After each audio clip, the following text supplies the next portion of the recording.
Before we dive in, if you're new here, welcome to Novel Explanation, where we bring your favorite stories to life one part at a time. Hit subscribe and turn on the bell so you never miss what happens next. Chapter 1: Wizard Apprentice and Magic. Chapter 1. Chapter 1. Wizard Apprentice and Magic. Dry throat, sweltering heat, exhaustion. Under the influences of intense discomfort, Lin slowly opened his eyes. What came into view was a cobweb-covered ceiling, and the unfamiliar surroundings made Lin's mind go blank for a moment. This was a small room, less than 30 square meters. Probably due to years of disrepair, the wooden walls looked very dilapidated, covered with dust and traces of insects' erosion. The inside of the hut was also in chaos, with many miscellaneous items and garbage piled up in the corners. Dozens of uncovered books were scattered on the floor, leaving only a narrow path to walk through. Where am I? Could it be that I was kidnapped? Lin rubbed his slightly dizzy head and struggled to sit up, feeling uneasy. He was certain that this was not a place he knew, so Lin had to prepare for the worst. There was a high probability that he had been kidnapped. Lin subconsciously asked in his mind, but after several seconds, there was no response. Even the auxiliary intelligence has been blocked? Lin's heart sank immediately. He instinctively turned over and got out of bed to find an escape route, but unexpectedly found a sharp, short sword placed at the head of the bed and a crumpled parchment in his right hand. Lin instinctively gripped the short sword in his hand, finally feeling a bit of security. After hesitating for a while, he opened the crumpled parchment. It was filled with complicated symbols that looked like scribbles. What puzzled him even more was that he could actually understand the writing. Time is running out. The priests of the Judgment Court have discovered our tracks. We will rendezvous at the agreed place in Wooter Town before the moon rises. The moment he understood the text, an inexplicable fear surged up in his heart, followed by a vague memory emerging in his mind. In a spacious square, a noisy crowd gathered, their expressions fervent and excited, shouting something incessantly. In the center of the square stood a giant high platform. In front of it stood a bishop in a white silk robe. Amid the crowd's fervent cheers, he raised his staff high. The next moment, crimson flames soared into the sky, faint figures struggling desperately in the sea of fire, and painful screams echoed endlessly. What is this? Is it a movie shoot? The cruel scene that emerged in his mind made Lin shudder involuntarily. But why are there these inexplicable memories in my brain? And who is this Johnny at the end of the letter? Suddenly, as if thinking of something, Lin quickly rushed to the large water tank in the room and stared at the reflection in the water. His pupils immediately contracted. His slightly trembling fingers caused ripples on the water surface, but Lin still clearly saw his current appearance. It was a young man about 18 or 19 years old, dressed in a patched burlap robe. He had a slightly slender build, a pale face covered with dirt, messy brown hair, and black eyes full of fear. Could it be that I have transmigrated? Lin took a sharp breath, his heart giving rise to this absurd idea. But besides this, he couldn't find another explanation.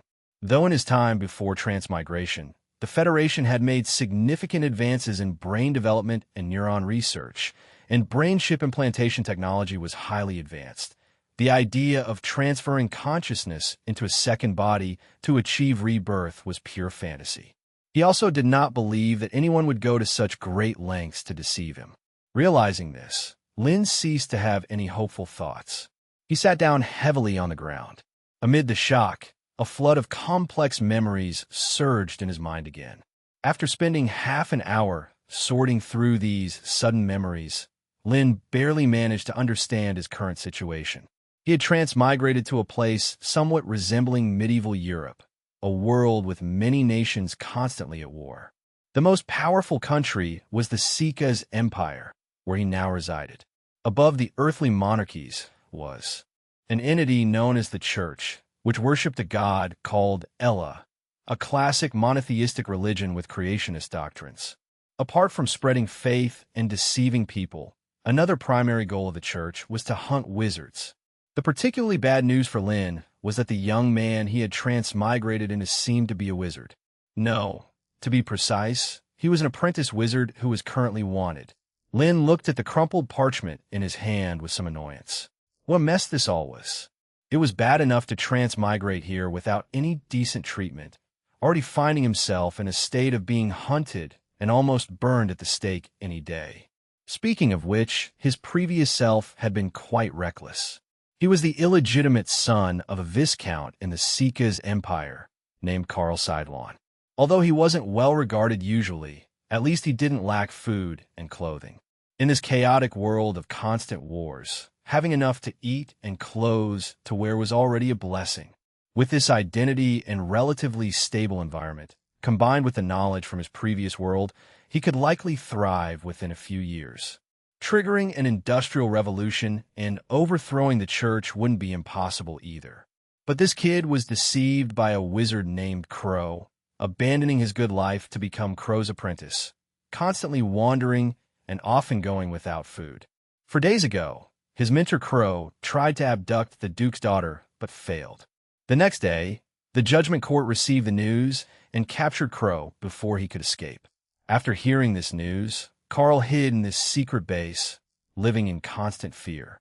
In the past 6 months of following his mentor Crow, Karl had witnessed wizard apprentices being burned at the stake, fearing that the priests of the Judgment Court would suddenly break in and capture him. This fear eventually led him to lose consciousness, and then Lin transmigrated into his body. "This is troublesome," Lin muttered with a headache, even considering whether to betray everyone. Besides him, Crow had 6 other disciples who were probably still at large. Moreover, he knew their names and appearances, so being a turncoat might be a way out. At worst, he could pretend to convert and repent later. But after some thought, Lin decisively dismissed this dark thought. He couldn't trust those who preached doctrine all day and wanted to burn all the wizards. Even if he surrendered, there was still a good chance he'd be tortured. Selling out his companions was not an option. He wasn't that kind of person. Getting rid of such unrealistic fantasies, Lin forced himself to stay calm, concentrating on how to evade the Judgment Court's pursuit. In an ancient world without cameras, relying solely on sketches and impressions to identify criminals, disguising himself and fleeing might be a good strategy. Once out of the Duke's territory, capturing him again would become incredibly difficult. Fortunately, his previous self seemed to have practiced some swordsmanship, gaining the Viscount father's attention a few years ago and even single-handedly dealing with a few bandits who harassed the territory. Of course, all this was on the premise that he kept a low profile and didn't casually reveal his magical skills, lest he attract the Judgment Court's pursuit. Wait, magic? Lin suddenly paused, then focused his mind, searching his memories. Gradually, his expression grew more peculiar, because he realized that his previous self seemed to know some magic. These weren't the usual tricks and illusions of ancient charlatans or some random sleight of hand, but real magic. Chapter 2. Magic is Science. Chapter 2. Magic is Science. Did I really travel to a magical world? After a brief moment of shock, Lin quickly gathered himself. After all, he had traveled through time and space and couldn't even determine if he was still in the original universe. Nothing seemed impossible anymore. When it came to magic, Lin was naturally extremely interested. His strong desire to explore, even temporarily, outweighed the fear brought by being hunted by the church. As a wizard apprentice who had been training for just over half a year, Karl knew very little about magic, only 5 kinds. Among them, the basic material decompilation skill, condensing water technique, and Mage's Hand were the most fundamental zero-circle spells. Although important, they had no offensive capabilities. The higher-level one-circle spell, Fireball technique, required the use of corresponding magical materials. As for the other one-circle spell, Frostblade, Karl hadn't managed to master it yet. Lin reached down and fumbled with the pouch hanging at his waist, taking out all of his limited assets one by one. 2 red firestones, 3 cast silver coins, more than 10 copper coins, 7 drafts with complex magical formulas drawn on them, a yellowed elemental analysis book, and a small bag of gray powder. The casting material for Fireball technique red fire embers. Lin picked up a small pinch of the fine powder, feeling a surge of excitement. Carl's memories contain the complete casting steps for fireball technique. First, use the basic material decompilation skill to analyze the casting materials. Then, use Mage's Hand to make the red fire embers vibrate at a specific frequency to trigger the magic. The entire process sounded cumbersome, but the most time-consuming part of analyzing the casting materials could be done in advance. Once skilled enough, the fireball technique could be triggered in just 1 second. Lin was eager to experience the supernatural power, but he ultimately held back. This small pinch of red fire embers, worth 5 cast silver coins, was only enough to cast the fireball technique 3 times. It couldn't be wasted carelessly. For the first spell, it was better to choose something simpler. After thinking for a moment, Lin chose the condensing water technique as the target for his first spell. As one of the few essential zero-circle spells, if the basic material decompilation skill was key to using magic materials and Mage's Hand was a wizard's best assistant, then the condensing water technique was an apprentice's introductory lesson. This basic magic, like its higher-level counterpart Frostblade, did not require pre-prepared casting materials, or rather, the casting materials could be directly extracted from the elemental world. Following the method given in his memory, Lin closed his eyes and meditated. Perhaps due to Carl's excellent foundation, he successfully opened the door to a new world in just 2 or 3 seconds. With his eyes closed, he saw an incredibly magical world. Under the sensing of his spiritual power, Lin could clearly see countless magical elements glowing with faint light filling the entire room. Billions, tens of billions, hundreds of billions? No, their vast number couldn't be calculated with values alone. They shone like stars in the dark universe. Most of these elements were very active, constantly changing their positions. The most abundant element was called Silu, making up about 70% of the total, and was referred to as a useless element by his mentor, Crow. The magnificent scene left Lin deeply impressed. It took him a long time to remember to focus his attention on the use of magic. The steps to cast the condensing water technique were very simple. He just needed to extract 2 elements related to water and fuse them at a ratio of 2 to 1. The first type of element had a relatively high proportion in the elemental world, about 20 to 30%, while the second type of element was rarer and required extra effort to find. Thanks to Carl's obsession with magic, these basic spells have been practiced hundreds of times in the past. The foundation was solid, and Lin quickly grasped the method after initial discomfort. However, the casting process made him feel strangely familiar. When Lin opened his eyes again, a marble-sized water sphere was hovering in his palm, supported by the Mage's Hand. Lin's lips curled into a slight smile, but he lost focus momentarily, causing the water sphere to disintegrate and drip through his fingers. Like being doused with a bucket of cold water, Lin quickly freed himself from the joy of successfully casting the spell. As a wizard apprentice, he was still being hunted by the church. How could he be complacent over such a small achievement? Not to mention that this marble-sized water sphere was practically useless in combat. It was barely enough to quench an enemy's thirst. However, he had seen his mentor Crow use the condensing water technique as a precursor to cast the 2-circle spell group, Cold Ice Blade, in battle. Dozens of fist-sized water spheres instantly condensed, then transformed into solid rhomboid ice blades that shot like locusts towards the attacking bandits. In just one strike, the attacking enemies were completely defeated. Thinking of this, Lin planned to sense the elemental world and try again. Perhaps due to the fusion of memories after the time travel, Lin's spiritual power was much more abundant than Carl's, and he could also mobilize more magic power. Using the condensing water technique just now had caused him negligible loss. He had a premonition that he could achieve more. Lin closed his eyes and quickly entered the elemental world again. This time, he didn't rush to cast the condensing water technique. Instead, he tried to use his spiritual power to influence every kind of element he could find around him.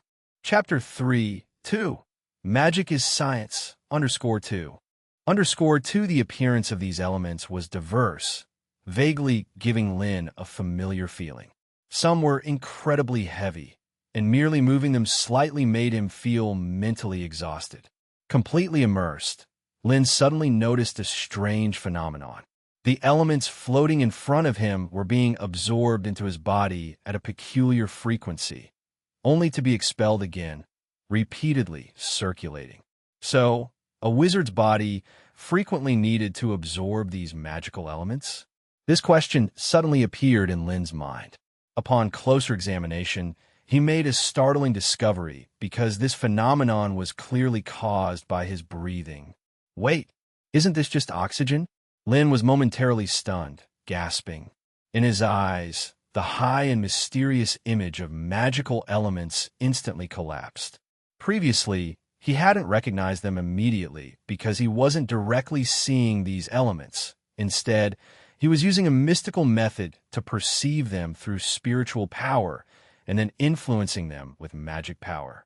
Moreover, the proportion of chemical elements in this world's air was slightly different from his previous life, so Lin hadn't initially thought in this direction. But with this theory, the previous process of capturing elements to create water also had a new explanation. What is water? It is an inorganic substance composed of hydrogen and oxygen. So, was he not performing magic just now, but conducting a chemical experiment? Was a wizard essentially a group of chemists? This conclusion made Lin pause, but he quickly shook his head. This world had an extraordinary existence called magic power, and from his recent spell casting, it seemed that magic power could manipulate matter at a microscopic level. If there were no limitations, wizards would be akin to gods. According to the scientific theories of his previous life, all matter in the world is composed of atoms. If magic power could manipulate matter at that level, it could create or destroy anything. Lin quickly fell into deep thought, sharply realizing how terrifying his knowledge of chemistry and physics from his previous life would become when combined with magic.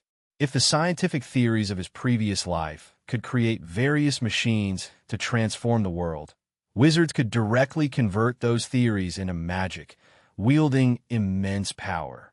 Lin extended his hand again, and the hydrogen and oxygen in the air around him were separated and formed a small water ball floating in his palm. This time, Lin was not satisfied with just that. If his hypothesis was correct, the key to the so-called first-ring magic Frostblade was to change the form of water from liquid to solid, thereby enhancing its lethality. To achieve this, he needed to lower the temperature of the water. Lin recalled his previous life's physics lessons. The faster the molecular motion of an object, the higher its temperature. The slower the molecular motion, the lower the temperature. In other words, he needed to slow down the movement of the water molecules. With a thought, the highly active water molecules in Lin's palm slowed down under the influence of magic power, condensing tightly together. Almost instantly, the small water ball froze into a clear ice crystal. Just as Lin was thrilled by the realization of his hypothesis, a prompt suddenly sounded in his mind. Special energy detected. Origin unknown. No records in the database. Lin was stunned at first. Then his face immediately showed disbelief. He could not have been more familiar with this voice. But hadn't he traveled through time and space? Even his body had changed, so the auxiliary chip previously implanted should no longer exist. 071. Do you know how he traveled here? Lin urgently inquired. System shut down and restarted due to unknown reasons, the system replied. Lin frowned, feeling a bit disappointed, but he quickly composed himself and asked again.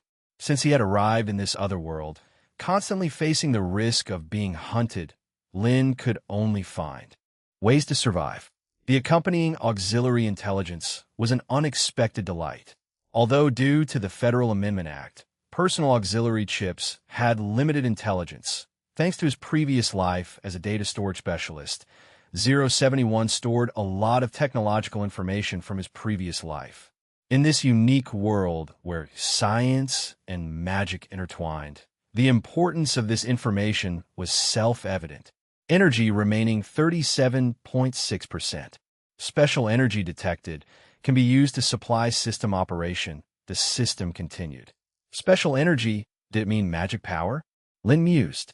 The various characteristics that magic power exhibited amazed him. If he were still in his previous life, he would probably have thrown himself into the laboratory by now. Unfortunately, he was currently a penniless, powerless wizard apprentice being hunted by the church. Whether he could see the sun tomorrow was uncertain. Lin sighed, then spoke solemnly. Loading into the database, the system responded. Taking advantage of this interval, Lin turned to look at the diamond-shaped ice blade floating in his palm. Due to the infusion of magic power, this ice blade differed from any ice he had seen before, continually emitting a chilling cold, with its head forming a pointed cone and its overall shape streamlined. Chapter 4. To Magic is Science, _3. _3 The so-called Frostblade was more aptly described as an ice arrow. This form was known as the Crow configuration, capable of minimizing air resistance as much as possible. It was evident that Crow's mastery in fluid mechanics was quite profound. Lin remarked to himself with a touch of sarcasm, his expression turning somewhat peculiar as he compared the frost blade recalled from his memory. The one in his hand was indeed much smaller. Despite this world's air having a higher hydrogen content than his previous life, even if it could all be collected, it still wouldn't be enough to create a substantial water flow. Thinking of this, Lin couldn't help but wonder how his mentor managed to cast the second circle magic group Frostblade technique. Did he instantly extract the hydrogen, oxygen, and water vapor from a radius of hundreds of meters? If Crow had such an ability, he wouldn't need to cast multiple Frostblades. His enemies would suffocate themselves to death from a lack of oxygen. Unable to figure out in a short time, Lin didn't dwell on it too much. He glanced at the floating Frostblade before him and suddenly had an idea. 071. Pull up information on armor-piercing arrows and barbed arrows, Lin silently chanted in his mind. The next moment, a massive stream of data flashed across his retina. Countless pictures, data, and simulated 3D models overwhelmed Lin. Replace the materials with ice. Lin rubbed his chin and spoke again. The images floating on his retina quickly faded, and within a second, a brand new 3D model appeared before his eyes. Lin firmly imprinted the 3D image in his mind. With his right hand forming a loose grip, the floating frost blade suddenly disintegrated. Zero-circle magic, material decompilation skill. The instantly disintegrated frost blade was reduced to its basic elements, compressed tightly in his palm under the constraint of magic power, continually changing forms to match the retinal image until it stabilized quickly. The newly condensed frost blade was much narrower than before. The pointed tip was modified to be more triangular for easier penetration and bloodletting. Below, there were two long barbs, suggesting that once the frost blade hit its target and pierced into flesh, it would render the opponent speechless from the pain.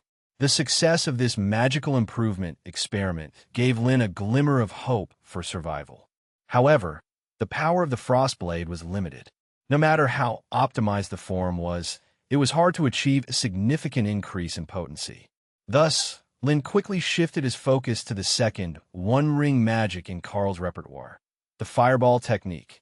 Unlike casting the frostblade, where raw materials could be extracted from the air, the fireball technique required a magical material called red fire embers for activation. Lin speculated that this must be a flammable substance that could quickly expand and ignite under the constraint of magic power.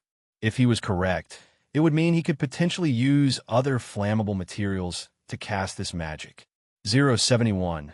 Search for the production and usage methods of white phosphorus, Lin silently chanted in his mind.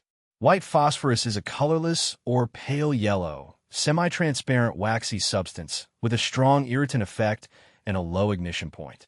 Once in contact with oxygen, it burns intensely, reaching temperatures above 1,000 degrees Celsius. Even more frightening is that white phosphorus fire is hard to extinguish and has strong adhesion. Once it comes into contact with the human body, it rapidly burns through the skin and muscle down to the bone, with its combustion gases being highly toxic. In his previous life, Lin had seen the site of the Federation launching a new type of white phosphorus bomb as a data storage clerk. It was a horrific scene that would be etched in his memory forever. The moment the missile exploded in the air, a rain of fire spread across the sky, igniting an inextinguishable sea of flames within a range of several kilometers. The scorching, high temperatures, unquenchable nature, and horrifying toxicity meant that even those hiding in bunkers could hardly escape death.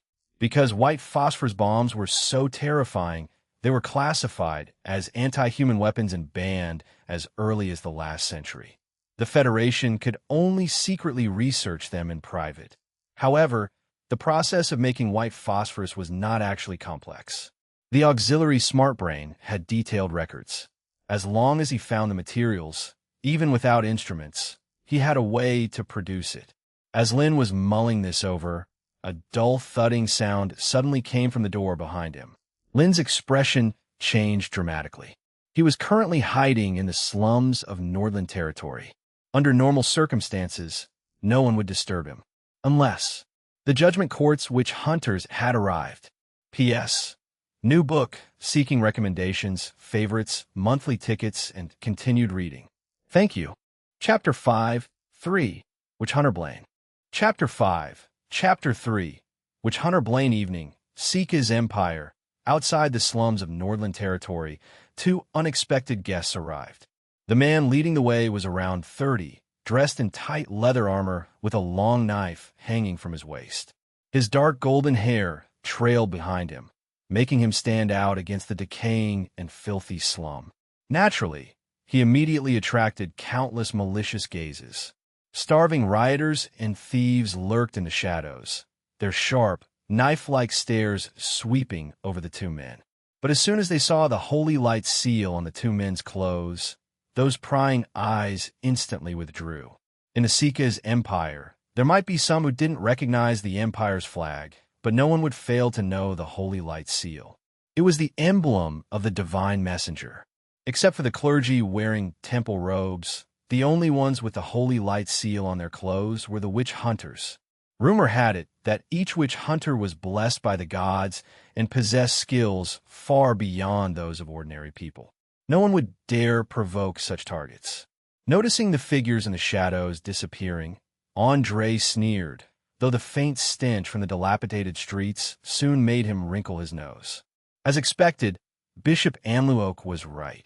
Andre looked at the stains and excrement lingering in the dark corners of the street, covering his nose distastefully as he complained. "We should be more cautious, Andre. This time we are dealing with no ordinary characters." The man leading the way was somewhat dissatisfied with Andre's flamboyant behavior and couldn't help but remind him. A few days ago, a major event occurred in the Duke of Nordland's territory. A wizard named Crow tried to seduce the Duke's second daughter. Fortunately, the guards discovered it in time, preventing the young daughter of the Duke of Nordland from being beguiled by the devil. The brutal scenes of that encirclement battle were still vivid.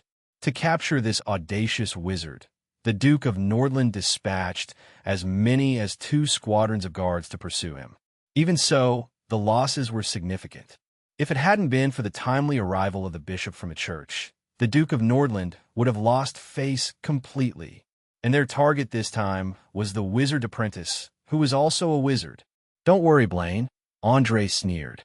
"This time we're dealing with just an apprentice who has only been exposed to magic for a few months. These people usually know only a trick or two." He had participated in several witch-hunting missions during the past 6 months since joining the witch-hunting team. Initially, Andre might have been afraid of the wizards, who were said to be inspired by the devil, but after direct encounters, he realized they were not as terrifying as he imagined. Most posed no significant threat. Their magic was limited in power and sometimes less reliable than bows and swords. As for those apprentices with little skill, they were nothing but worthless. Once distracted, they couldn't cast magic in battle and were only waiting to be slaughtered. The most satisfying part for Andre was the high bounty for capturing these wizards.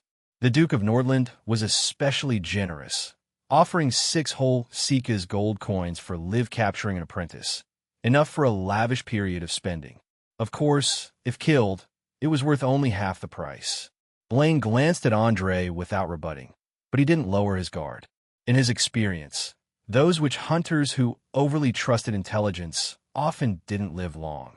The slums outside Nordland territory were not large, with few people flowing through. Using their witch hunter identity, Andre was able to confirm the hiding place of their target with a bit of intimidation from a vagrant. It was a structure hard to describe as a house, with a red brick wall full of green vines and a door that looked ready to collapse at a gentle push. The target they sought was right in front of them, but neither of them moved immediately. Andre stopped.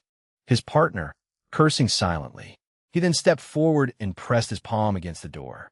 His calloused fingers strained to pull the bolt, but the door remained immobile, clearly blocked by something from behind. Angrily, Andre kicked the door with force. The loud crash resonated, and the door broke open, revealing the interior of the hut. The narrow room was a mess, with trash piled in the corners. On a side table, a candle was lit. It swayed briefly from the force of the door burst, and then went out. The originally well-lit room became very dim, with only some faint light coming in through the open window, barely illuminating the tattered blanket dragged from the bed to the window. Blaine, who followed inside, quickly had his eyes drawn to the piece of paper on the floor. Andre also noticed it, bent down, and picked up the crumpled paper. His face turned grim after reading its contents. "Damn it, looks like we came too late." Andre cursed angrily, piecing together events from the room's condition. Their target, the wizard apprentice, had received a warning before their arrival and fled prematurely, leaving everything behind. But from the still warm candle and the warmth remaining on the bed, the target shouldn't have gone far. With that in mind, Andre grew impatient, ready to move. After all, this was about 6 Sika's gold coins. There was no way he would let the target escape. If the target joined other apprentices, capturing him would become even harder. More importantly, Andre worried some other bounty hunters might get him first. Wait, just as Andre hastily tried to climb out the window, Blaine stopped him, pointing to the side table with a look of annoyance on Andre's face. Andre turned his head to look. Besides the extinguished candle, there were several copper coins and papers with strange symbols and patterns scattered on the table. After a brief thought, Andre quickly understood his partner's meaning. If the wizard apprentice had received a warning and left, he wouldn't have left behind easy-to-carry coins, let alone these valuable magic manuscripts. With his hunting experience, Andre knew most wizards would die to protect their so-called research notes. This meant the target was likely still hidden in the house. Andre sneered as the scattered blanket, open window, and fallen paper suggested the target had fled. It seemed the wizard apprentice had played a clever trick, trying to mislead them elsewhere, possibly into a trap. He almost got fooled. At this moment, Lynn, hiding in the darkness, was sweating profusely. In this potentially fatal crisis, his senses became highly alert. Under the influence of his magic power, his senses radiated outward. He could even influence airflow to extinguish the candle and breathe soundlessly. Thanks to this, he was able to hide right under the witch hunters' noses. Blaine ignored Andre's awakening, scanning the room until his eyes landed on a dark red cabinet against the wall by the open window. The cabinet, shoulder-high and covered in dust, was unremarkable in the drafty, run-down room, yet was large enough to hide a curled-up adult man. Chapter 6, For the Reckless Die from Recklessness. Chapter 6, Chapter for the Reckless Die from Recklessness. Blaine imagined it in his mind. If he were to search this cabinet unknowingly, the other party could easily launch a sudden attack using the cover of clothes. If unsuccessful, they could jump out the window to escape. This was undoubtedly the best hiding place in the entire room. Realizing this, Blaine didn't hesitate for a second and unsheathed his sword without warning. The soft hum of the sword blade sliding against the scabbard rang out in the room. In an instant, the silver-white blade pierced the wooden cabinet like a knife through butter. Then, with a horizontal slash, the sealed cabinet was cut open, with chips mixed with shredded cloth scattered into the air. However, the expected scene of blood gushing did not appear. Blaine frowned slightly, a bit surprised. Did he misjudge? Was the target this time simply careless and left these things behind in the room?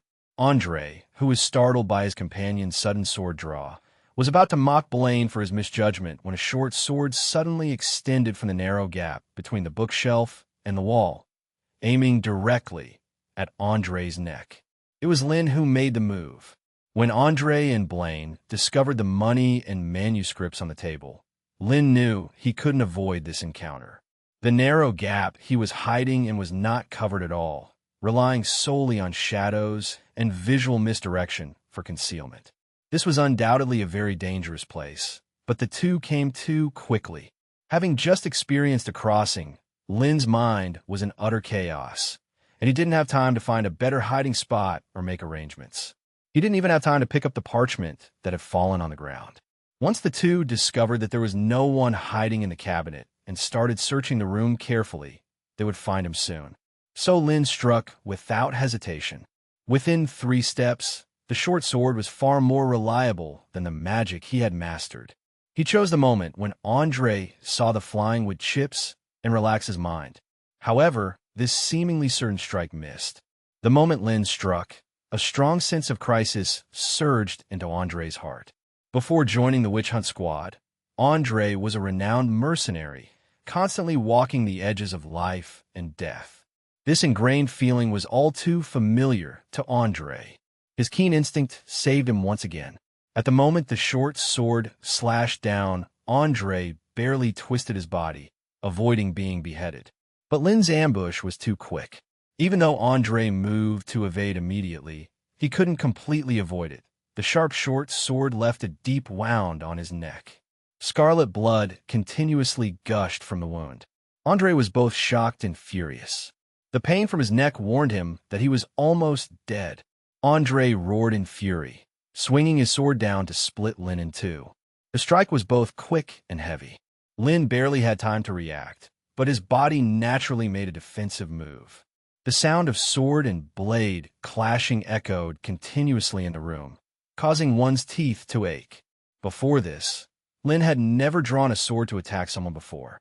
But fortunately, the original Carl was well-trained, and his muscle memory still existed. Carl used this excellent swordsmanship to deter the ill-intentioned neighbors in the slums.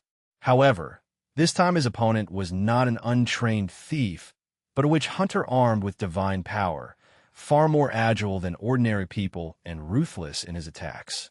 Andre's swordsmanship was unsystematic, but each strike was vicious. After just 3 clashes, Lynn's hands were in intense pain, almost unable to hold the short sword steady. Andre roared, sweeping his long knife to knock the short sword aside, extending his left hand with thick knuckles to grip Lynn's throat tightly. With his throat clutched, Lynn's face turned red, and his consciousness quickly began to blur. Warning, target of the pact is under severe life threat. According to Article 37 of the Federal Intelligence Management Act, the nearest law enforcement personnel will be automatically contacted. The sudden alert sound in his mind pulled Lynn's consciousness back from the abyss, igniting a glimmer of hope in his heart. Warning, no signal.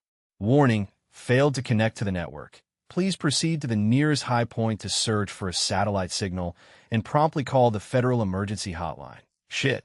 Lynn cursed inwardly, remembering that he had crossed worlds.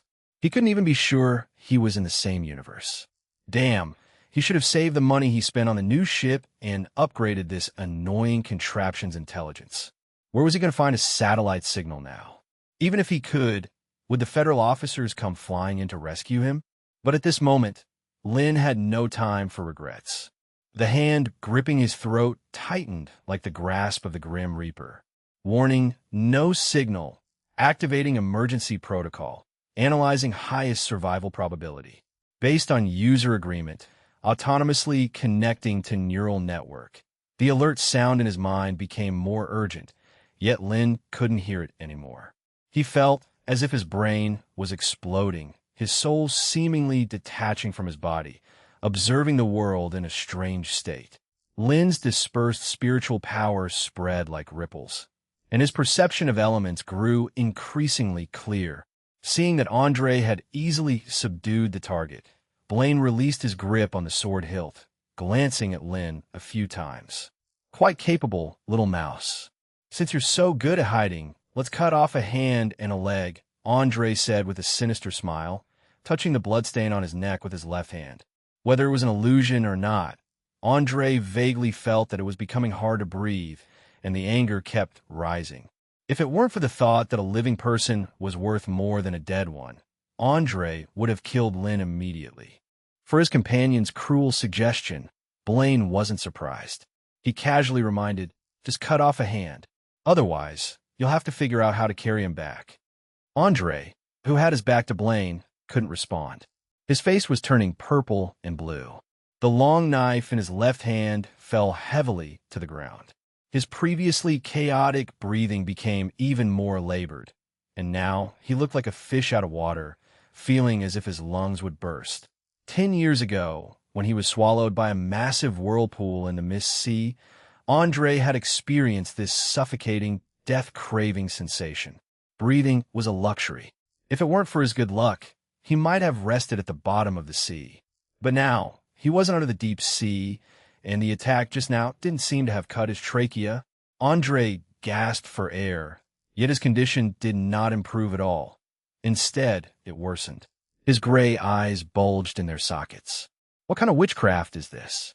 Andre immediately understood that the wizard apprentice in front of him was up to something, but the severe suffocating reaction made him miss the chance to retaliate.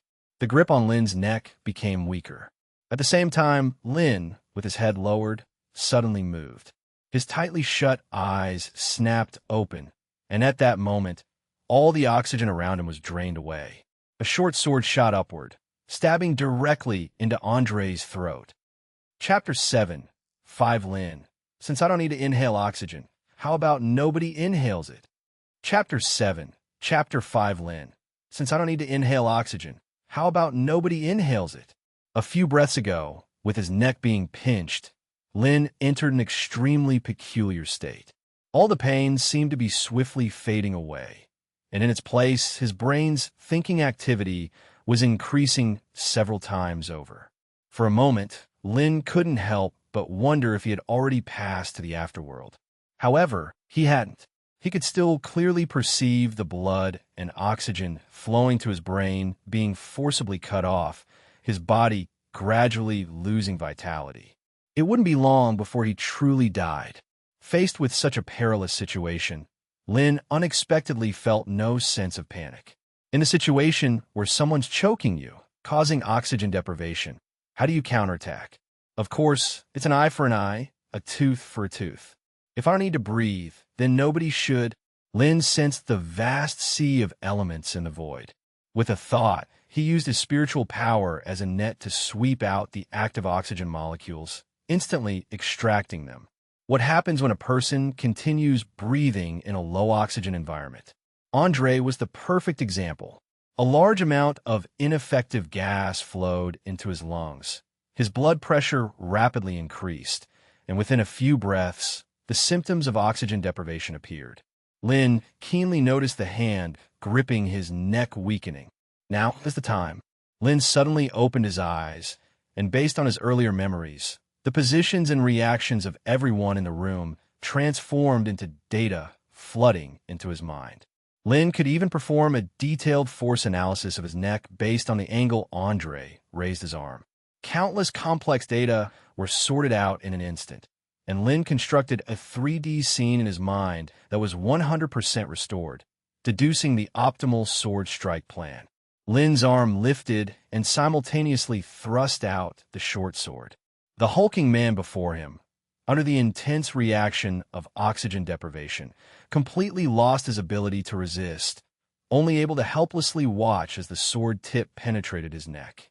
The fragile neck was clearly unable to block the sharp short sword, and crimson blood spurted like a fountain, splattering all over Lin's clothes and face.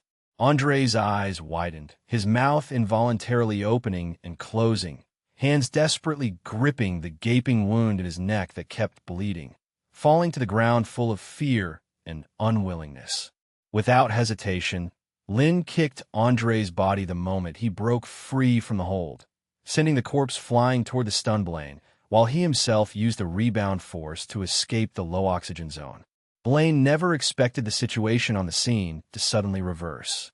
A look of astonishment immediately appeared on his face, his reaction slowed a beat, instinctively catching Andre's corpse. Upon seeing the other's death state clearly, his pupils involuntarily shrunk, a chill rising from the soles of his feet to his heart. The cyanotic face, blackened lips, and dilated pupils all proved that Andre had suddenly choked, leading to his unguarded neck being pierced. How is this possible? Blaine was utterly terrified. Earlier, it was clearly Andre who was choking Lin's neck, yet he inexplicably fell into asphyxiation. Could it be some strange spell that harms both friend and foe? Breathing rhythmically and regaining strength in his limbs rapidly, Lin's brain throbbed slightly from being choked for a full minute and forcefully manipulating a large amount of oxygen elements. Although he had luckily killed one of them using the principle of asphyxiation, Lin dared not relax even a bit. The brief exchange just now made him understand the gap between them. According to his memory, these witch hunters were skilled elites. Original Lin's swordsmanship was adequate for dealing with a few bandits, but when facing witch hunters dispatched by the church, it fell short. Countless thoughts flashed through Lin's mind, followed by a ringing prompt. Lin's body paused involuntarily, realizing that his sudden increase in elemental control was due to the aid of the intelligent brain. Then, let's try magic. Lin's gaze sharpened, tightly gripping the blood-stained short sword in his hand. His spiritual power once again spread through the air, frantically capturing hydrogen and oxygen elements. A mass of water appeared in the void, then quickly condensed and took shape. First circle magic, Frostblade. The icy blade, exuding a chilling air, shot forth like an arrow. Blaine's expression hardened.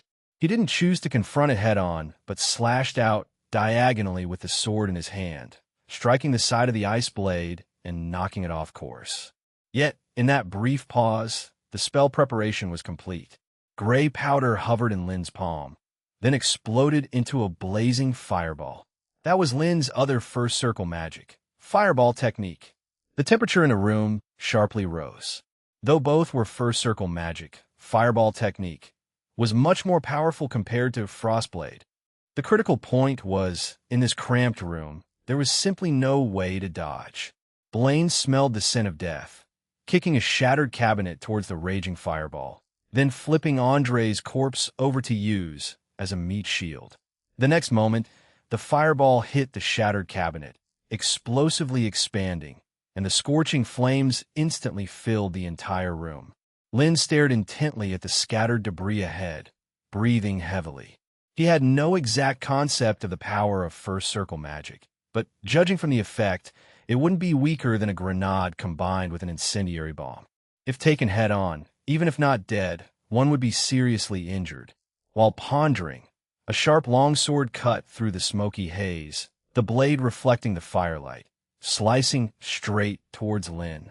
The speed of this strike was astonishing. By the time Lin realized it, the sharp longsword was already close at hand. Fortunately, at this moment, thanks to the connection between the neural network and the intelligent brain, Lin's reaction speed had increased several times, and his body's coordination had also improved significantly. His right hand held the sword horizontally, his left hand supported his right wrist, his body slightly crouched, and the sword tip braced against the mottled wall beside him. Clang, a sharp, unpleasant thud resounded in the narrow room. At the moment of contact, Lin only felt intense pain in his hand. The sword tip embedded deeply into the wall, and a fine crack appeared along the blade. So heavy, there was only this sensation in Lin's mind. He dropped the sword, falling to the ground, and rolled several times, narrowly avoiding a whipping kick. The fierce wind gusted over his head, followed by another muffled thud. Lin turned his head to look, The mottled wall had already been kicked out with a concave groove. 75 tons, probability of North American bison collision about 65%. In an instant, data analysis flashed through his mind. Lin's pupils shrank. If he were kicked head-on, his internal organs would definitely burst open. Body modification? Cyborg? Battle chi? Lin knew perfectly well that a normal person, even with the most scientific professional training, could never kick with such terrifying force. This completely exceeded the limits of the human body. Chapter 8:6. This is my final magic. Chapter 8, Chapter 6. This is my final magic. Such a character is merely a witch hunter and used to capture weak wizard apprentices like me? Lin found it hard to believe, but reality was not a battlefield where opponents of equal strength were matched. Begging for mercy and surrendering had no meaning, only a life-and-death battle. Frostblade. Lin raised his left hand and aimed at Blaine. His mastery of the condensing water technique was becoming more proficient. In a split second, another ice blade appeared in the void. However, the spiritual power that could touch the surroundings had already exhausted the scarce hydrogen atoms, making the ice blade unable to pose enough threat to the enemy. Lin was keenly aware of this, but had no way to change it, and a strong desire surged in his heart. He needed more hydrogen and oxygen. The instant this thought emerged, Lin felt as if his brain had been struck heavily, like countless silver needles piercing through. Following that, the magic power in his body rapidly depleted, transforming into a large amount of hydrogen and oxygen elements. At the same time, a strange rune was deeply imprinted in his mind. One ring high-level spell, multiple frost blades. In a mere second, several sharp ice blades appeared in front of him, scattering like a rain of arrows. Lin's sudden outburst exceeded Blaine's expectations. In haste, the long sword turned from offense to defense. Although the reaction was extremely swift, one frost blade still bypassed the defense of the long sword and pierced his abdomen. Blaine immediately felt a bone-piercing cold. Crystals of ice began to rapidly spread from the wound on his abdomen. Being fully aware of the bizarre nature of the magic, Blaine did not dare to slack off. He grasped the ice blade with his right hand and forcefully pulled it out. Due to the special structure of the frost blade, barbs embedded deeply in the flesh made it difficult to pull out forcibly, causing bright red blood to spurt out. Severe pain made Blaine tremble uncontrollably. The wound on his abdomen was a mangled mess of flesh, and terror grew as the cold rapidly spread, quickly numbing the wound area. However, Blaine's ruthlessness was beyond Lin's expectations. Realizing that the wound on his abdomen would affect the upcoming battle, he grabbed a burning cabinet handle and pressed it directly against the wound. The scorching flames mingled with the mangled flesh, causing veins to bulge on Blaine's face as he roared in fury. Light smoke rose from the contact point, and the mangled flesh was nearly half-cooked, with no more blood flowing out. The bone-chilling coldness vanished with the flames burning. This horrifying sight made Lin shudder. Whether it was Blaine heartlessly using a comrade's body to block a blade or cauterizing his wound with fire, it made Lin realize this was not an easy opponent. Taking advantage of Blaine's distraction, Lin didn't hesitate to crash through the door and escape. Losing the protective short sword, he had no chance of winning in the narrow room. Blaine glanced at Andre's charred corpse, clenched the long sword in his right hand, and gave chase. In the evening, outside the Nordland territory in the slums, two figures, one chasing and one fleeing, traversed the narrow, decayed streets. The sky had grown darker, and one frostblade, after another whistled past, striking the ground and walls aimlessly. Each time he cast a spell, Lin's brain would throb with pain, but he couldn't afford to care. Once he stopped casting, his opponent would rush forward and pierce his skull with a sword. In contrast, Blaine, who was chasing Lin, seemed at ease. His sharp eyes caught the incoming ice blades, occasionally dodging them while maintaining a close yet safe distance from Lin. Blaine was so cautious because this clever wizard apprentice had proven to be exceptionally cunning. from the misleading notes in the room, the sudden ice blade and fireball technique injuring him, to the deceptive witchcraft. That killed Andre. It had left a deep impression on him. Despite his opponent seeming exhausted, Blaine didn't dare act rashly. Like the most patient hunter, he meticulously drained Lynn's energy, waiting for the moment his prey would collapse and die. As they continued their chase, the distance from the town grew, and a foul stench filled the air. Blaine then realized that Lynn, in his desperation, had fled to the long-abandoned lower district. The entire Nordland territory sloped from north to south, with the main city built along the northern bank of the Ain River. Over a decade ago, the Duke of Nordland, returning from the Holy City, was displeased with the chaotic, foul-smelling state of the main city and ordered artisans to dig a small channel, directing all the city's waste downstream of the Ain River. This decision brought misery to the impoverished living in the lower district, who relied on the Ain River for water. But the Duke of Nordland cared little for the lives of these wretched souls, so the lower district slowly fell into disrepair, with only a few scavengers lingering in the area. Blaine couldn't help but worry about other wizard apprentices hiding there. As he resolved to end the fight quickly, Lynn, who had been fleeing, suddenly stopped in a very tight alley. It should be concentrated enough. Lynn confirmed one last time. The strange rune in his mind activated, summoning 7 frost blades that sparkled in the remaining light of the sunset. Forcing large amounts of magic power to convert into hydrogen and oxygen had severe side effects. Lynn felt his brain was about to explode. The magic power was squeezed to its limit. This was his final spell. In the next moment, the ice blades split into 2 groups, shooting in unpredictable directions, blocking all of Blaine's evasion routes. Blaine's face grew somber, his eyes focused. Even he couldn't block such a quantity completely, but if he risked injury. Fortunately, the ice blades seemed to lack accuracy, most only brushing past, with only 3 aimed at him. A fight to the death. Blaine's face showed a sneer. During the chase, he noticed Lynn's spell casting wasn't truly out of thin air. At least, it had a significant mental toll. Clearly, the opponent was nearing his limit. Blaine's lips curled slightly. His long sword slashed precisely at the approaching frost blades, failing to notice a red sphere mixed among them. Clang, the sword's edge struck the sphere, creating dazzling sparks. The odd impact made Blaine pause, realizing he had struck a firestone. New book requesting support. Chapter 9, 7. I will reveal the truth of this world to you. Chapter 9, Chapter 7. I will reveal the truth of this world to you. When the sword clashed with the stone, brilliant sparks spread out rapidly like a spider web. A sudden sense of unease filled Blaine's mind, but before he could react, everything in front of him was engulfed by the leaping firelight. Boom! The violent explosion echoed through the silent lower town. Lynn, who wasn't far away, was also blown to the ground by the shockwave of the explosion. At the same time, the brain's prompt tone sounded.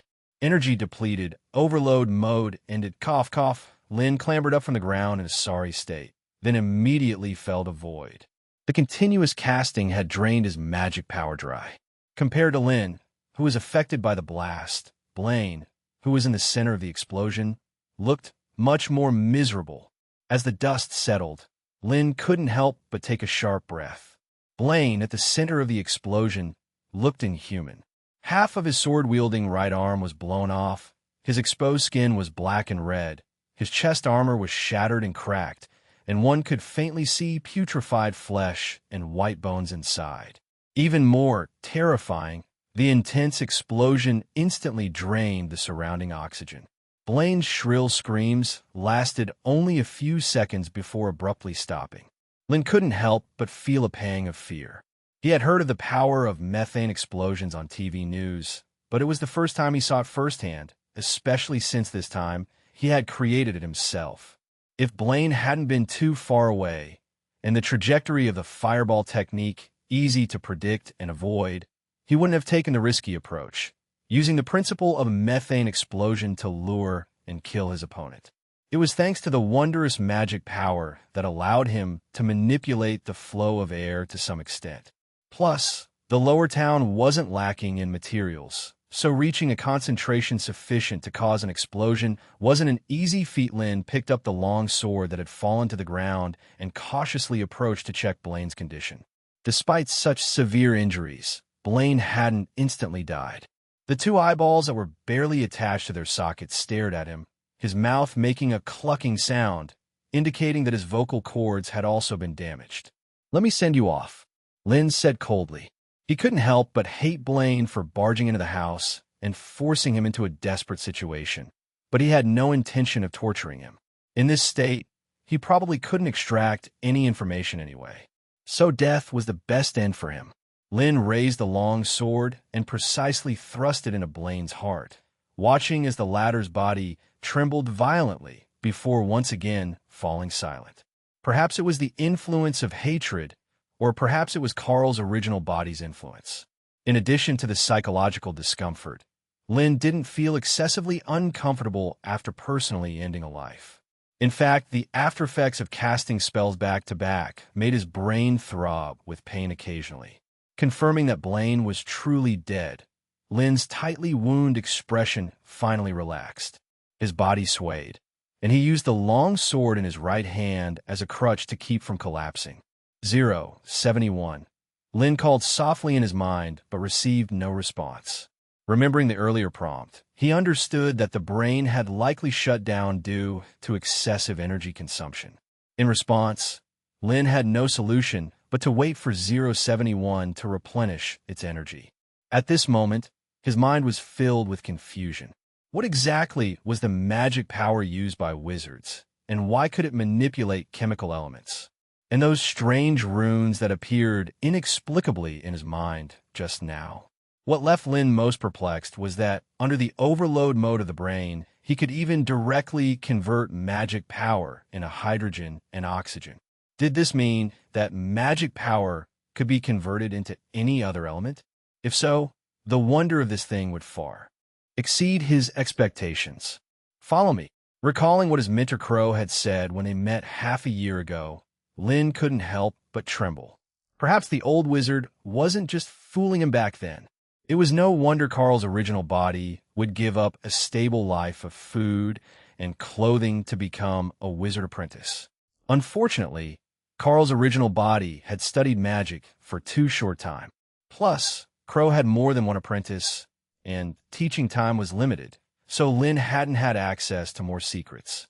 The after effect of over-consuming magic power left Lynn terrified. During the last spell cast, he almost thought his brain was going to explode, and his body felt as weak as if he had just suffered a severe illness, urgently wanting to lie down and sleep. But Lynn knew this wasn't the time to rest. Though he had dealt with two enemies, the commotion from the battle in the slums would likely be reported to the local tribunal soon, which would surely send more people to capture him. The immediate priority was to quickly find a place to hide and figure out a way to contact a wizard. Lynn glanced down at Blaine's corpse, prodded it with the sword, and cut open the damaged pouch at his waist, causing a small pile of coins to spill out. A Sears gold coin, 7 silver coins, and more than a dozen copper coins. Seeing that these well-crafted coins had not been damaged by the explosion, Lynn's mood improved slightly. As a noble's illegitimate child, Carl's original body had never been wealthy. After running away from home for more than 3 months, occasionally funding his mentor's research, he could barely afford to eat. With this windfall, he wouldn't have to risk returning to that dilapidated house, which was likely a dead end now. Lynn bent down to gather the coins and unexpectedly found a piece of parchment that had fallen out alongside them. Underneath the scorching heat, most of the writing was completely unreadable, leaving only faint characters like Wooer, Town, Moonlit Day, Johnny, and 17 copper coins. Lynn muttered to himself, and, out of caution, he didn't destroy it on the spot, but instead kept the burned parchment. He needed someone who could answer his questions. Heading to Wooter Town to find other apprentices might be a good choice. At least it would be more reliable than him searching alone for those hidden wizards. As Lynn pondered, he grabbed Blaine's ankle and dragged the body toward the foul-smelling Seep River not far away. In this medieval world of magic and divine arts, even the dead couldn't be trusted. If the church of this world possessed the resurrection technique, his information could be leaked. The safest method was to dispose of the body entirely. Chapter 10. 8. This is blasphemy against God. Chapter 10. Chapter 8. This is blasphemy against God. Bishop Anloak, it's here. I saw that wizard and the witch-hunter lord come out of the house from afar and fought all the way to here. A quarter of an hour later, in the lower city, a ragged scavenger, covered in filth, hunched over as he looked at the priests of the church before him, carefully recounting everything he had seen. Anloak remained silent, examining the scorch marks on the ground. The fresh blood had turned dark red under the heat, and the upturned soil mixed with shattered flesh attested to the ferocity of the battle.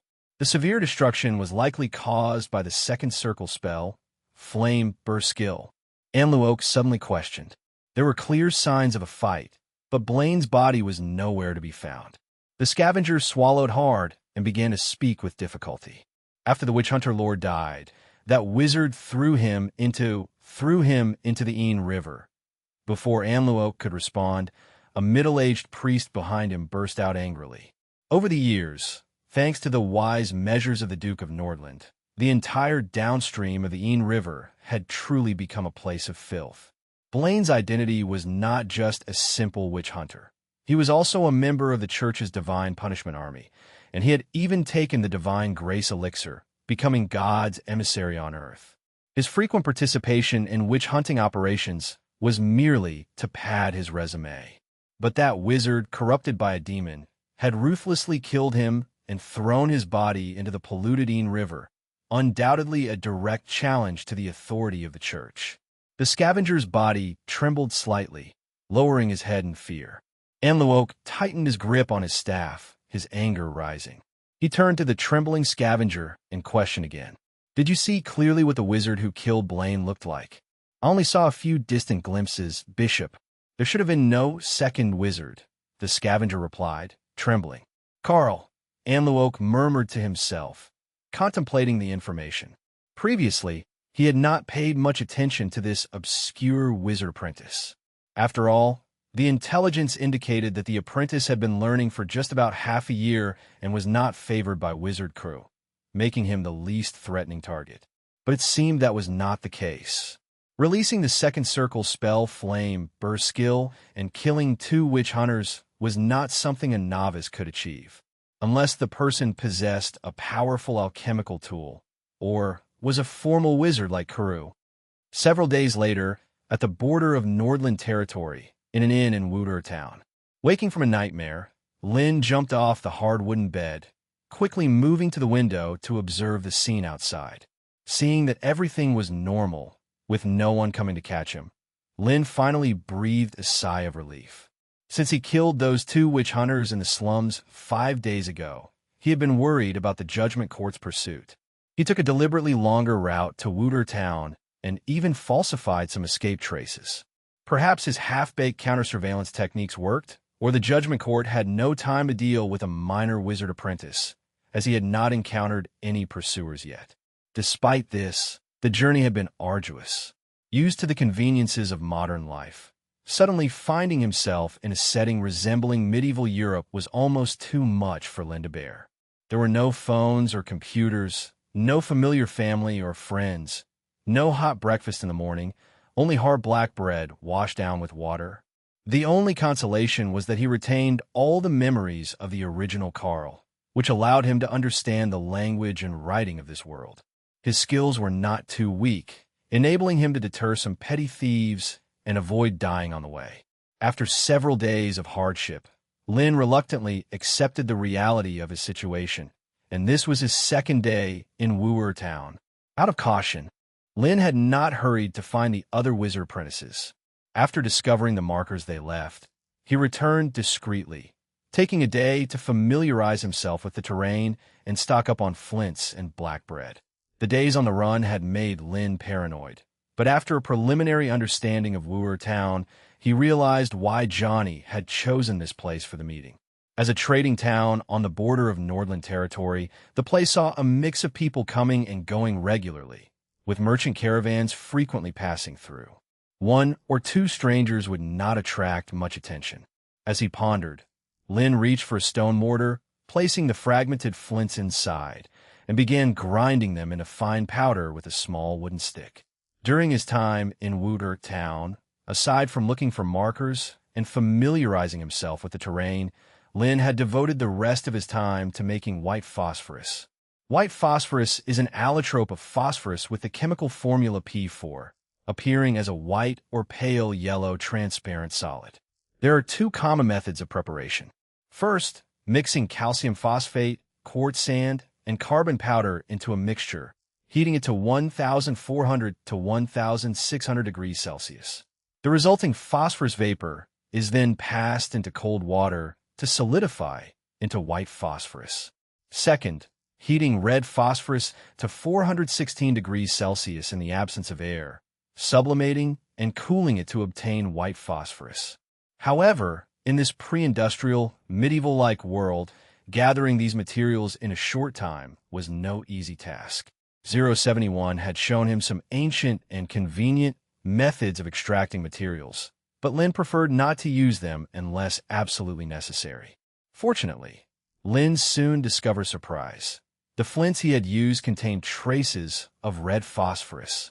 Given red phosphorus's role as an effective flame retardant, its use in making matches in the last century to improve safety was not surprising.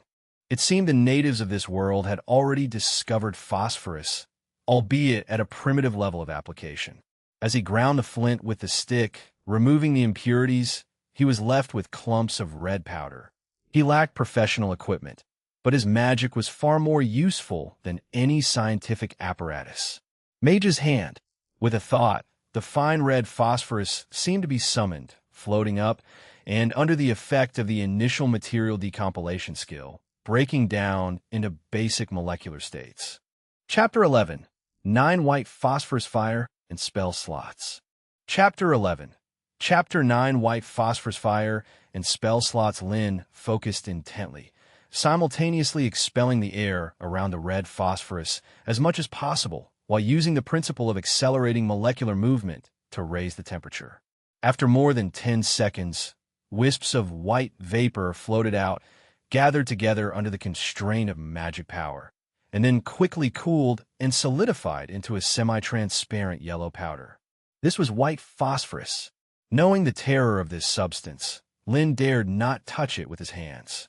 He held his breath the entire time, maintaining the mage's hand, and placed the collected white phosphorus into the bag that originally held the embers of red fire. This storage bag, specifically used for storing magical materials, had an excellent insulating effect, effectively preventing the sudden spontaneous combustion of white phosphorus. After doing all this, fine beads of sweat had already formed on Lin's forehead. Completing such a complicated procedure was somewhat strenuous for Lin, who was still a wizard apprentice. If not for the spirit fusion during the transmigration that had greatly enhanced his control over magic power, this attempt would likely have ended in failure. Luckily, everything went as he had anticipated. Placing the storage bag properly, Lin recalled the terrifying scene of the blazing fire of white phosphorus burning the ground in his memory, involuntarily shivering. Just hope there's no need to use it. Growing up in an era of peace, Lin still held deep reverence for life. However, he also knew that in this other world where human lives were as cheap as grass, in order to protect himself, he could only let others die while he remained alive. After everything was done, Lin silently called out in his mind. Since the intelligent brain was forcibly shut down 5 days ago, this had become his daily routine. Obviously, there was no response this time either. If not for the magic power in his body slowly diminishing to supply energy to the intelligent brain, Lin would have suspected that 071 had vanished completely. The intelligent brain was his important reliance for survival in this strange world. Just by connecting to the neural network to greatly enhance his thinking capacity, it was enough to get him out of many crises. Not to mention that in that special state, he could convert magic power into elements and cast spells without preparing materials in advance. Recalling the scene of his mentor Crow casting the second circle spell group Frostblades, Lin vaguely guessed that the ability to convert magic power into elements might be the key distinction between a wizard apprentice and a formal wizard. He was quite sure that Carl, as an apprentice, absolutely couldn't achieve this. There was no related memory in his mind. It was likely after the transmigration and the spirit fusion, plus the assistance of the intelligent brain, that briefly broke through this barrier. However, at this moment, Lin's attention was already focused on the strange rune suspended in his sea of consciousness. The interior of the strange rune consisted of countless tiny dots and lines arranged in a very special manner, looking intricate and full of beauty. Testingly, Lin touched it with his spiritual power, and the rune instantly lit up. Immediately, Lin sensed a tenth of his magic power diminish at that moment. When he opened his eyes, a diamond-shaped frost blade hovered in his palm. It was also a capability of formal wizards, significantly enhancing their casting speed. In general, the process of constructing spell slots was a bit like programming work in the past, setting various parameters in advance and then pressing the confirm button when needed to immediately output the result. Thus, the arrangement of this rune probably indicated 1 part oxygen plus 2 parts hydrogen plus reducing the molecular motion speed plus special configuration equals Frostblade. One had to admit, it was very scientific. Lin tried several other spells with interest, but unexpectedly, no new spell slots formed. After some thought, Lin quickly guessed the reason. To construct the corresponding spell slots, one probably needed to perform a complete casting of a first circle spell without the aid of casting materials. With this in mind, Lin could only temporarily abandon the plan to further solidify spell slots. Without the support of the intelligent brain, there was still a considerable gap between him and a formal wizard. Lin looked up at the sky outside, thinking it was about time to meet those wizard apprentices. Today was Monday, the last agreed-upon day. The Drunkard Tavern was located in the most bustling area of Wooter Town. If it weren't for following the secret marks all the way here, Lin could not have imagined that Johnny would choose this place for the meeting. And 17 coppers was precisely the price of a cup of ancient rum. Was this a case of hiding in plain sight? Lin muttered to himself, but as soon as he pushed open the door, he couldn't help but wrinkle his nose. As a gathering place for the lower class, the interior of the Drunkard Tavern was bustling. The rising fireplace drove away the night chill, and the space, no more than 100 square meters, was packed to the brim. The wooden floor was stained with liquor and vomit, and a strong stench almost knocked Lin out. At the long table near the entrance of the tavern, a drunken halfling immediately spotted the entering Lin. Seeing the young face and noting that he was a stranger, the halfling maliciously shouted out. Lin turned his head, scrutinizing the drunken halfling with a probing gaze. Halflings were unique to this continent. They were not called this because they had only half a body, but due to their small stature, roughly half the height of an adult, resembling dwarves. However, these beings were not the result of genetic defects, but an entirely different race. Halflings were strong, with muscles seemingly gifted by nature, much like the dwarfs in Western fantasy works of his past life. One could only wonder what the halflings' physical structure and genetic composition were like and how they differed from humans. As a data archivist by nature, Lin's curiosity surged.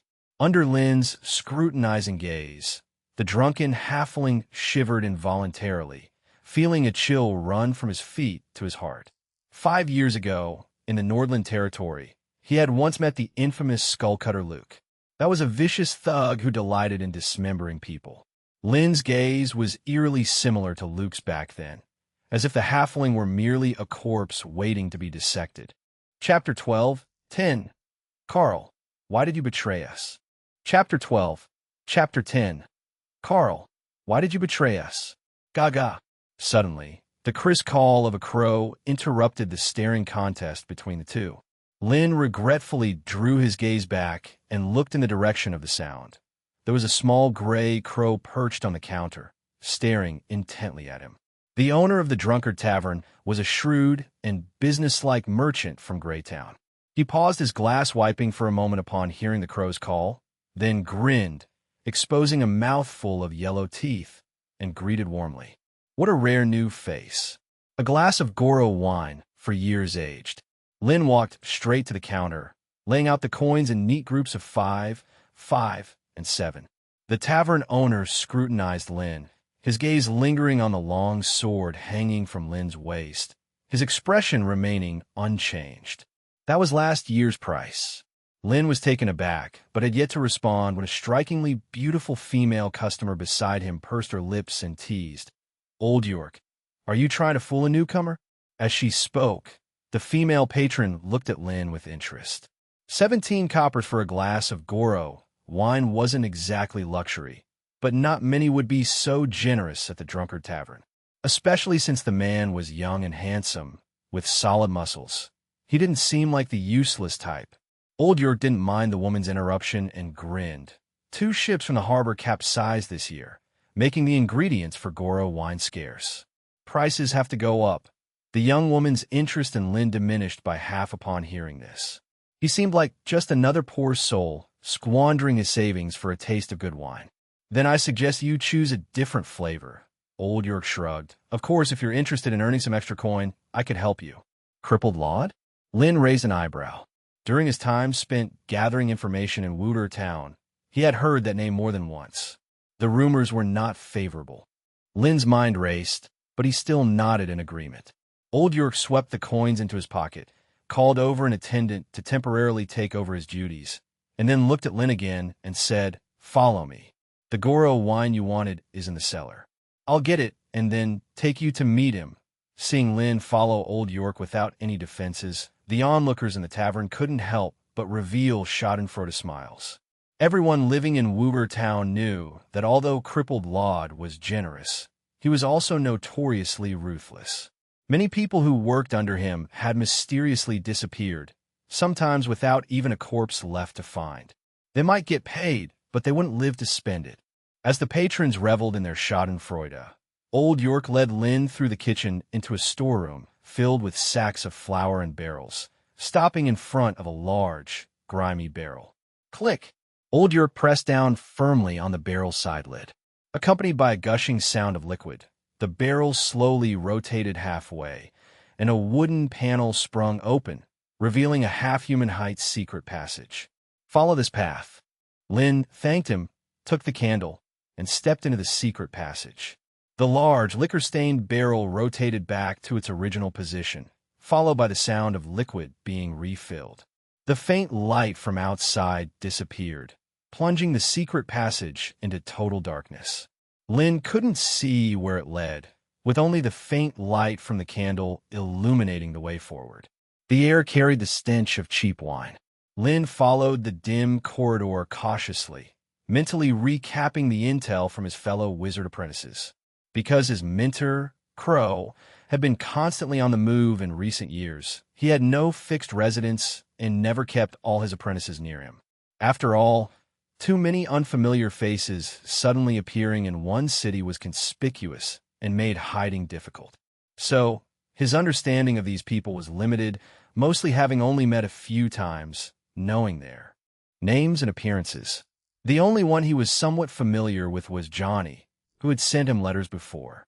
Of course, that familiarity was one-sided. To be precise, it was the original Carl who had a peculiar youthful crush on Johnny. In layman's terms, it was a one-sided infatuation sparked by beauty. As Crow's most favored disciple, Johnny had impressive magical talent and was just one step away from becoming a full-fledged wizard. After Crow's death, Johnny became the apparent leader of their group of apprentices. Unfortunately, such a one-sided, peculiar relationship clearly couldn't provide him with any help.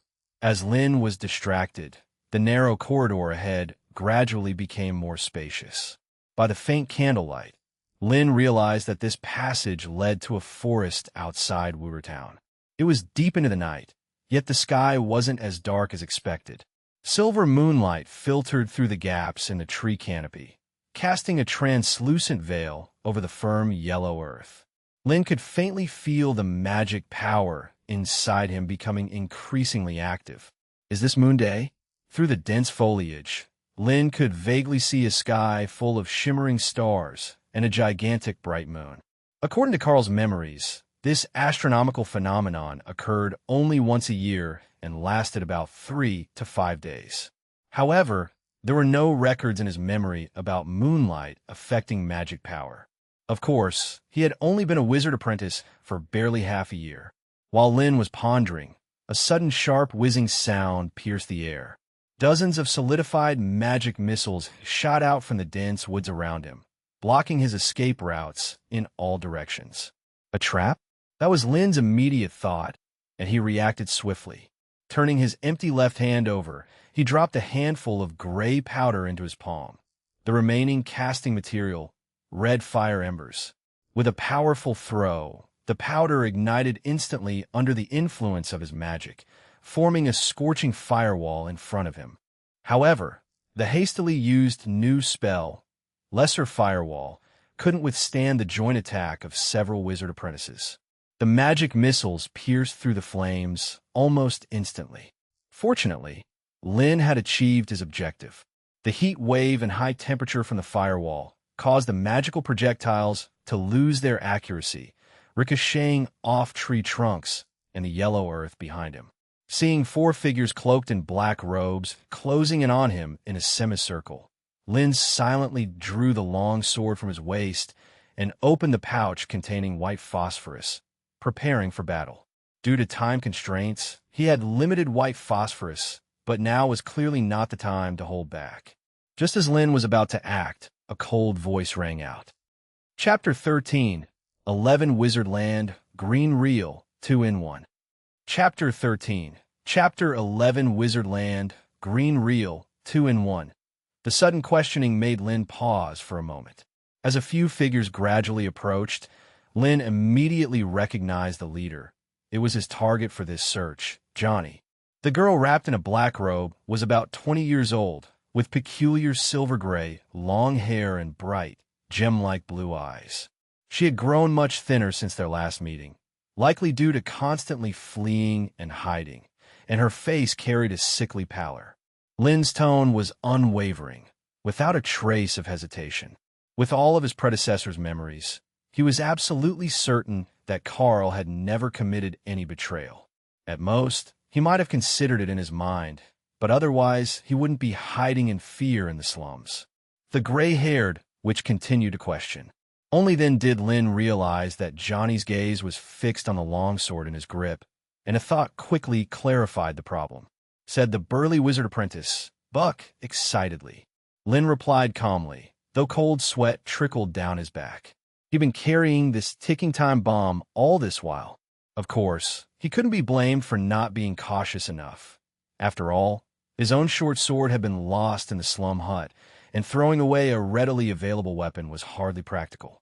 Considering that he hadn't encountered any trouble these past few days, it seemed knowledge of this intel was scarce, but it clearly had not escaped Old York at the Drunkard's Tavern. No wonder the other party kept evading and testing him with various excuses when he bought Crow's wine. It was likely Old York who conveyed the information about Lin having a witch hunter's sword to Johnny and his group. A trophy? Buck scoffed. As lackeys of the church, those selected as witch hunters were elites above ordinary people, usually operating in small teams. Even an official wizard would find them quite troublesome. For apprentices like them, escaping death was already a stroke of luck. Lin shook his head. As he spoke, Lin extended his hand, extracting hydrogen and oxygen from the surrounding air, then rapidly cooling them to condense into form. Almost instantly, a diamond-shaped ice blade materialized before everyone, its odd shape exuding a peculiar beauty. The present wizard apprentices were momentarily stunned, not by the ice blade's never-before-seen shape, but by Lin's rapid casting speed. Before becoming an official wizard, one couldn't inscribe spell slots into their brain, making the quick completion of intricate casting tasks and speeding up casting a significant challenge. After all, in real combat, enemies wouldn't foolishly wait for one spell to complete. Generally, An apprentice who could ready a spell in 2 seconds was considered qualified. Yet Lin had compressed the entire process to about 1 second, roughly sacrificing form for pure speed.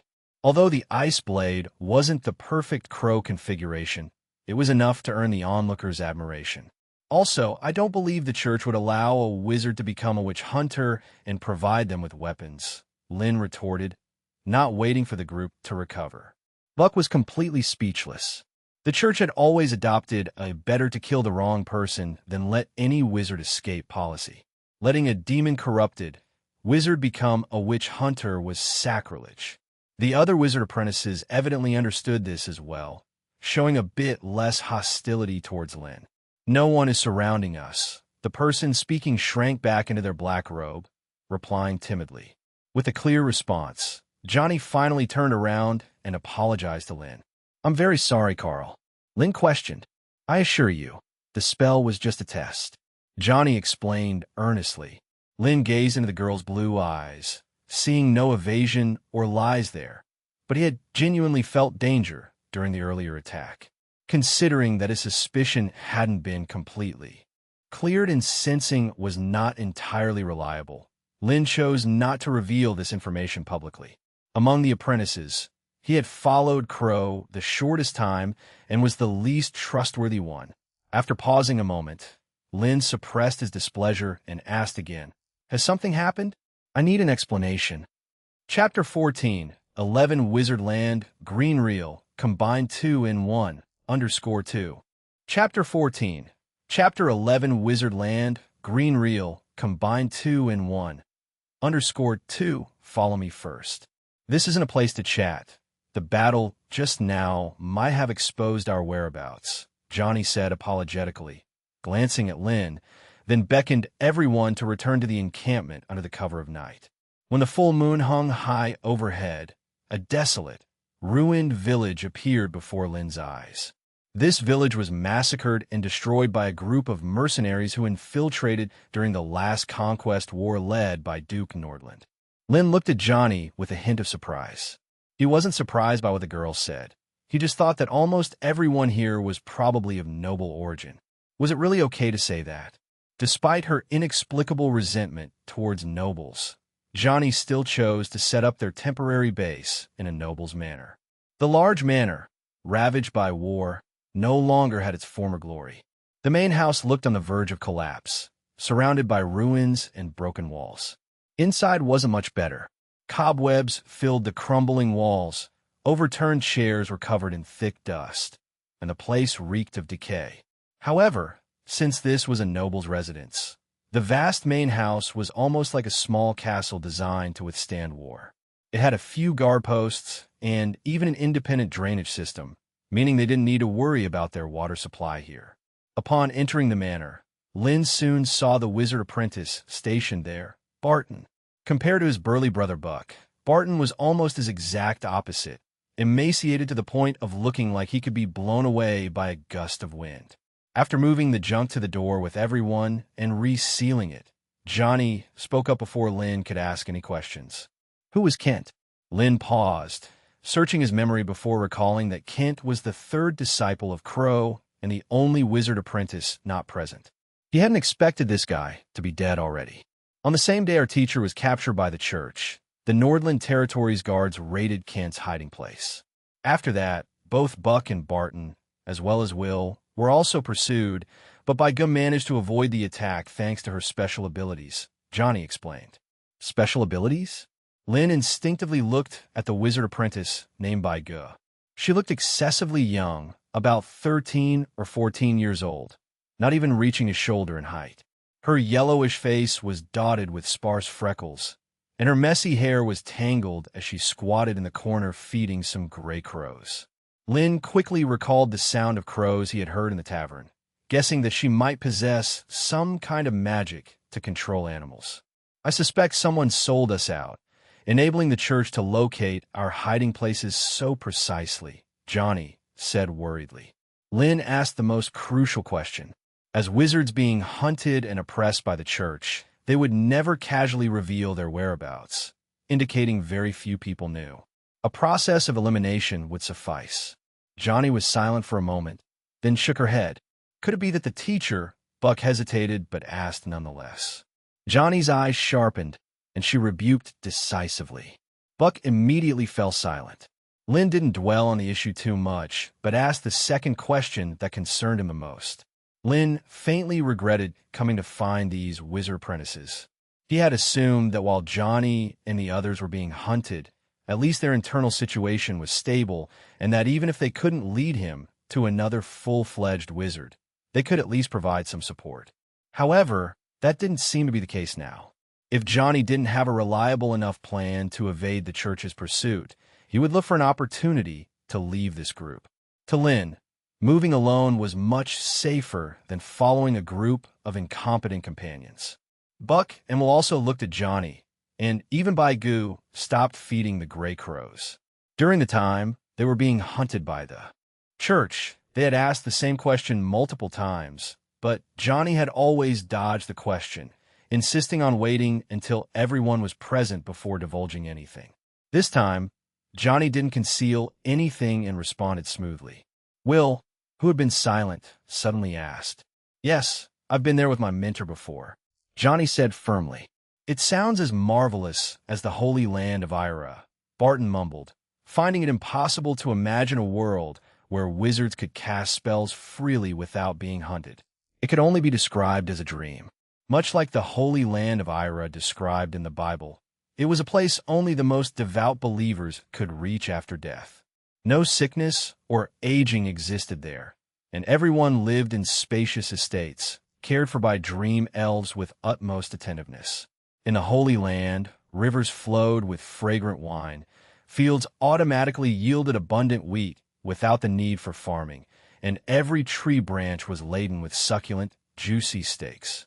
"Ira doesn't like wizards," squatting in the corner, Baigu weakly interrupted Barton's fantasy. Will asked anxiously. Johnny hesitated for a moment, but then responded truthfully. "Wooer Town is very close to the Nordland Territories port. We could board ship there." "Laud?" Lynn couldn't help but be surprised. Previously, the boss of the drunken tavern, Old York, had also mentioned this name to him. Rumor had it that Lame Laud had been a pirate for several years in his youth, making quite a name for himself until a leg injury during a merchant raid forced him to fake his death to survive. This incident, however, turned Laud's luck around. After a fierce battle where most of the pirate leaders perished, Laud conveniently became the pirate leader.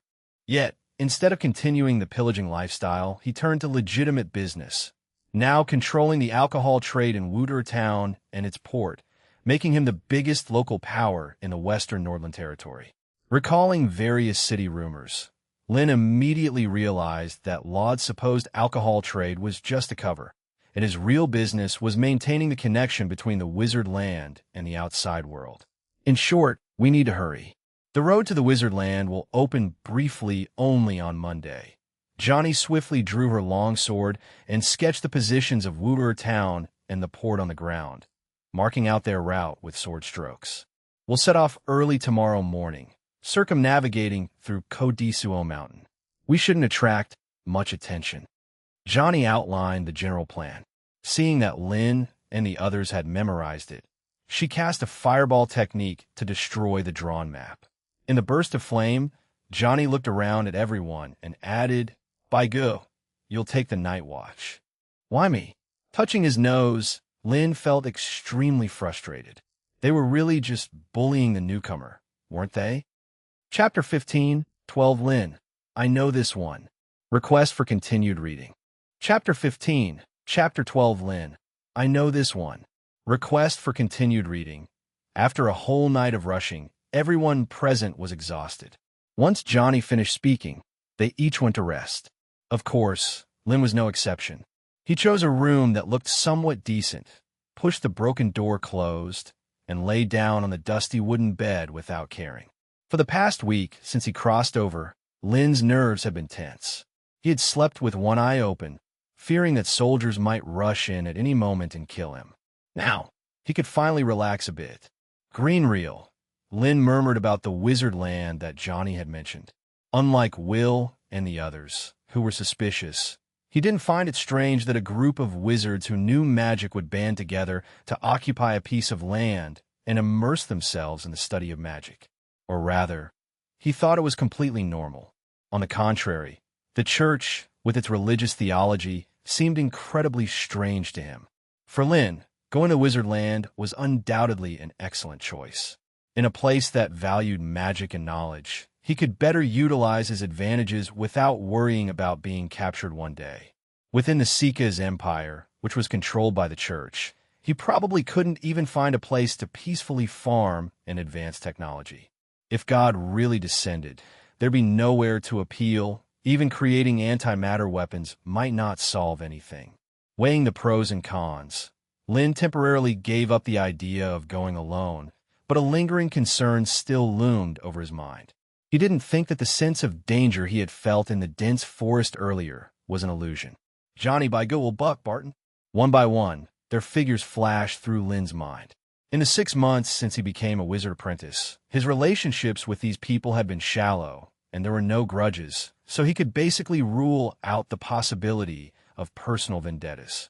As for who the attacker was, Lin thought about it and first ruled out Johnny.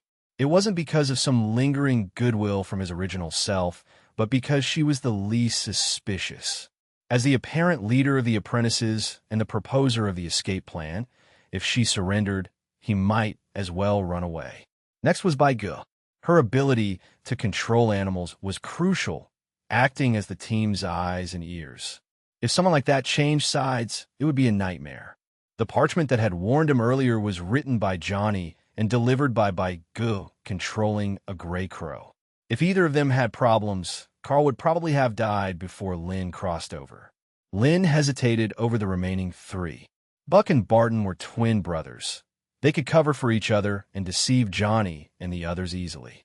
At least, the taciturn was someone he knew even less about, only that he was the offspring of an earl in the Seeka's empire. Lin closed his eyes and recalled every detail of his interactions with the other wizard apprentices, then thought of the secret passage in the Drunkard's Tavern, Old York, Wizardland, and the crippled Laud. Vaguely, a guess flashed through his mind. Lin suddenly opened his eyes and sat up, a cold feeling slowly rising in his heart. Click. Just at that moment, the creaking sound of a door hinge turning came, and the slightly ajar door was pushed open. Already on guard, Lin instinctively drew his long sword from his waist and slashed towards the door. Seeing the person clearly, Lin's hand movement suddenly stopped, the sharp blade hovering in front of the girl. Lin was a bit surprised. The silver-gray-haired witch raised her right hand to block the sword edge. It was then that Lin noticed she was wearing a pure black leather glove on her right hand, inscribed with complex and mysterious symbols. It seemed to be some kind of alchemy tool. The silver-gray-haired witch frowned slightly, not understanding why Lin reacted so violently. She paused before explaining again. Johnny said dejectedly, taking a 2-finger-thick book from her bosom and handing it to Lin. The cover had the words Basic Magic Compendium, scrawled in common language. Curious, Lin took it. The book was made of rough papyrus. Opening the first page, the first spell recorded was Magic Missiles. Similar to elementary material decompilation skill, Magic Missiles was a special category of zero-ring magic with lesser power than Frostblade and Fireball technique. The benefit was that Magic Missiles were purely magical constructs, requiring no pre-prepared casting materials and having no control limit. Theoretically, as long as there was enough magic power, creating hundreds of magic missiles at once was not impossible. Of course, sheer quantity was useless. Any wizard's focus was limited. Wizard apprentices managing to create and control 2 or 3 missiles for attack was already their limit. Otherwise, they'd easily get distracted in battle. But there was a solution. Flipping through the book, Lin found the second page of the Basic Magic Compendium, filled with numerous curve diagrams along with many Helram-like symbols below. After some detailed research, Lin understood roughly what it was trying to convey. To break the control limit of magic missiles, one needed to construct a 3-dimensional coordinate system centered on oneself in the mind and preset the flight paths of the magic missiles. The flight paths could be straight lines or curves, meaning a spellcaster could create numerous magic missiles, forming overwhelming, hard-to-resist barges from different directions and angles. This required the use of straight-line and curve equations in three-dimensional space. Lin stroked his chin. This problem didn't seem too difficult. Since magic missiles were pure magical constructs, they were minimally affected by gravity, needing consideration of only inertial force and wind speed. Seeing Lin's deep interest in the pages, Johnny couldn't help but remind him. This is a spell formula created by Grand Wizard Hellram, further enhancing the power of magic missiles. However, it's too difficult for us right now. Lin responded fluently, closing the book after confirming his thoughts were correct. Johnny saw Lin's dismissive attitude and helplessly shook her head. When she first encountered magic, she too loved studying these complex formulas until she hit a wall and became more self-aware. Chapter 16:13. The time is tonight. Chapter 16. Chapter 13. The time is tonight.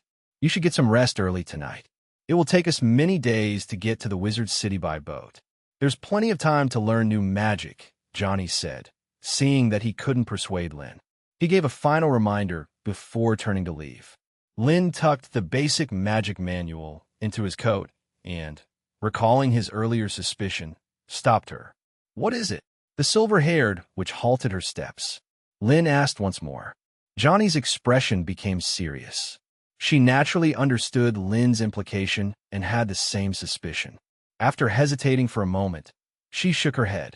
Before you arrived in Wu'er Town, we had already been in this village for an entire week. The dangerous tasks of gathering intelligence and purchasing supplies were all drawn by lots. She had also used these opportunities to test everyone. The fact that they had not encountered any pursuit from the church so far was the best proof. This did not surprise Lin. He directly and unequivocally retorted. Lin knew very well that if there was an insider, the only reason they hadn't acted yet was to gain a larger benefit. Johnny was taken aback, her face full of confusion. Lin stated each word with precision. He didn't know what kind of relationship the old York from the Drunken Tavern in Crow had that made them willing to help these wizard apprentices, but one thing was certain. Such a hidden passage, directly leading out of the city, could not have been specifically created for them. In other words, Old York was highly likely a spy planted by the wizard land in the Northern Territory, and helping them to set sail, Laud was undoubtedly a more important figure.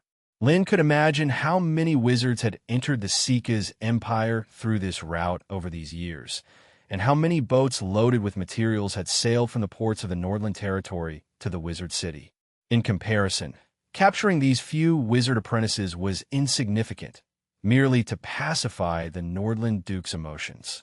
This might explain why they continually faced pursuit from the church outside, yet were safe once they entered Wu'er Town.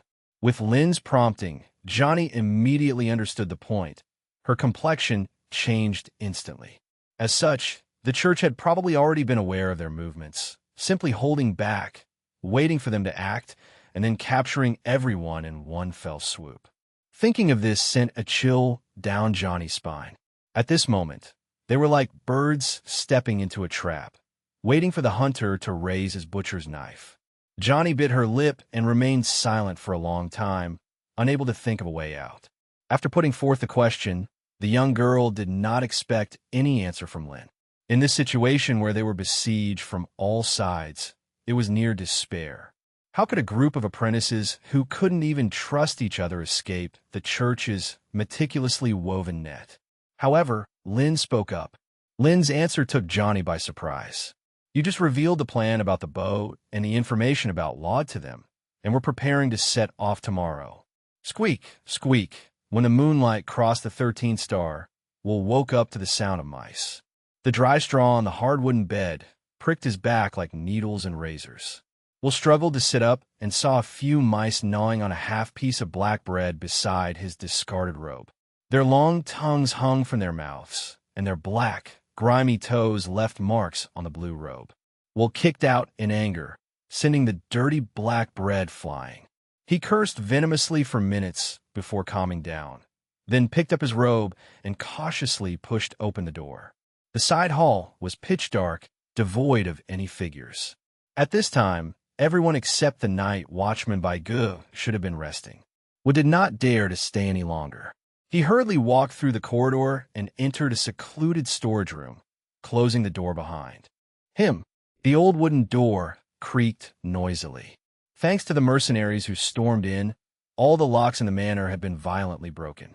The entire storage room was in disarray, dusty wooden floors, chairs, and cabinets tipped over.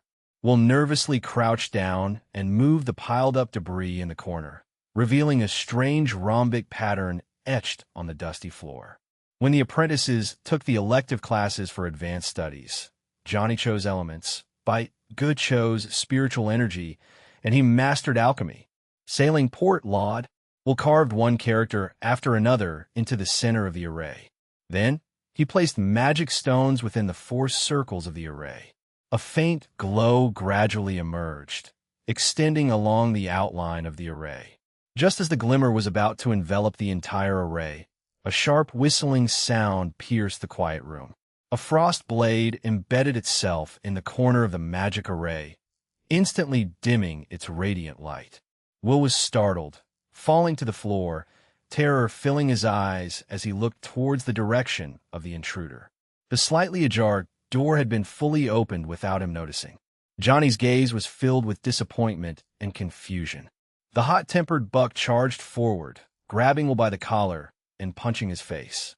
If not for that idiot crow, I should have been living in the manor of the ISK territory, attending luxurious high society gatherings, enjoying delicious food and servant service. But now, Crow is a madman, a demon. He taught us the knowledge of devils, turning us from noble aristocrats into a bunch of bugs hiding in dark corners. Chapter 17, 14 Caged Bird. Chapter 17, Chapter 14, Caged Bird. Have you all forgotten your identities? Will shouted loudly. Buck and the others glanced at each other, falling into silence. They understood Will's experience well. The feeling of falling from heaven into hell was indeed unbearable. In the midst of the silence, Lynn suddenly spoke. You should understand, Will, the church would never change their treatment of us because of our identities. What is the most important principle of the church as a monotheistic religion? Of course, it is the doctrine of divine creation. The legendary Lord Ira created everything in the world and bestowed the nectar of life, bringing vitality to the once lifeless and barren land. Because of this, everyone should adhere to the rule of the church, and wizards who sought to decipher the rules of the world's operation and gain power from it naturally became the church's mortal enemies. After all, this was shaking the foundation of divine rule. Will said excitedly, looking at everyone present, his entire being looking like a maniac. Johnny, Lynn, Buck, the church's primary target is not us. Once one chose to become a wizard, magic power would forever flow within them. In the Sika's empire, this was a symbol of demons and disgrace. If Earl Isk knew his second son had become a wizard, his first reaction would be to sever all ties and expel Will from the family. This meant they could never return to their previous lives. Will said with a cold smile, turning to glance at Baigu, who had remained silent. He pulled a few magic stones from a hidden pocket in his robe with his right hand behind his back and suddenly, without warning, scattered them towards Johnny and the others. Bai Yi screamed loudly. In her spiritual energy vision, she could clearly see that each magic stone was engraved with a hidden rune. Just as Bai Ji's voice sounded, several magic stones exploded in midair, and the sharp fragments fell like locusts. The gray-haired witch's expression remained unchanged. She raised her right hand, her fingers tapping as if playing a piano, with runes lighting up one after another on the gloves covering her slender fingers. A weak flame instantly appeared at her fingertips. Then, the sparks rapidly expanded, and within a second, the scorching tongues of fire covered everything in front of her. This was the first-level magic, Flame Touch. As soon as he threw out the magic stones, Will had already planned his escape route. He clumsily rolled to avoid the scorching flame tongues, then prepared to jump out of the wide-open window. But Lin was faster. A diamond-shaped ice blade shot forth, piercing Will's ankle, causing his body, which had leaped into the air, to lose balance and crash to the ground. A piercing cold spread from his ankle, and Will immediately felt his right leg go numb. Leaning against the wall, panic-stricken, he was about to say something when a slender magic missile flew over and exploded in his eye socket. Scarlet blood mixed with brain matter splattered down, staining the wooden floor red. Lin immediately turned to look in the opposite direction, and Johnny questioned in disbelief.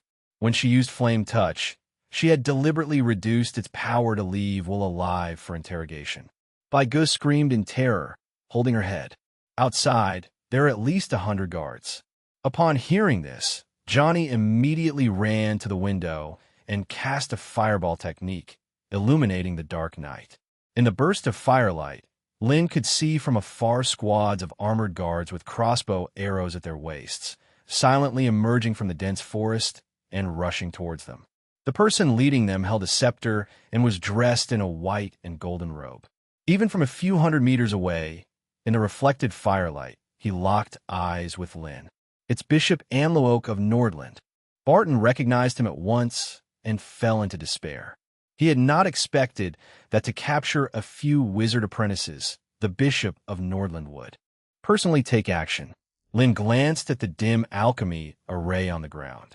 Just now, they should have already stopped the magic from being triggered, which meant everyone's gaze turned to Bai Ge. The 13 or 14-year-old girl shook her head frantically, her face full of fear.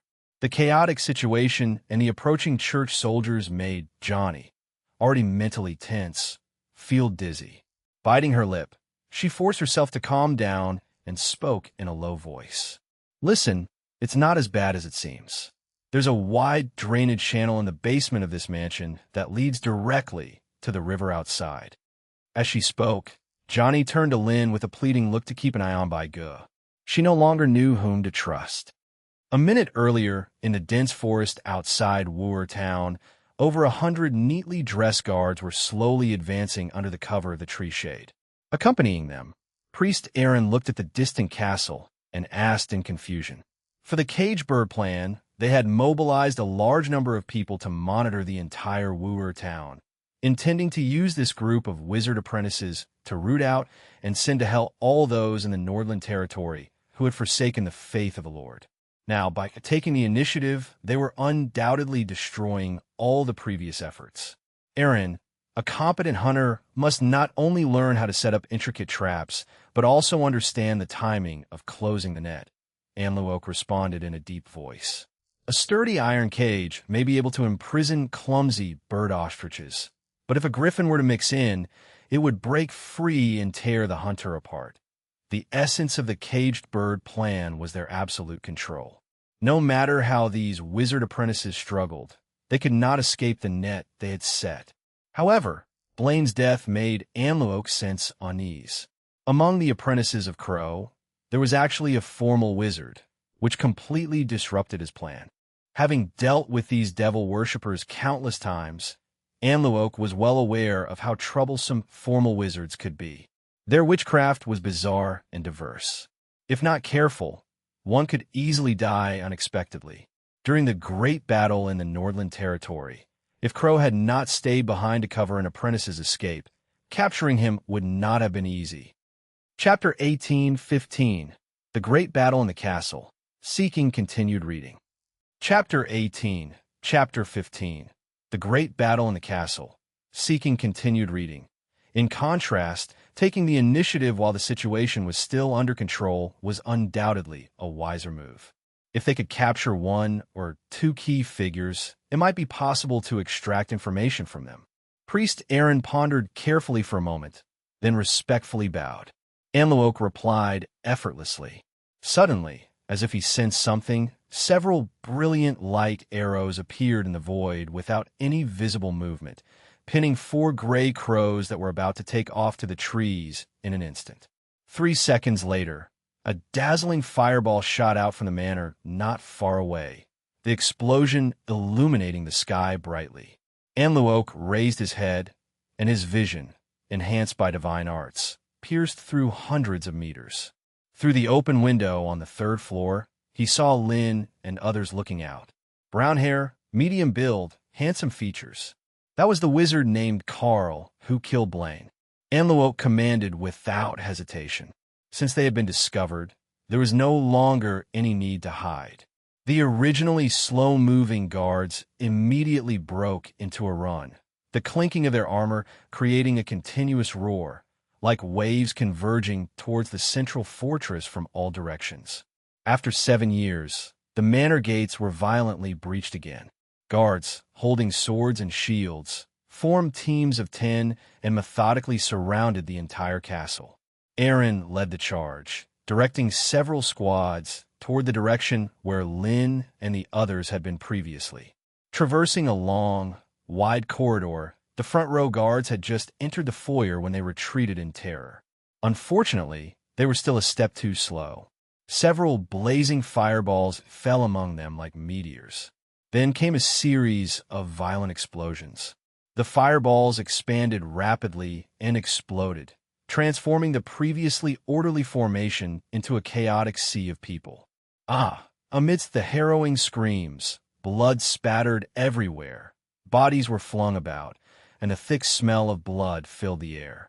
Even though the participants in this ambush were elite troops selected from the Nordland Territories Army, each fully armed, they were instantly thrown into disarray when faced with powerful witchcraft.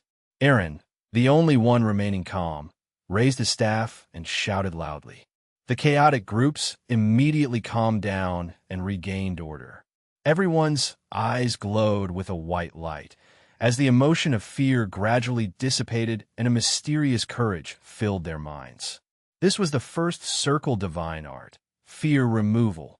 Under Aaron's command, shield-bearing guards held their sturdy shields horizontally in front, advancing in large strides.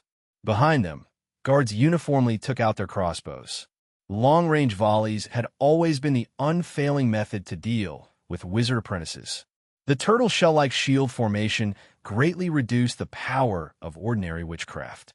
Magic missiles couldn't penetrate the defense, and even powerful fireball techniques couldn't achieve a good effect. The dense rain of arrows forced the wizard apprentices to retreat repeatedly, making them hide behind the walls to avoid them. The slowest to react, Barton, was hit by a crossbow arrow in the back and fell to the ground in a sorry state. Buck anxiously called out his brother's name, rushing forward to help Barton up. Seizing the opportunity, Aaron ordered again, and dozens of crossbows aimed at the two brothers. As the triggers were pulled, a dense barrage of arrows poured down like a meteor shower. The higher circle magic, Frost Curtain, Johnny didn't hesitate to step in front of the two brothers, raising his hand. A transparent water curtain appeared in the void before him, quickly solidifying into an icy crystal wall. Bang, bang, bang.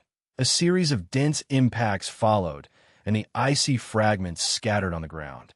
In just 2 seconds, the continuous rain of arrows pierced through the frost curtain, with 3 arrows shooting straight toward Johnny. Having just used Mage Hand for a hypercast, Johnny had no time to create a second frost curtain, and behind him were Buck and Barton. Johnny bit his lip, forcing himself to stop the evasive action, gripping his sword hilt without confidence in blocking all the arrows aimed at him. At that moment, 3 magic missiles flew from the side, accurately knocking down the arrows. Johnny was startled for a moment, unable to feel the joy of surviving the ordeal. Then he saw 7 more magic missiles flying past, curiously tracing arcs instead of straight lines, easily bypassing the shield wall and directly targeting the crossbowman behind it.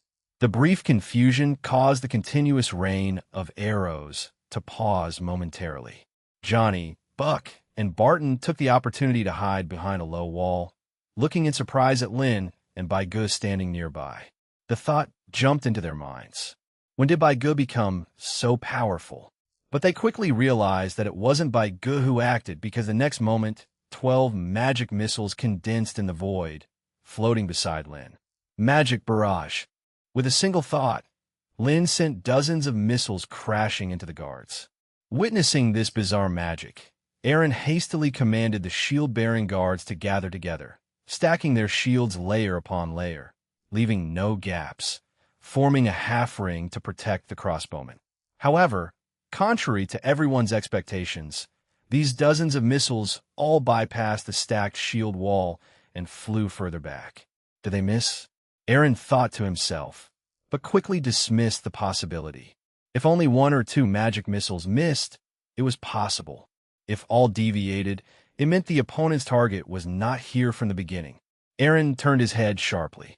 12 missiles struck a mottled pillar at the same time, and amidst the smoke and dust, the 7-meter-high pillar fell straight down. Aaron shouted hoarsely, raising his staff high and casting the only protective divine art he knew, Holy Shield.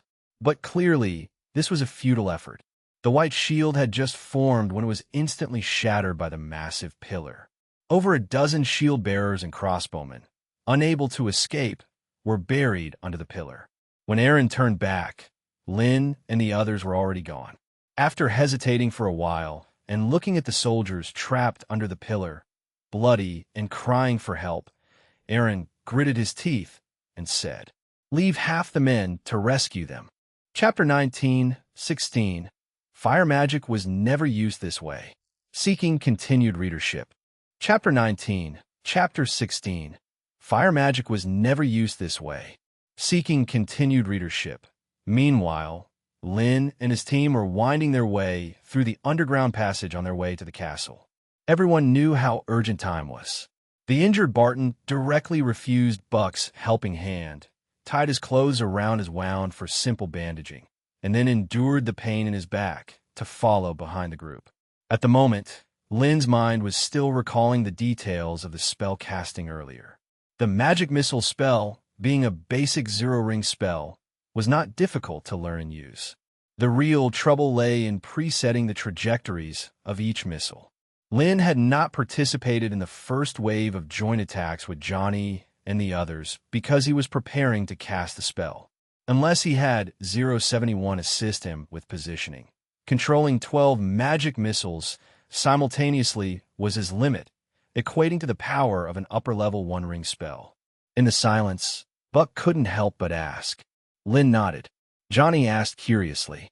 She had handed over the basic magic general knowledge book to Lin just over an hour ago. Could he have learned it just by reading it a few times?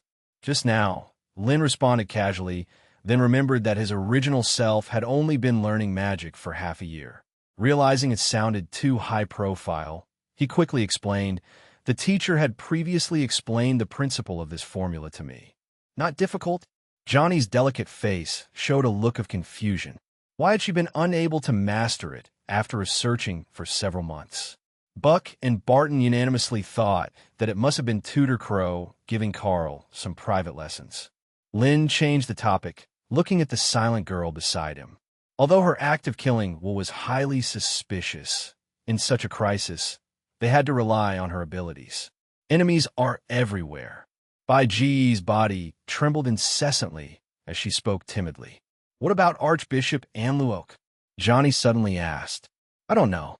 My spiritual sense can't detect him." Bai Gu was almost in tears.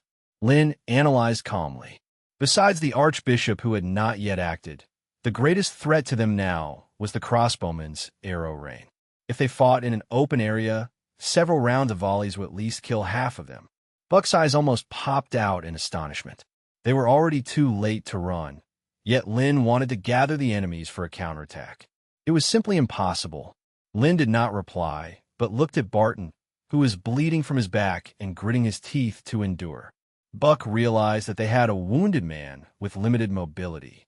Before long, the enemies would catch up from all directions. Once surrounded, they wouldn't even be able to escape. Johnny asked bluntly. Lin answered firmly. With Bai Ji's sensing and Lin's coordination, the soldiers blocking them from several directions almost simultaneously arrived, trapping the wizard apprentices in the side hall on the first floor of the castle. 6 full squads, excluding the elusive Archbishop Anluok, the personnel guarding the exits, and those treating the wounded, all had arrived. Despite their numbers, Aaron, who had suffered a great loss at Lynn's hands earlier, did not dare to be careless. He ordered the soldiers to advance with shield walls and crossbow arrays while casting auxiliary divine arts with the other priests. Fear removal, holy blessing. 2 successive flashes of white light infused the shield soldiers with courage and vitality, who then marched forward with a shield wall stacked up high and wide. In front, Buck stood alone, blocking the numerous shield soldiers. He lifted a heavy counter weighing hundreds of pounds that had fallen on the ground. His already strong arms swelled again, showcasing a colossal strength beyond human limits. He hurled the heavy counter forward with great effort. The heavy counter collided with the dense shield wall, producing a massive thud. Immediately after, the solid stone floor beneath their feet suddenly caved in. This was the one-ring spell, Turn Stone to Mud, jointly cast by Johnny and Barton hiding in the darkness.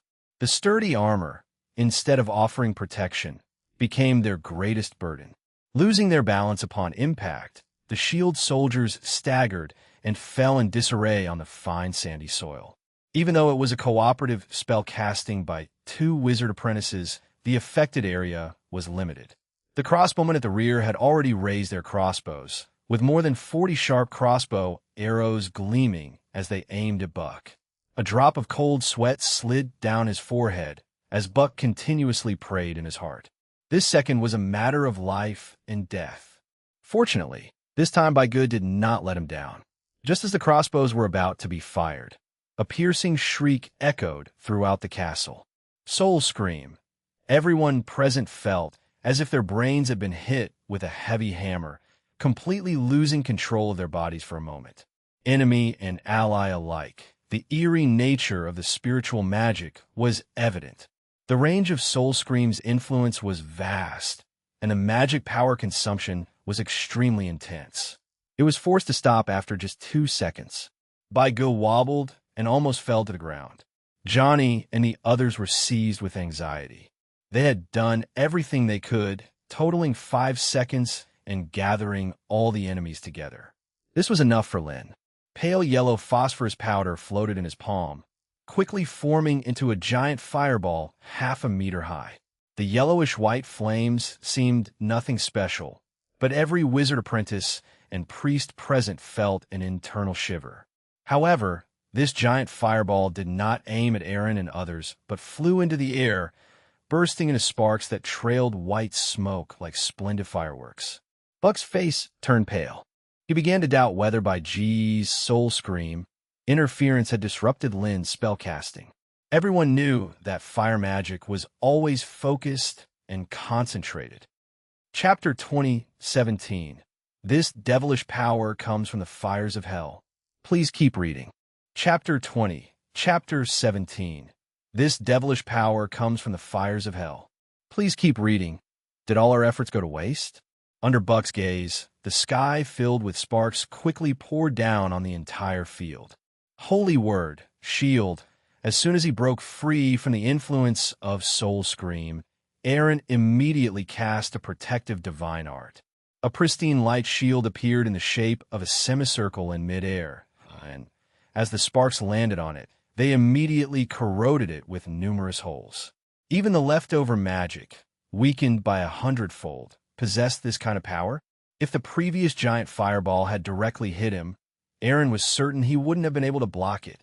As he was still in shock, dreadful screams echoed throughout the castle. Aaron turned his head and was stunned with what he saw. Compared to the priests skilled in divine arts, the guards hadn't yet recovered from the impact of Soul Scream, when the falling sparks had already attached themselves to their armor, shields, bows, crossbows, and the exposed parts of their bodies and faces. The horror of the white phosphorus fire manifested in the next second. The feeble flames rapidly spread upon contact with substances. Leather shoulder pads and gloves were burned with large holes, and the yellowish-white flames appeared to be attracted to flesh, seeping straight into the skin underneath. A shield guard frantically patted his chest, tried to extinguish the gradually spreading white phosphorus flames. However, this only resulted in his arm catching fire as well. Within a few breaths, half his body was ablaze like a torch. His companion fared even worse. The sparks fell directly into the crevices of his armor. Unable to bear the extreme heat of over 1,000 degrees, he screamed in agony, forcefully tore off his armor, and then inserted his right hand into his body, pulling out a bloody, flaming chunk of flesh. Flesh and corpses were the best fuel for the white phosphorus fire, causing the flames to spread rapidly. The burning sea of fire, the billowing white smoke, and the soldiers with twisted, horrific death throes made the scene look like hell on earth. The terrifying sight made the elite guards of the Nordland territory completely break down. The first-tier divine art, fear removal, had utterly lost its effectiveness. A priest who had luckily dodged the flames screamed desperately, threw down his staff, and fled without looking back. Johnny and the others were equally stunned, almost forgetting Lynn's instructions to hold their breath and use magic to extract oxygen from the air. Buck shivered deeply. Just being slightly close, he could feel a pain as if his very bones were being scorched. This is the fireball technique. Don't you also know it? Lynn noticed the astonished looks from everyone and explained briefly. This is called a bit? Buck's expression turned peculiar. He thought that Lynn's understanding of this word might differ from his own.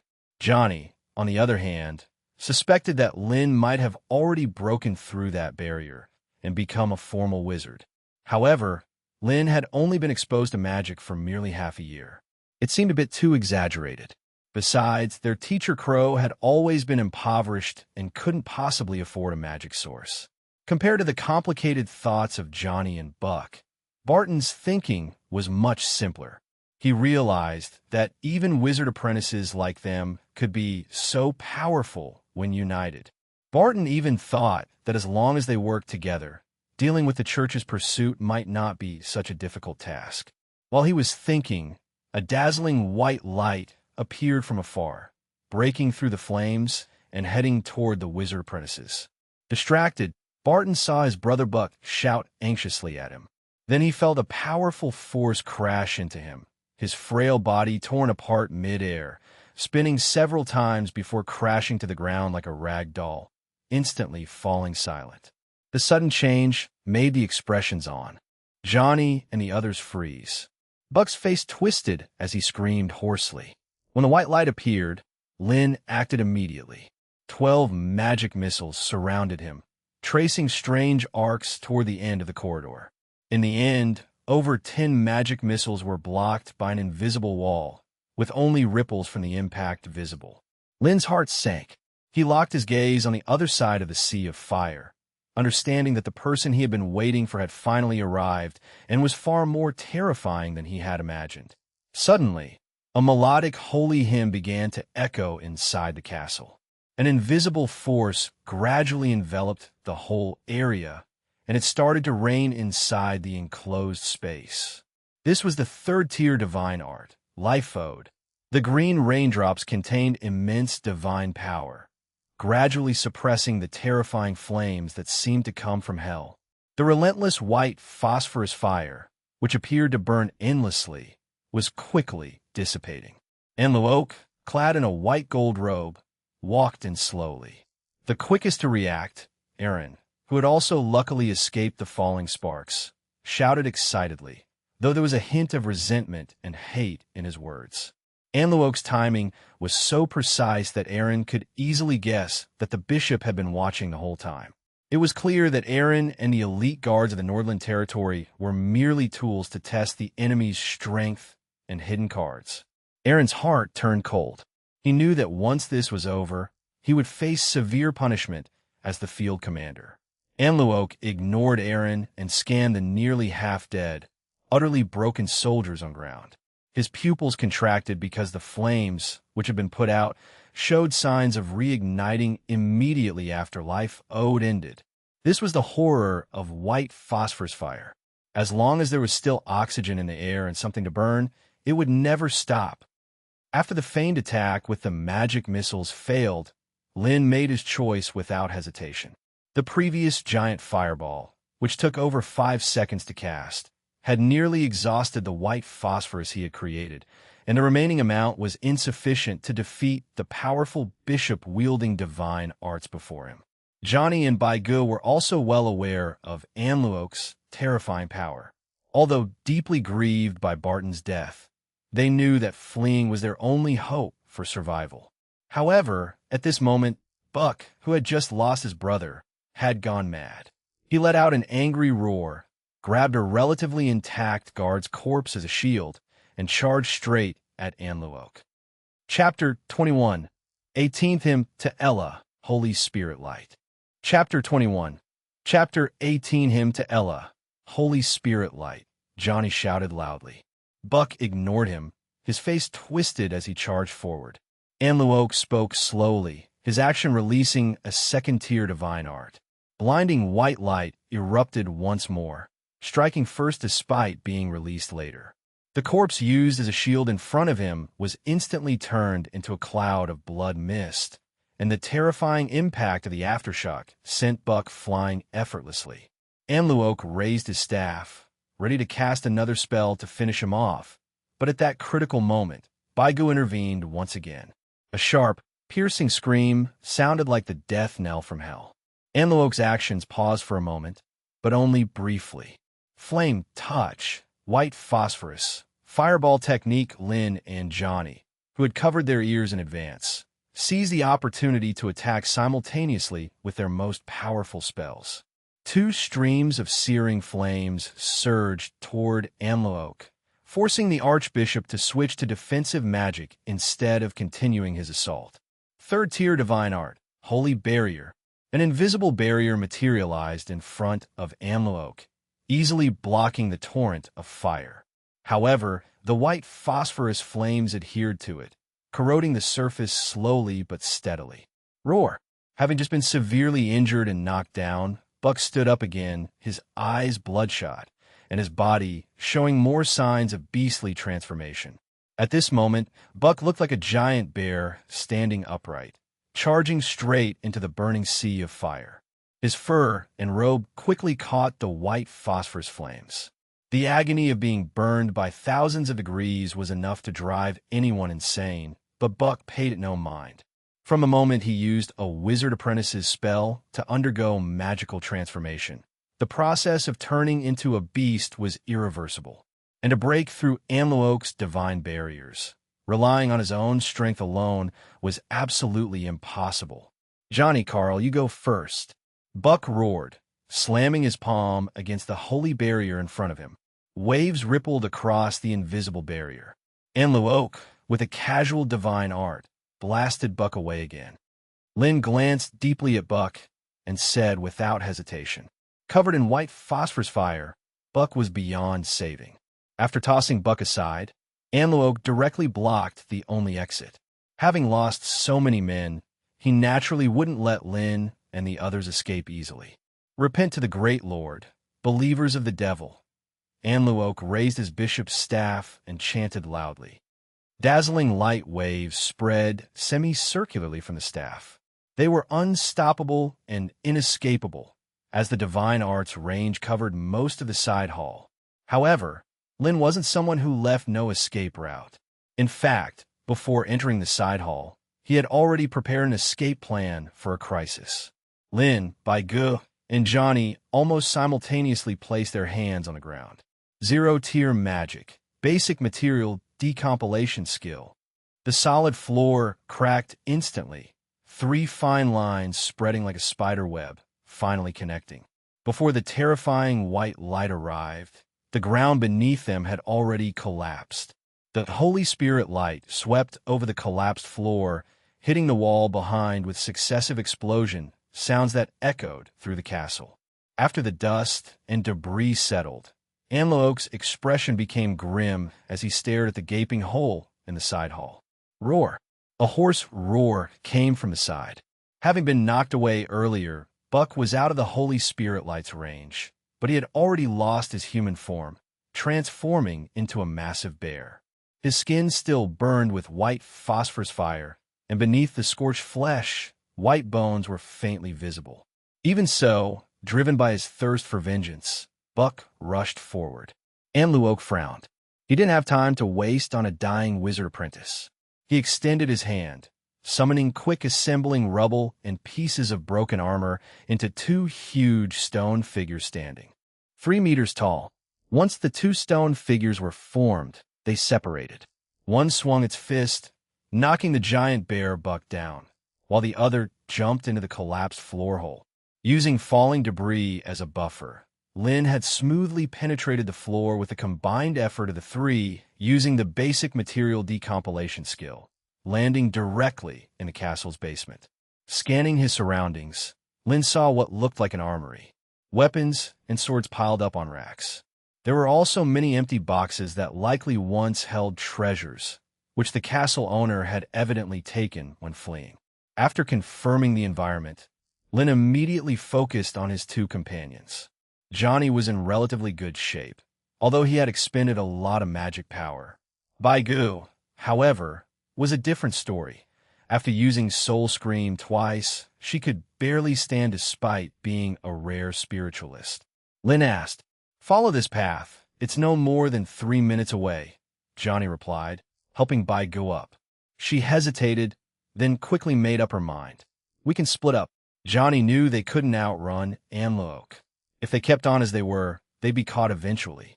Despite having consumed a lot of magic power in the earlier fight, relying on her magic hand, she could still cast 2 more first-tier spells, buying them some time. The silver gray-haired which lowered her head, her rosy lips bitten to the point of bleeding. She had promised Mintercrow to bring everyone safely back to Wizardland. But now Kent was dead, Will was dead, and Buck and Barton lay before her.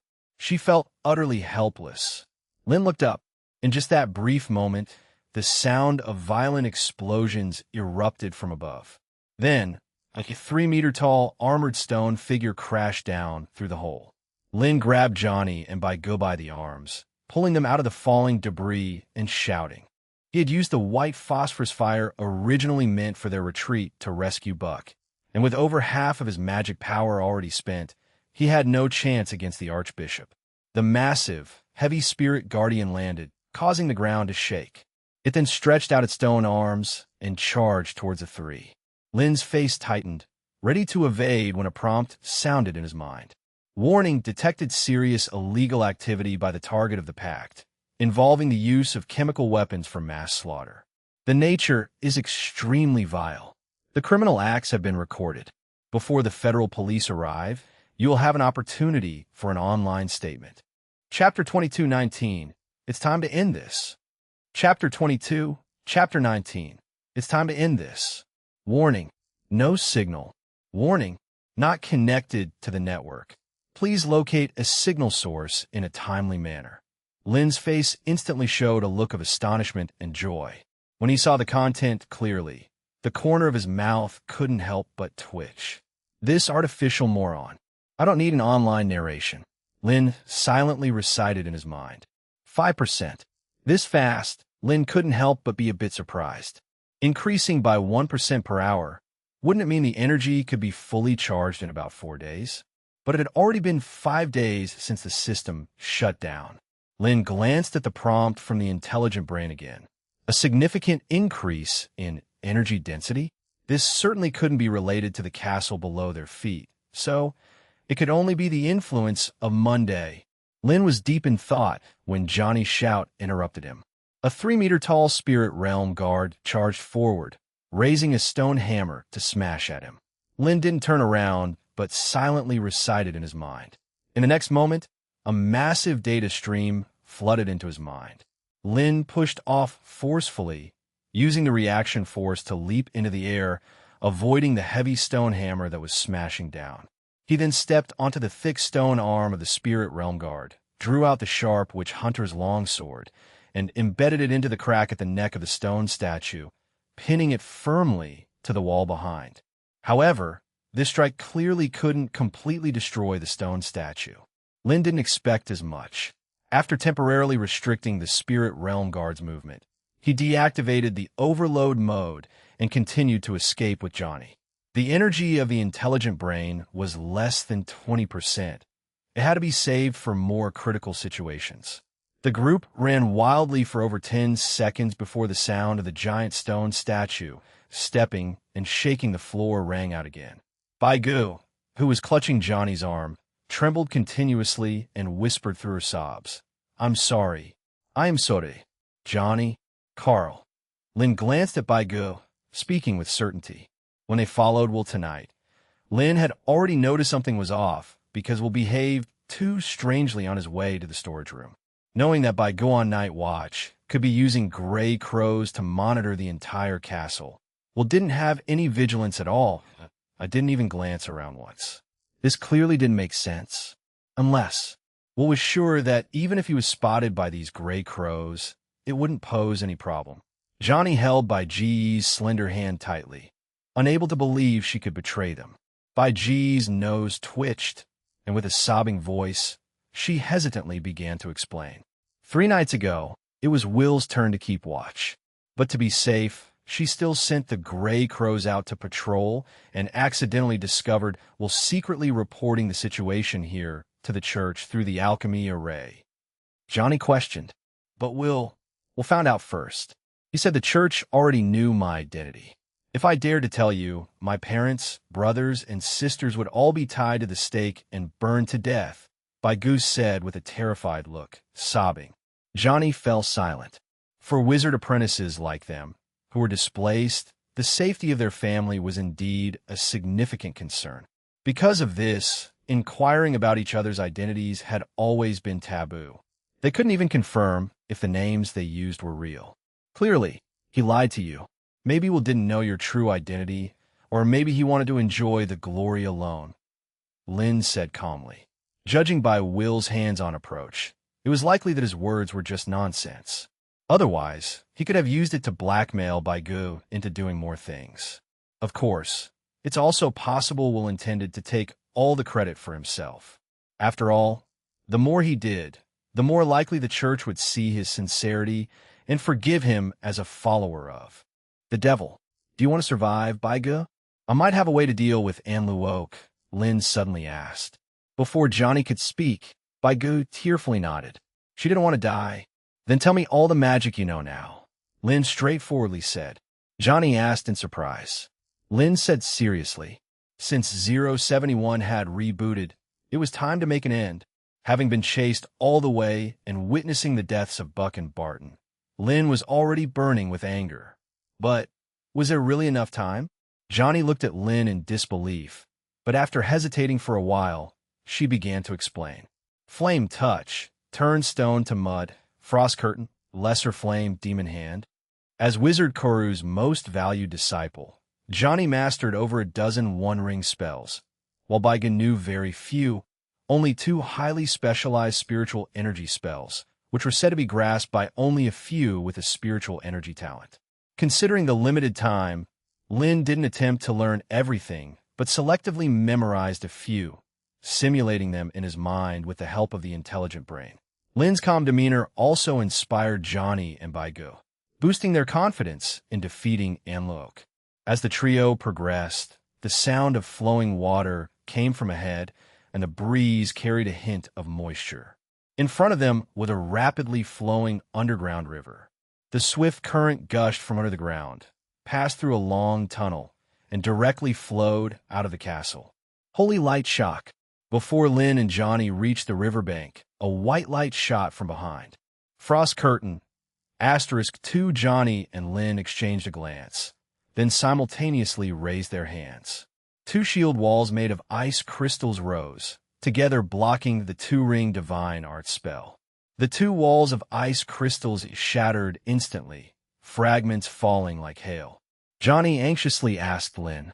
The exit tunnel was right in front of them, but if they were swept into the turbulent water and attacked by Anluok, they would have no way to resist. Lin gave Johnny a glance. Then, without warning, he took the girl's sword and, amidst her expressions of astonishment, surprise, and unease, pushed her directly into the rushing water. The icy water engulfed her nose and mouth, quickly soaking her body. Johnny clearly felt the enormous inertia of the rapid current forcefully pulling her towards the exit. Through the blurry water, Johnny could vaguely see Lin's mouth moving as if saying a final farewell, and then a heavy object was thrown at her by him. It was the panic by Gu. Watching the two being carried away by the current, Lin wasn't worried about the two witches' safety. A wizard who could control oxygen wouldn't drown. He just silently added the last part in his mind. P.S. New book seeking recommendations, collections, follow-up reads, monthly votes. Chapter 23:20. Deconstruction, Recording, Mimesis. Please follow. Chapter 23. Chapter 20. Deconstruction, Recording, Mimesis. Please follow. What a touching scene. Anluok's figure appeared at the other end of the passage, with a huge spirit realm guardian trailing closely behind him. Glancing at Johnny and Baigu, who were being swept towards the exit by the rapid current, Anluok didn't seem intent on stopping them, knowing the wizard standing before him would never let him succeed. If not for the odd setting, this almost seemed like a reenactment of the Battle of Nordland. I think you might be misunderstanding something. Lin turned around, his gaze piercing as he stared fixedly at Anluok at the end of the passage. He extended his right hand, and the remaining bit of white phosphorus on the surface of his storage pouch was stripped away under the influence of the mage's hand. First record. Recalling Johnny's earlier explanation, Lin instantly went into overdrive mode, casting the zero circle magic, material decompilation skill. The fine white phosphorus powder quickly disintegrated, reverting to its basic molecular state. Next was magic mimicry. A large amount of magic power surged into his palm, just like cell division, with the white phosphorus in his hand multiplying and then suddenly transforming into a massive fireball. To deconstruct and record an element, then mimic it with magic power. This was the essence of formal wizards being able to cast spells without materials. Under normal circumstances, recording and mastering an element would take weeks or even months, but leveraging the immense computing power brought by the cognitive brain, Lin shortened this time to within 3 seconds. A new rune was quickly etched into his mind, white phosphorus fireball technique. Seeing the fireball igniting in Lin's hand, Anluok halted his advance. Having witnessed the horror of white phosphorus fire before, he naturally dared not be careless, immediately casting his strongest defensive divine art, Holy Barrier. A formless light screen stood like a solid wall in front of him, but the white phosphorus fireball Lin threw curve around it, crashing into the entrance behind him. A tremendous explosion sounded in the next moment, accompanied by a burst of flames. The entrance behind them was now engulfed in the terrifying white phosphorus flames. Anluok was stunned at first, but upon understanding Lin's intention, his face turned extremely grim. It was clear that the wizard before him wasn't merely trying to cover his companion's escape. By sealing off his own retreat, it meant that Lin intended to kill him here. Realizing this, the fury in Anluok's heart ignited, and the enormous spirit realm guardian beside him charged forward with heavy steps. The golem's body, made of massive stone, was incredibly heavy, leaving distinct imprints as it stomped on the broken floor tiles. Standing before the spirit realm guardian, Lin seemed like a mantis trying to stop a car. However, Lin's expression remained calm, without any sign of evasion. He was silently counting in his mind. 3, 2, 1. Petrify. Just as the spirit realm guardian charged forward and swung a heavy punch, Lin dodged and pressed his palm against the ground. The solid ground instantly turned into soft sand, causing the heavy stone golem to lose its balance and roll directly into the rushing water behind it. The massive splash hadn't even settled before turning into dozens of crystalline ice blades, speeding towards the enemy with unimaginable speed. Taking advantage of the terrain, Lin cast his first second circle magic, Group Frostblade. The tides of battle turned in an instant, catching Anluok completely off guard. The spirit realm guardian sank into the water, while the swarm of ice blades struck directly at the holy barrier.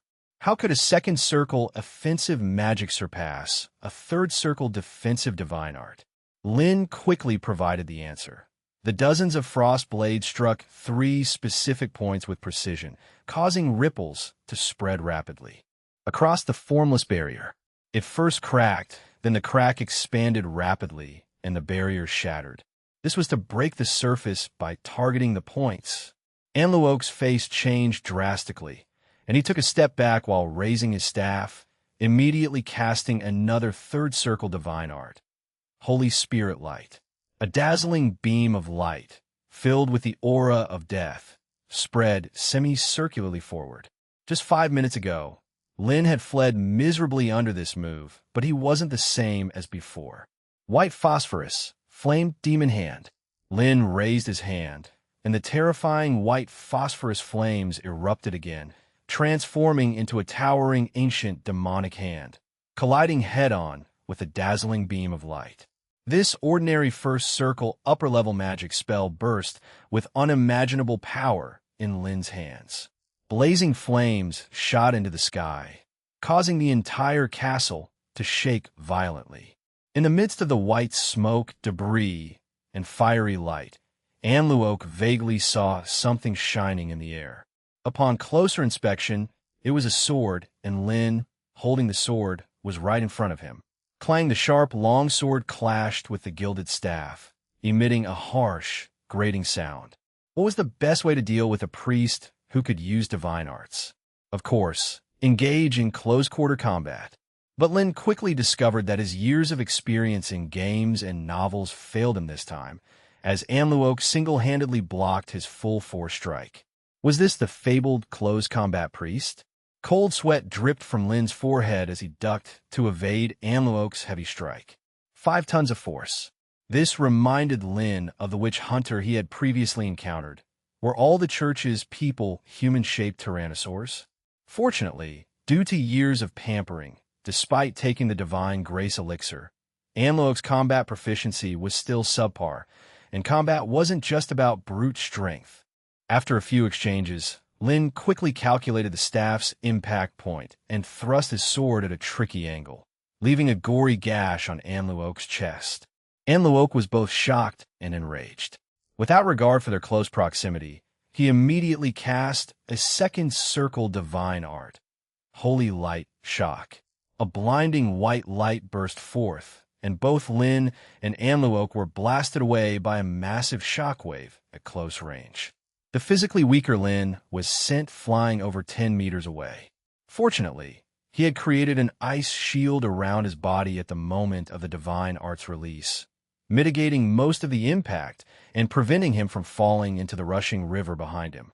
On the other side, Anluok, having taken his own divine art head-on, was adorned in a tattered, once opulent gilded robe, with a long, gruesome wound on his chest splitting open again. Holy word. Shield, holy blessing, fear removal, holy barrier, wall of darkness.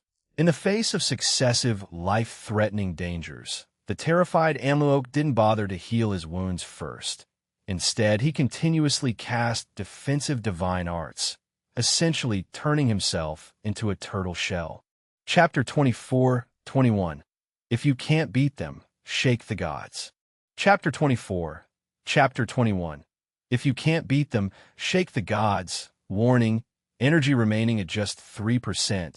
System will forcibly shut down in 15 seconds. Hearing the prompt in his mind, Lin said without hesitation.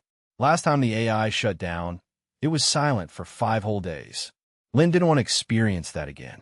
The consecutive battles nearly drained 90% of his magic power. Yet despite this disparity, a slight smile curled at Lin's lips because he had already seized the initiative in the battle. As a taboo in modern warfare, the terror of white phosphorus, besides its all-consuming burn and near-impossible extinguishability, was its dreadful toxicity. Because of this, he had specifically sent away by Gu and Johnny and instructed everyone in the battle to hold their breath to prevent them from dying from poisoning. However, fighting Anluok was different. Large-scale, white phosphorus, fireball technique, and flame demon hand were all meant to fill this enclosed space with toxic gases. Close-quarters combat would exhaust Anluok's physical strength, guide the airflow, and force him to inhale the poison gas more intensely. Soon, it should be about the right time. Even a true human-shaped Tyrannosaurus would have struggled to endure until now. Just as Lin thought, Amlook, hiding in his turtle shell, already sensed the weakness spreading throughout his body, dizziness, blurred vision. The once abundant power seemed to be peeling away bit by bit from his body. What witchcraft is this? In an instant, Amlook thought of the four-ringed magic known as Death Harvest, a terrifying magic that could turn an area into a forbidden zone for the living in just a few seconds. If the other party were a great wizard capable of casting four-ring magic, he would have already been dead the moment they crossed paths. It could only be poison.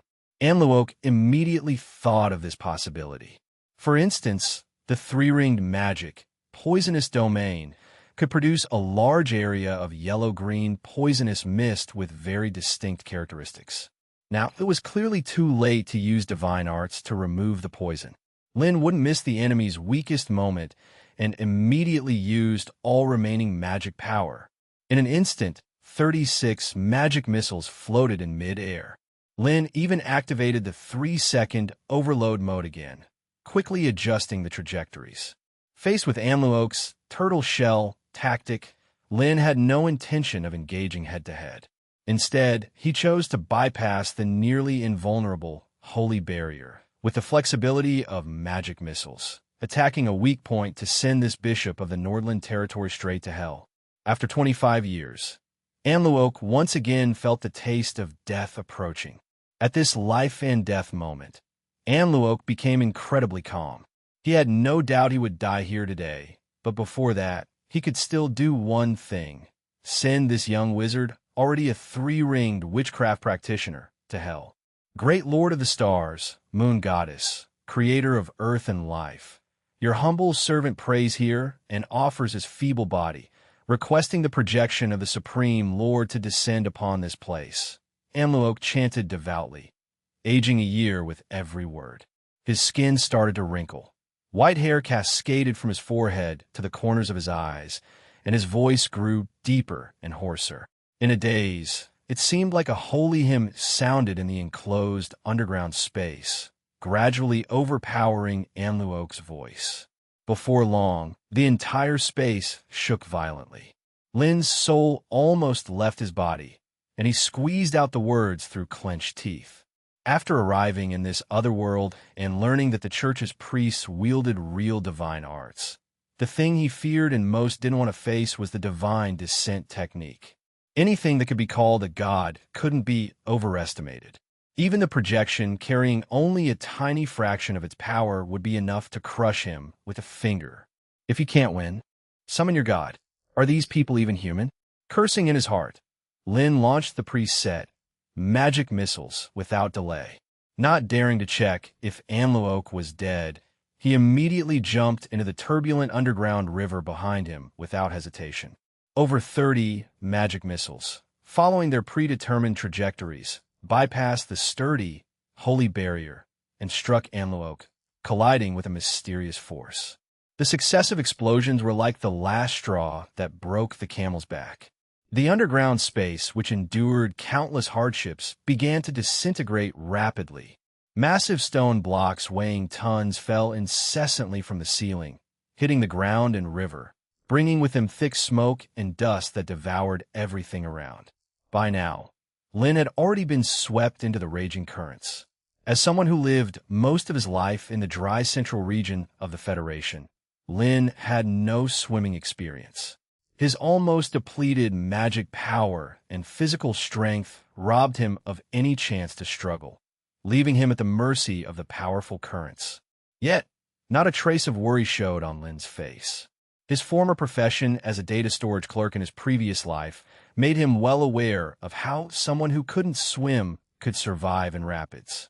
First, stay calm. This was the foundation of everything. Then, make full use of the water's buoyancy. As everyone knows, the human body's density is greater than water, which is why people gradually sink after falling into water. However, before diving in, Lin had already taken a deep breath and then relaxed his whole body as much as possible, adjusting his center of gravity and adopting a supine position to increase the contact area with the water surface. This way, as long as he held his breath until reaching a slightly calmer area, he would naturally float to the surface. Based on this theory, Lin very calmly assumed the most standard supine posture. Even though his body was sinking slowly, he didn't mind, thinking it was just the current's influence. But as the sinking deepened, anxiety began to creep into his heart. Could it be that his backstroke posture wasn't standard enough? 071. Lin couldn't resist calling out in his mind. The AI's prompt sounded next. According to the Federal Diving Safety Manual, Article 7, Section 32, beginners should not carry heavy objects when practicing diving, sir. Lin looked down at the steel longsword hanging at his waist and then sank straight to the bottom. P.S. Thanks to DSF 23DD for the reward of 300 starting points coins. Moreover, this book will be on its first round of recommendations this Sunday. Data during the new book period is extremely important, especially follow-ups. If you know someone who'd love this story, send them this video.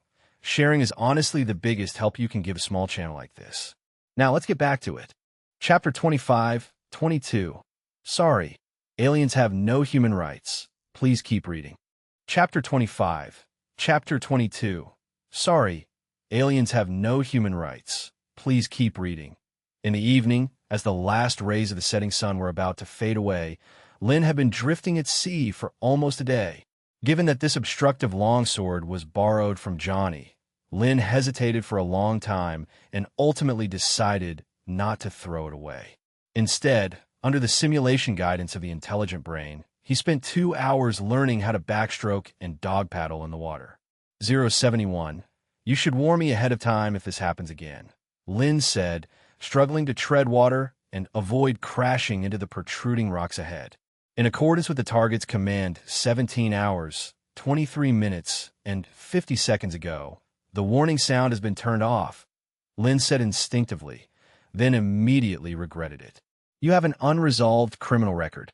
Lin sighed helplessly, almost facing the divine projection directly. He wished that Federation officers would come with spaceships to take him out of this wicked, otherworld medieval setting. Maybe he could even get a big reward for being the first to discover an extraterrestrial life planet. Unfortunately, this fantasy was destined not to come true. Before his crossing, the Federation's spaceship's travel range was limited to the solar system and didn't have the capability for interstellar navigation. And without even receiving a signal, it was impossible for them to get here. Familiar with the operational logic of the intelligent brain, Lin thought for a while and suddenly said, "This planet is detected to contain an unknown energy called magic power and is beyond the coverage area of the Uranus signal tower." Lin asked again, "The intelligent management law has no clauses regarding the protection of alien life forms." 071's answer was very concise. "So you're saying that aliens have no human rights?" Lin said seriously. The highly functioning intelligent brain seemed to stutter for a moment. After consuming 1,000th of its energy to compute, it gave the answer. Upon hearing this, Lin finally breathed a sigh of relief. He realized that no matter what he did in the future, there would be no more annoying warning sounds. After all, the Federation's laws couldn't reach this other world. Lin made a silent vow that once he became an official wizard and could freely use magic power, he would definitely research whether he could modify this artificial idiot. As Lin was thinking, a scatter of lights appeared on the endless water surface in the distance. Upon closer inspection, a towering city wall emerged, with the fires he previously saw merely being bonfires on the battlements used for lighting.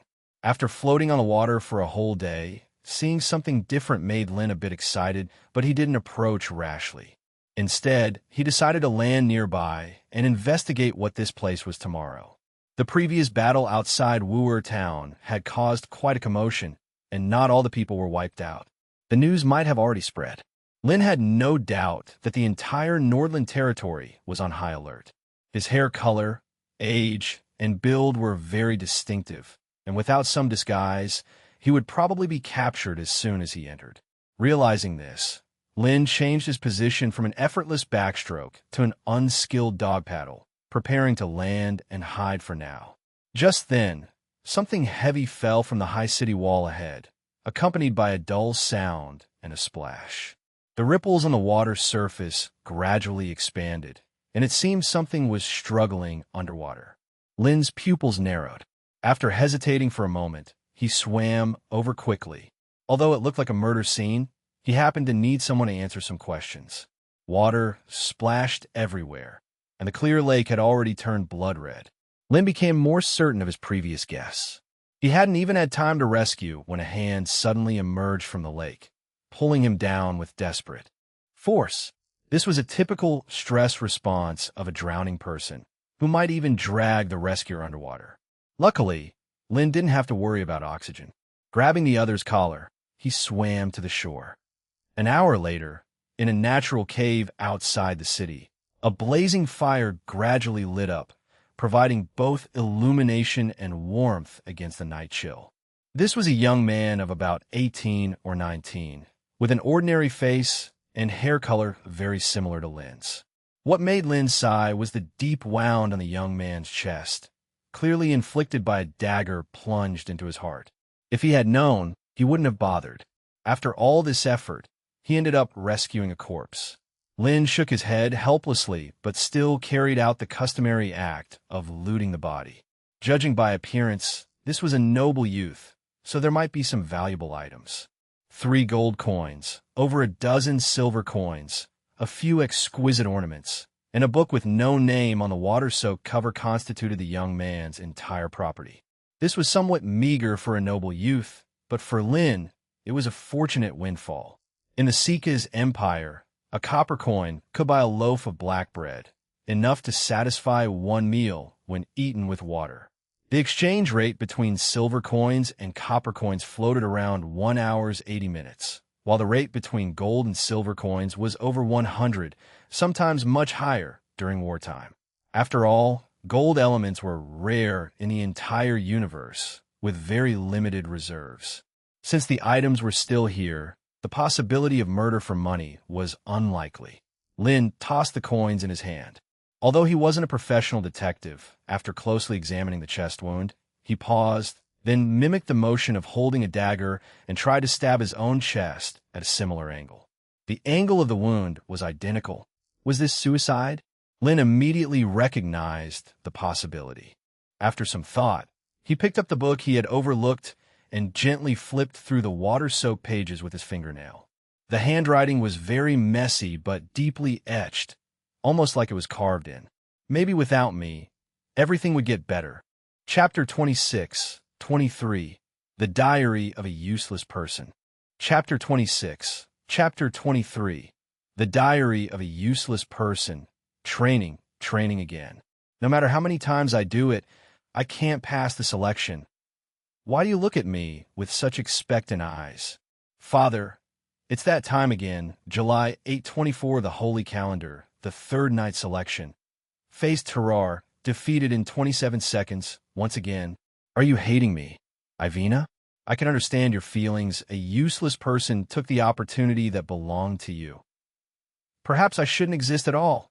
Time ticked by. The bonfire in the cave slowly burned out after consuming the last bit of dry wood. The sudden darkness interrupted Lin's thoughts. Waving his hand, the twigs and fallen leaves piled at the side floated up on their own, filling the still glimmering woodpile. The next moment, the crimson flames jumped back to life, and Lin resumed flipping through the journal in his hand. No, in fact, calling it a journal wasn't quite accurate. It was a record of a noble boy with no exceptional talents, detailing his fears, inferiority, resentment, and pain that he couldn't express to others. Loth Pedro, Lin read the boy's name out loud. Undoubtedly, this was a case of being driven mad by too many expectations. But what he saw was more complex than that. Loth's father was a baron in the Sika's empire, but one of those landless and fallen nobles who only had a title. On regular days, he could barely maintain his noble dignity by continuously depleting his savings. Just like every parent who hopes their child will become successful, Baron Pedro placed all his hopes of reviving the family on his son. For noble children like them, passing the night examination before turning 20 and having a firm belief would qualify them to become a priest, the best way to change the family's fortunes. For this reason, Loth underwent the strictest training from a young age, aiming to pass the night examination to become a clergyman of the church. Baron Pedro even spent a hefty sum to hire a formal knight to polish Loth's combat skills. However, Loth's talent was mediocre. No matter how hard he trained, it was all in vain. In the Nordland territory, only 3 priests and clergymen were selected each year, yet countless others harbored the same ambition. Among them were those more talented, more determined, and even more influential than Loth. Thus, since taking the examination at 16, Loth faced one disappointment after another. Under the weight of family expectations and harsh realities, he gradually became dull, quiet, and extremely introverted. His sister Ivina, on the other hand, was an exception. With decent talent, she mastered noteworthy swordsmanship simply by repeatedly observing Loth's daily sparring with a formal knight. However, for Baron Pedro, Ivina's displayed talent was merely a pleasant surprise. In the Sika's empire, there were indeed precedents for women to become nobles, but only under duress, like the absence of male heirs. Otherwise, daughters were usually tools for political marriages to expand the family's influence.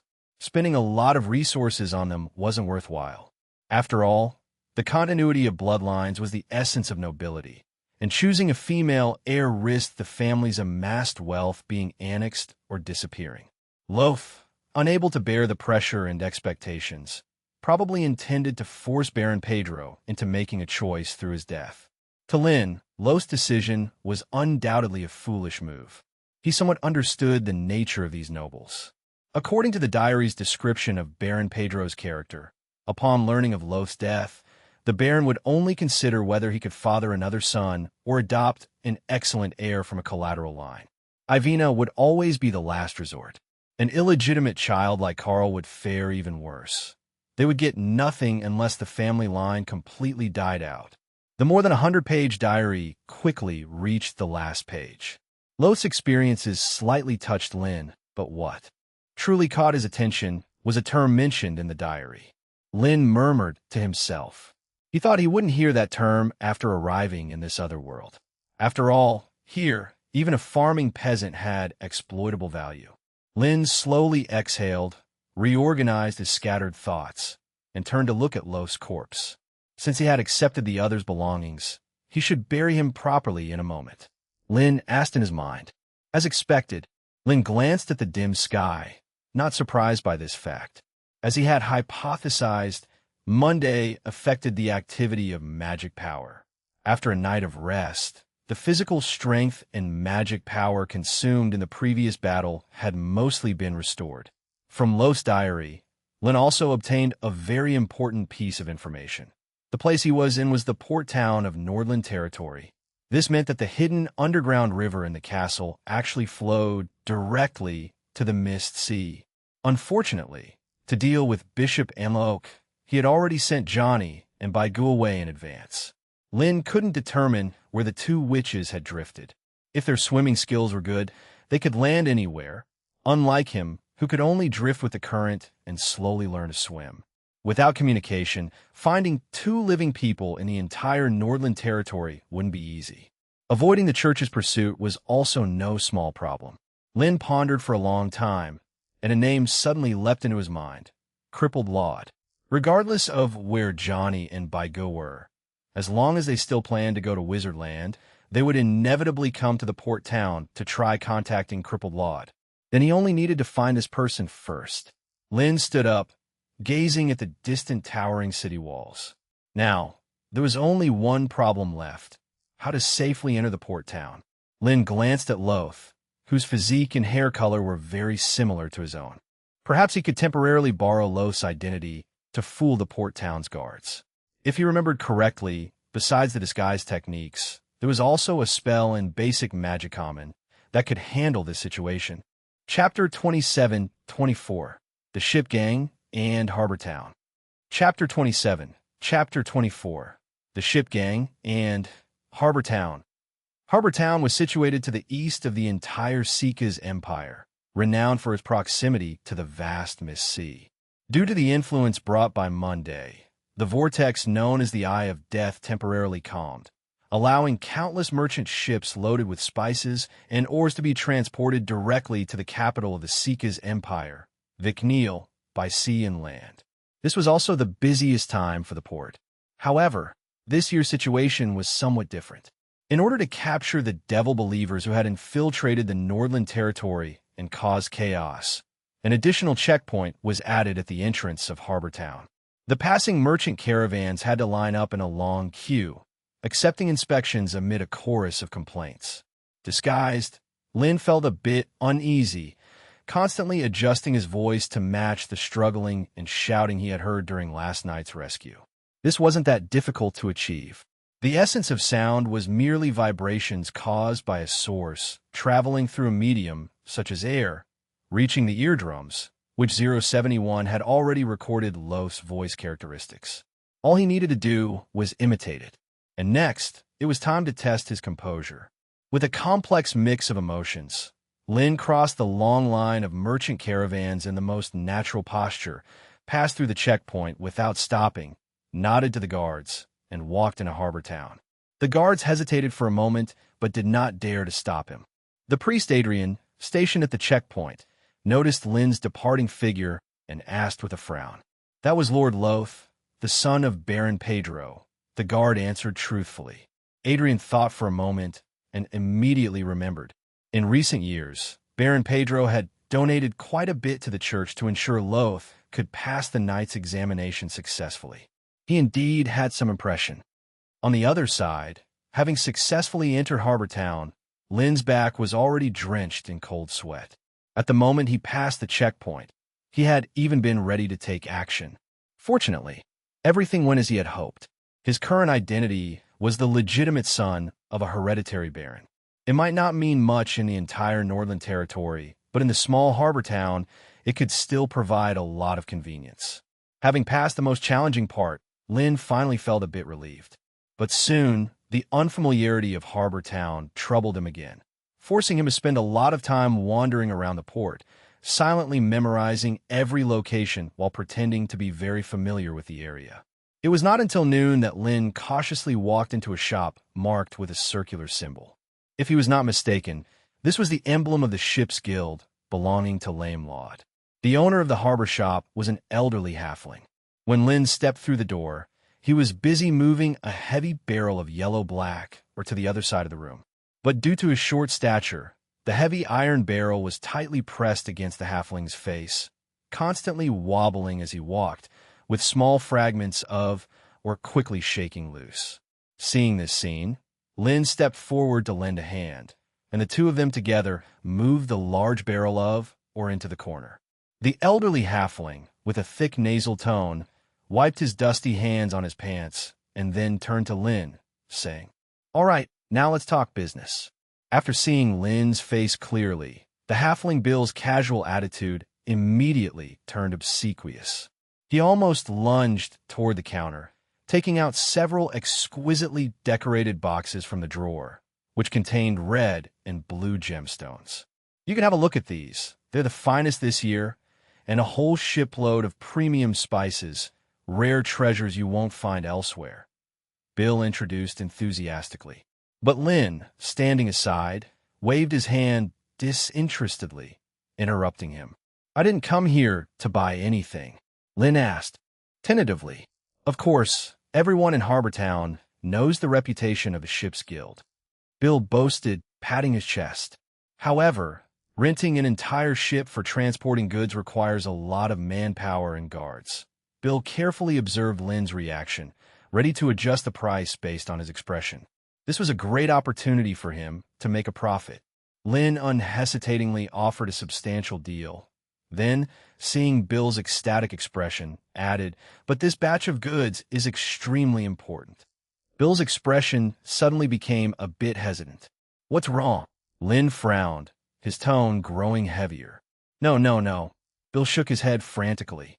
He didn't dare to say that. After hesitating for a moment, Bill looked around cautiously and said, "In fact, very few people in the entire ship's guild know that Mr. Lin paused noticeably, scrutinizing the halfling before him, suspecting he was being deceived. Bill smacked his lips and spoke reluctantly, "That I don't know." Over the years, around Monday, Mr. Laud would always be at the port, but this year is indeed an exception. Lin stared at the halfling for a long time before suddenly saying, "Forget it," since the elderly halfling immediately panicked. "Lord Loth, why don't you reconsider? Although Mr. Laud isn't in Harbor Town right now, I can contact Rebor for you. He's Mr. Laud's most capable subordinate and can handle everything for the ship's guild. I should have said that this batch of goods is very precious. I need to discuss it with Mr. Laud in person." Lin ignored Bill's continued shouting behind him and walked out of the shop without looking back. Outside, dozens of giant sailing ships were docked at the neat pier. Dock workers in gray clothes were busy moving boxes filled with goods from the decks to the wooden rafts at the edge of the dock. The noise of the crowd and the shouts of the overseers were incessant. Lin surveyed the bustling scene of Harbor Town, full of doubts. In recent days, it was the busiest time for the port. According to Johnny's description, the route to the Wizard Land would also open briefly, providing a once-a-year opportunity to transport goods to the Wizard Land. If there were any mistakes, decades of accumulation would go up in smoke. At such a critical time, logically speaking, Laud should not have left. Chapter 28-25, Son, Learn to Exercise Restraint. Chapter 28. Chapter 25, Son, Learn to Exercise Restraint. Where did it go wrong? Lin constantly pondered. Using his noble identity as a stepping stone to meet Laud through trade was the fastest and safest plan he could think of, but he didn't expect to hit a wall right from the start. This made Lin somewhat perplexed. He even suspected that Laud might have received some bad news and was purposely hiding. If this was truly the case, it would be troublesome. Finding someone who intended to hide was never an easy task. While Lin was contemplating, the dense crowd at the port suddenly became incredibly chaotic. Amidst a series of screams, a beautifully decorated carriage sped down the narrow road, hastily making its way toward him.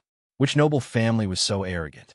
Lin frowned, intending to step aside, but the carriage stopped right in front of him. Before long, a well-dressed, tall, and slender middle-aged man got out of the carriage, bowing deeply. "Finally, I found you, Master Loth. Please come with me quickly." Faced with the sudden invitation, Lin almost didn't react. Fortunately, he recalled Loth's diary and quickly deduced that the man before him was the butler for Pedro's mansion. A bead of cold sweat appeared on Lin's forehead. This identity was supposed to be a temporary guise to grant him entry into the harbor town and meet the limping Laud, but he didn't expect the real master to come looking so soon, and much faster than he had anticipated. To go or not to go? Countless possibilities flashed through Lin's mind. After a second or two of hesitation, under the respectful yet determined gaze of the butler, Lin nodded, lifted the curtain, and got into the carriage. Flip glop, flip glop. The halted carriage slowly started moving, traveling on the muddy road of the dock. The constant jolting of the carriage made Lin feel somewhat uncomfortable. "Before entering the mansion, you'd better tidy yourself up." The butler lifted the curtain again, glanced at Lin's hands, and advised. Lin looked down to find his hands covered in a yellow and black powder, likely from accidentally getting it while helping the halfling Bill move barrels earlier. "Wait a minute." Suddenly Lin raised his hand, sniffing it. The scent seemed like sulfur.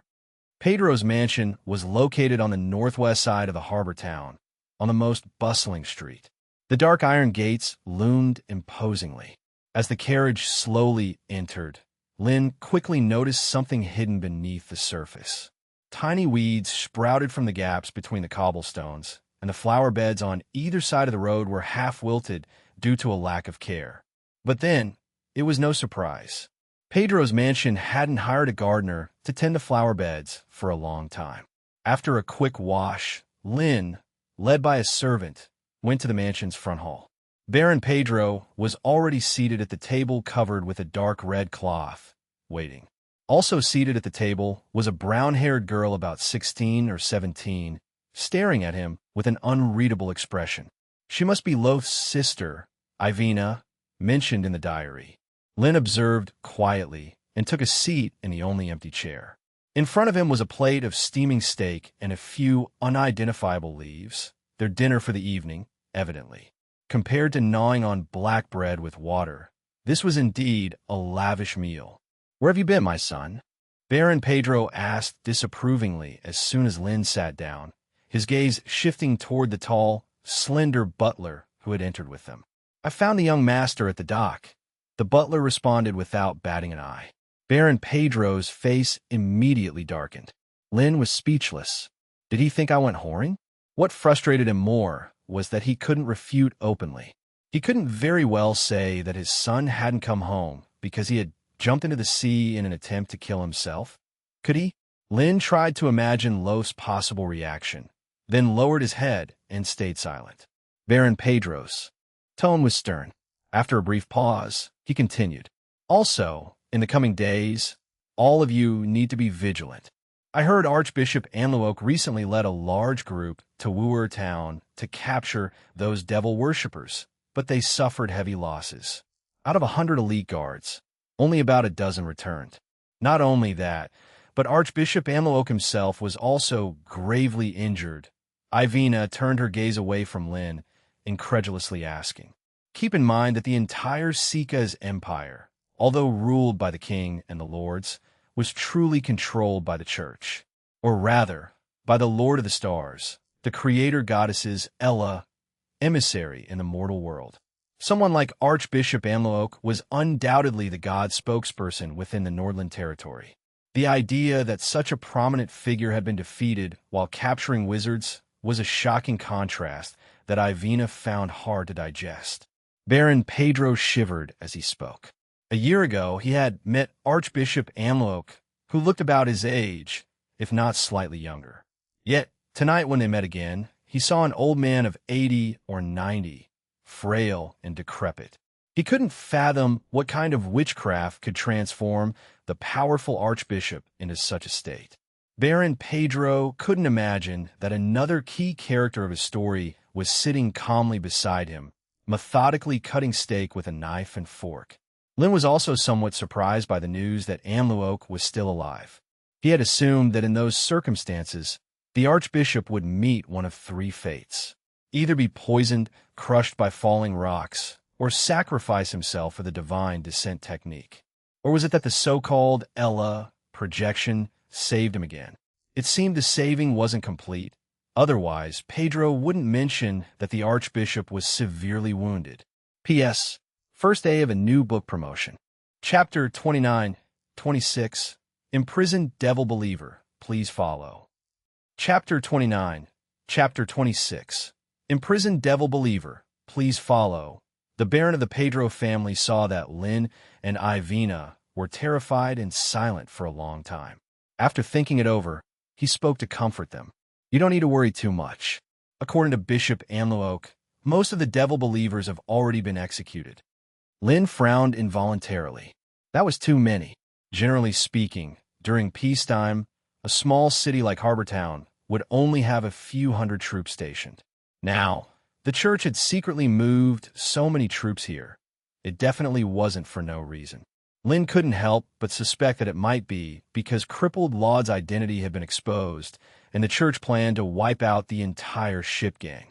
"Father, what does Bishop Anluoke mean by this?" Lynn tentatively asked. The Baron of the Pedro family shook his head. "It shouldn't have anything to do with war. However, I don't know much either. I've only heard that Bishop Anluoke captured the wizard apprentice, who escaped before on his way back to Harbortown." Upon hearing this, Lynn's expression immediately became serious. Could it be that Johnny and Baigo were captured? Lynn couldn't help but consider this possibility. When he sent the two witches away previously, their condition was quite poor. It was even uncertain whether they were forced to separate in the rapid currents.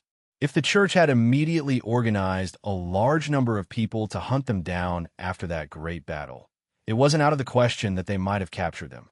Lynn couldn't help but ask. Afterwards, Lin immediately realized he was too eager and quickly added, "I heard that witches are usually very beautiful." Absurd. The Baron of the Pedro family scolded angrily. Those are just rumors. In the Sika's empire, wizards were an absolute taboo. These devil believers possessed many bizarre forms of witchcraft and caused chaos wherever they went, practically a living disaster. In the midst of Pedro's harsh rebuke, Lin had no choice but to suppress his doubts temporarily. Now is obviously not the time to ask questions. After scolding him harshly for a few moments, the Baron of the Pedro family spoke again about the main matter. To deal with those devil believers, 2 priests unfortunately died in battle. Speaking of this, the Baron of the Pedro family looked at Lin with great anticipation. In 2 months, it would be the official assessment date, and if he could pass smoothly, it would give the Pedro family an opportunity to rise again. After eating, "You should spar with Ivina again," Pedro said bluntly. Spow. Lin couldn't help but turn to look at Ivina, who was sitting opposite him at the dining table. The girl was wearing a black, slim-fitting long dress. The slightly open neckline revealed her fair neck and collarbone. Her shoulder-length hair was tied up at the back, with only a red ribbon hanging down her shoulder, giving her a very neat look. But her eyes were incredibly cold, and her gaze was as sharp as a knife. It would be better to hold back a little later, Lin thought silently. After all, in Loth's diary, besides holding the absolute advantage in strength and physical strength years ago, he had never won against Ivina once. On the contrary, the gap between them was still rapidly widening. His best record so far was losing within 23 moves. After dinner, Pedro led the 2 of them to the practice field in the back garden of the estate and then signaled for them to begin. Lin changed into the training wooden sword and assumed a standard sword-holding stance. However, Ivina had already rushed over at a fast pace the moment Pedro spoke. So fast. Lin's pupils constricted. He only had time to raise his sword horizontally in defense before Ivina's wooden sword struck down from above. Clang! The wooden swords clashed, surprisingly producing a sound similar to metal striking metal. The girl twisted her body and, as her dress swayed, a roundhouse kick was already coming at him. Lin sidestepped to dodge, but Ivina was faster. A spinning sword move disarmed Lin's wooden sword, sending it flying into the air. Without pause, she swung her sword downward toward his head. The sharp wind whistling past his ear filled Lin with a sense of danger. This indicated that the girl's strike held no reservations. If he got hit, it wouldn't just be a simple injury. Raise right hand at a 37-degree angle, grip the wrist, reverse grip to snatch the sword. Lin's gaze became very serious. With the analysis of the intelligent brain, he instantly spotted the flaw in her sword stance. Facing the downward slash, he neither dodged nor evaded and confronted it head-on. Pedro shouted, interrupting the duel between Lin and Ivina. The 2 of them stopped simultaneously. Lin forward stretched his right hand, and the wooden sword was suspended just above his head. Pedro first glared at Ivina, then looked at Lin with great frustration. "Loth, what's wrong with you? Focus when you're fighting." Lin silently withdrew his hand, realizing he had underestimated his opponent's strength. Although Loth had referred to himself as the useless one in his diary, in reality, he had undergone more than a decade of relentless training. An Ivina who could easily defeat him was bound to be much stronger. The Baron's voice was cold, his expression extremely grim. Ivina stood still, as if she hadn't heard Pedro's words. Lin, on the other hand, took a few steps back and voluntarily widened the distance between them. At the same time, the prompt from the intelligent brain sounded in his mind. No, Lin rejected it outright. This wasn't a life-or-death battle. There was no need to waste energy here. Moreover, while the analytical function of the intelligent brain was useful, its effectiveness ultimately depended on his own abilities. Ivina wasn't like Amluok or that witch hunter he had encountered before. She was far from reaching the point where she could decisively crush him. She was just the right whetstone.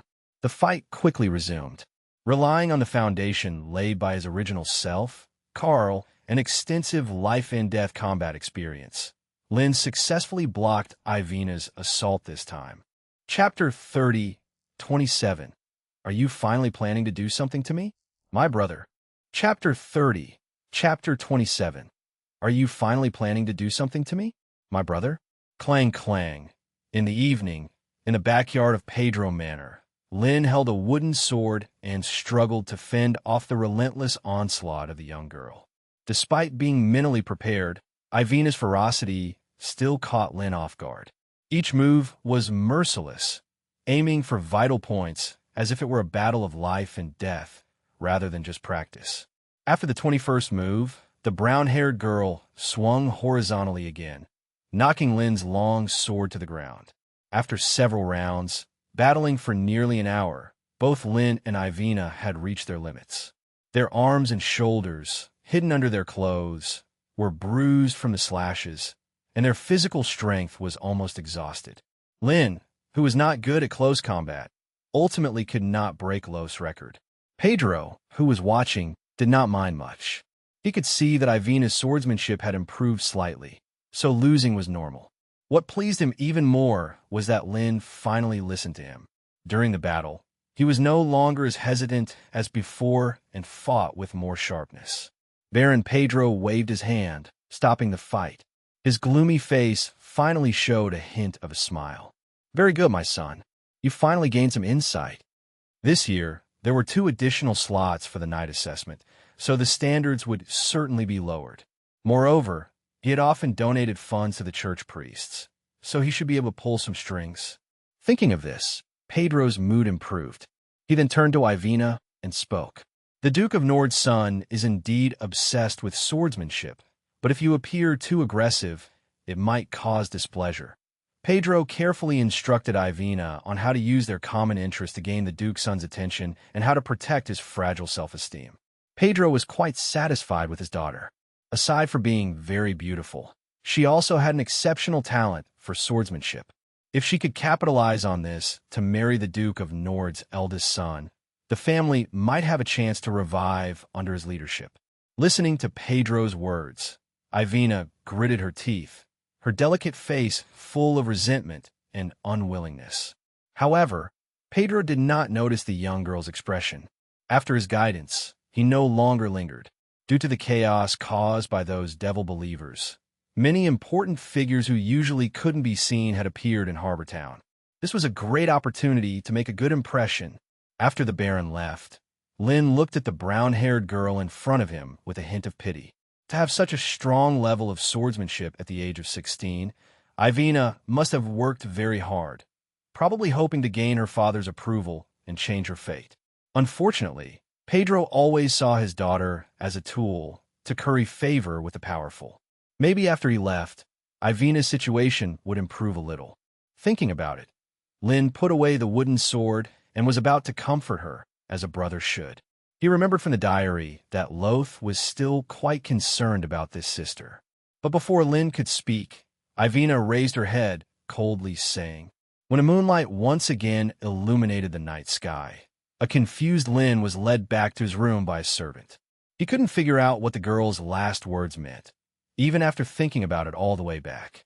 Who would have thought that the relationships in a small baron's manor could be so complicated? Forget it. This isn't my concern. Lynn shook his head in resignation. Fortunately, he was only temporarily using Loth's identity and was not a family mediator, or he would definitely have a headache. In comparison, he was more concerned about the devil believers Pedro mentioned that the church caught while returning. Lynn couldn't determine whether it was Johnny or Baigu, or if both had been captured by the church. But one thing was certain, Anlu Oak, who had suffered a great loss at his hands, was fully prepared. 3,000 guards were secretly stationed inside and outside Harbor Town, likely targeting him. In a few days, the church would probably spread the news about publicly executing the devil believers the day after Monday to lure him into saving them. Imagining himself walking into the church's trap unprepared made Lynn shiver. Not to mention, 1,000 archers firing a volley would turn him into a porcupine. Springing a jailbreak ahead of time seemed like a good plan, as he could use transformation magic and disguise techniques to sneak in. As long as he could accurately identify who was captured and which cell they were in, Lin was confident he could get them out. Then he would need to consider how to escape Harbor Town. The more Lin thought about it, the more his head hurt. He wasn't really Carl and had no emotional bond with Johnny and the others. But having gone through life-and-death situations together, he still planned to save them if possible. Lin asked in his mind. The next moment, a long list appeared before his eyes. Dongfeng 180 missile, plasma railgun, antimatter bomb, high-energy rays, galaxy-class long-range battleship. I only have a few days. Lin was speechless.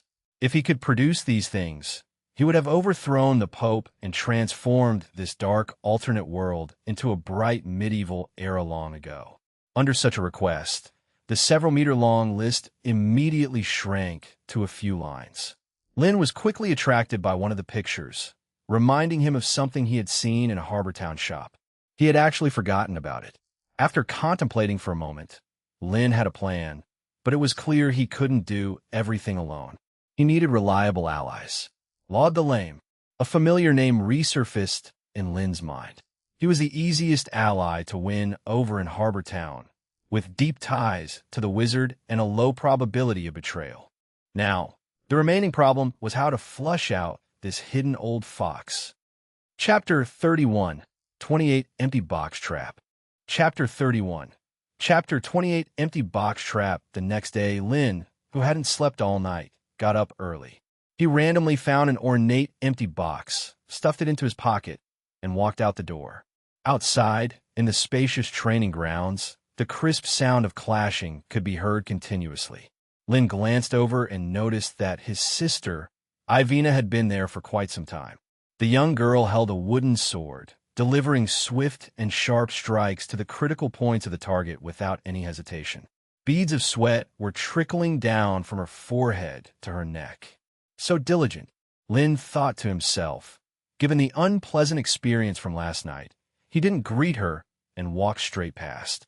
He didn't notice Ivina, who was training hard behind him, had stopped and was watching him with a complex expression. Why, after such an incident, can he still act so indifferent when he sees me? A look of confusion appeared on Ivina's face, but recalling Pedro's words from last night, her gaze became firm again. She swung her sword horizontally with her right hand, shattering the strong wooden target in front of her. Lin, who had already left the mansion, was unaware of what was happening back home. After purchasing some necessary supplies in a market, he returned to the dockside shop he visited the previous day. The elderly halfling greeted out of habit, but upon recognizing Lin, he eagerly approached and said warmly, "You mentioned that shipment yesterday." Lin didn't rush to respond. He leisurely glanced around the shop and said regretfully, "What?" Mr. Bill quickly explained, No. I believe Mr. Laud very much wants to see you. But unfortunately, he is currently not in Harbor Town." The elderly Bill pounded his chest repeatedly, making drum-like sounds. Lin feigned hesitation for a moment before finally waving his hand and saying, "All right, if that's the case, it's not unacceptable. Of course, it's Rabor. Please wait, I'll get him right away." Bill hurriedly ran out, called a dock worker, whispered a few words, and then returned, standing attentively on a small stool, pouring fruit wine for Lin. Just some worthless yellow ore. A group of prospectors dug them out from a bare mountain near Harbor Town. Bill said gloomily, "This stuff usually only sells to herbalists, but this year the yellow ore market in Vickneys is already saturated, meaning they have to store it until next year to sell it. Lord Loth, if you're interested in these yellow ores, I can give you a cost price. A huge barrel for just 19 copper coins." Bill rubbed his hands eagerly and promoted. Lin shook his head and replied calmly. While they were chatting, a tall, brawny man led a few helpers into the shop from outside. "It's an honor, Mr. Loth." Rabor pushed open the door and immediately showed a genuine smile on his burly face. Lin said, taking out a delicate box from his sleeve and placing it on the table earnestly. Everyone present glanced at the palm-sized, exquisite box in unison. Bill, the halfling, secretly wondered if it might contain some rare gemstone, but quickly dismissed the thought, considering Lin needed a large ship to transport it. Rabor, on the other hand, looked quite serious. Unlike Bill, he had worked with a shipping gang for over a decade and occasionally helped nobles handle some illicit items. For instance, Duke Nord had been privately selling an addictive substance called soul-breaking grass. If the church caught wind of it, small fry like them would likely be dragged out to take the blame. Of course, risks and rewards come hand in hand. If the goods were delivered successfully, the profit from one shipload would sustain the entire shipping gang for half a year. No problem. Rabor's face lit up with an even broader smile as his thoughts raced. Lin put away the box and followed Rabor out of the shop, crossing more than half a street, finally stopping at a seemingly ordinary house.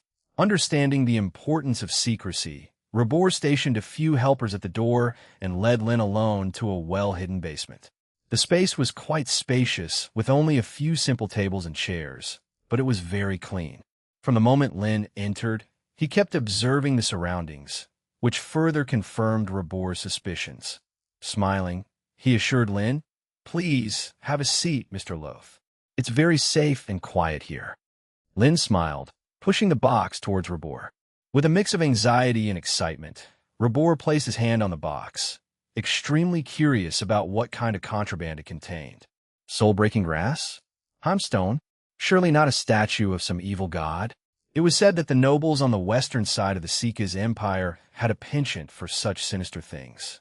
However, when he opened the box, Rabor's expression froze in an instant. Because the box was empty, absolutely nothing inside. Tricked? Rabor instantly sensed something was wrong.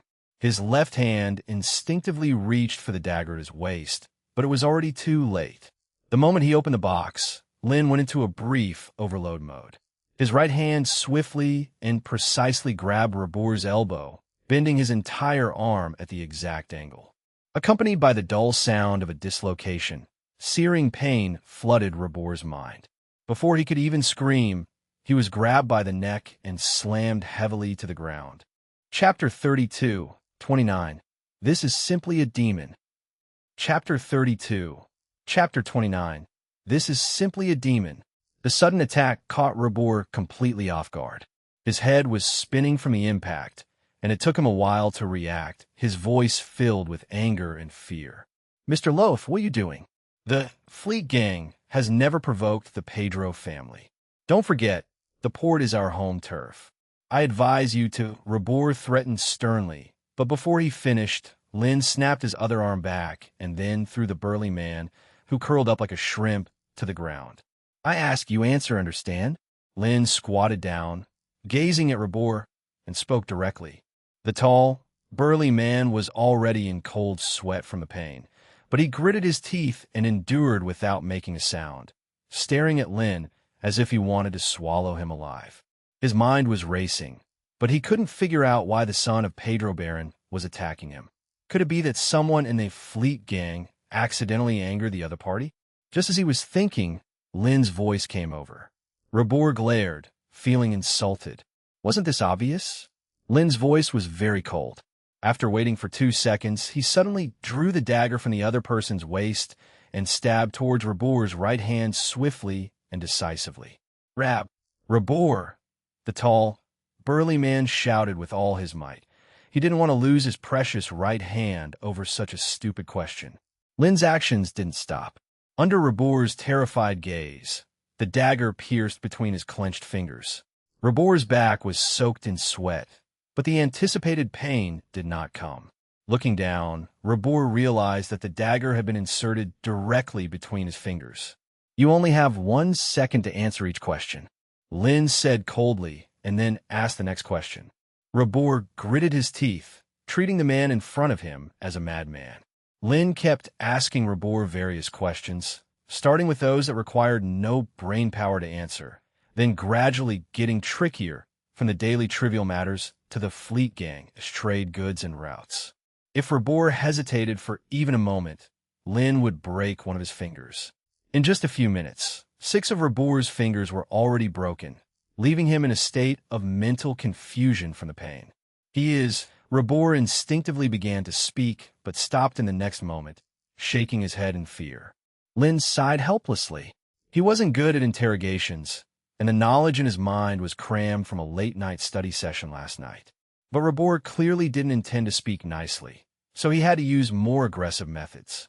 Lin narrowed his eyes. The entire Fleet Gang was formed by a group of pirates who reformed. According to Rabor's confession, besides sailing and transporting goods, they also organized various illegal activities in private. For instance, disguising themselves as pirates to loot ships, trafficking humans, transporting contraband, committing murders, and brawls. If it were in his previous life, the things Rabor had done would warrant him death 100 times to appease public anger. Lin asked slowly, "Eskaskinet?" Rabor shivered, then heard Lin continue. "First, you make an incision from the spine, splitting the skin on the back in half. Then you slowly cut along the muscle fibers with a knife. The action must be quick to finish before the target bleeds to death." Lin vividly described the ancient torture method from a certain country, detailing how to make the incisions, how much blood would flow, and how long each step should take.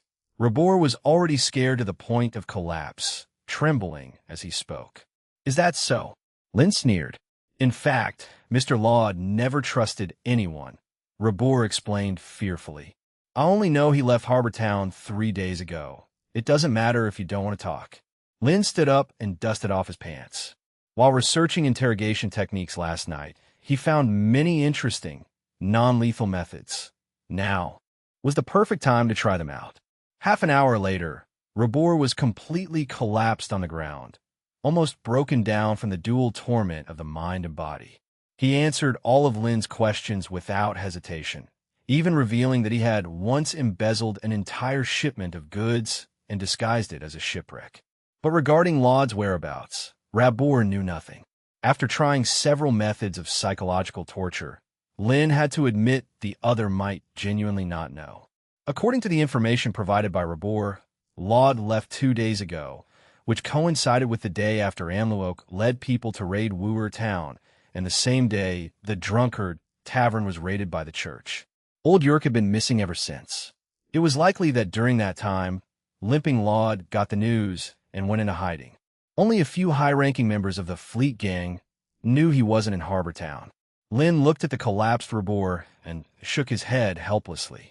Rabor did know many secrets of the Fleet Gang, but he was very limited in his knowledge of someone secretly transporting goods to Wizardland.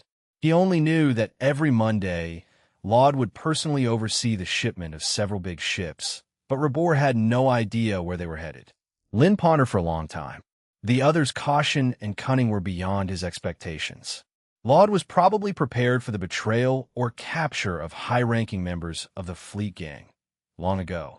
However, one person alone couldn't possibly sail across the sea, which meant that there were more core members within the Fleet Gang responsible for this. The other peripheral members were just a cover, following Rabor's orders and being used as pawns in critical times. Lin recalled the names and experiences of the various Fleet Gang leaders he had learned from Rabor. Everyone seemed like they could be one of Laud's hidden chess pieces. As he pondered, a thought suddenly emerged in Lin's mind. If he couldn't find them, why not make Laud come to him instead? Chapter 30. Conflict in the City Guard. Chapter 33. Chapter 30. Conflict in the City Guard. Thinking of this, Lin glanced down at Rabor and asked, "It's Black Hand, Bob." Rabor didn't understand why Lin was asking this, but he explained their conflict in detail as if spilling beans from a bamboo tube. Lin didn't hesitate to take action, stepping forward and forcibly stripping Rabor's clothes off. The burly man instinctively thought the demon before him intended to use some cruel skinning technique on him, desperately pressing his body against the ground like a girl being ravished. In the end, Lin had no choice but to knock him out. After changing into his clothes, he stared at Rabor's face and initiated the transformation magic. This was a shaping magic he had learned from basic magic principles, capable of altering a wizard's external appearance. When Buck, who had died at Amluok's hands, used this magic to transform into a giant bear, it briefly delayed the opponent's actions. However, this magic was not all-powerful. It required an in-depth understanding of the creature being transformed into and faced various risks. Basic magic principles recorded numerous instances of wizards failing in learning shaping magic. Some had transformed incorrectly, some couldn't revert back, and some died from a magic backlash. It could be said that the wizards who dared to learn shaping magic were a bunch of fearless guys.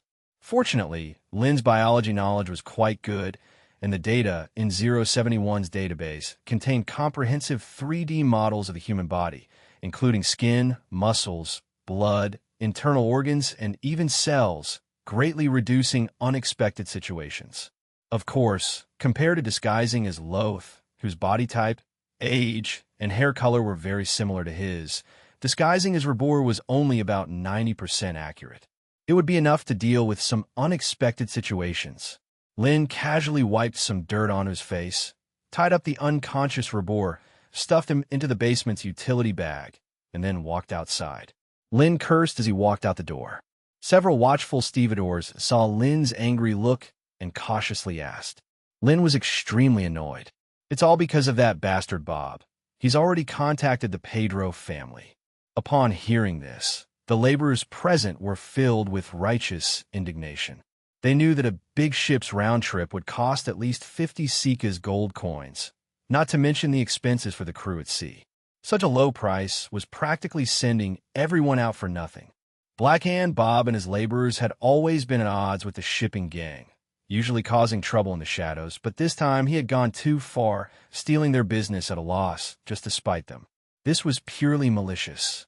Lynn waved his hand and loudly shouted, leading dozens of people as they marched grandly towards the dock.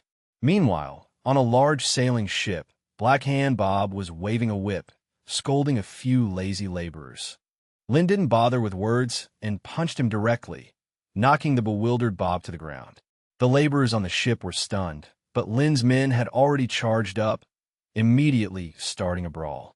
The once peaceful dock instantly turned chaotic, with the sounds of shouting and smashing incessantly.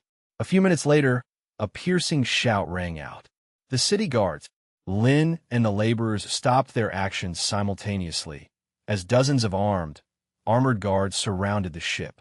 Lynn raised his hands, signaling everyone to cease resistance, his face showing no concern.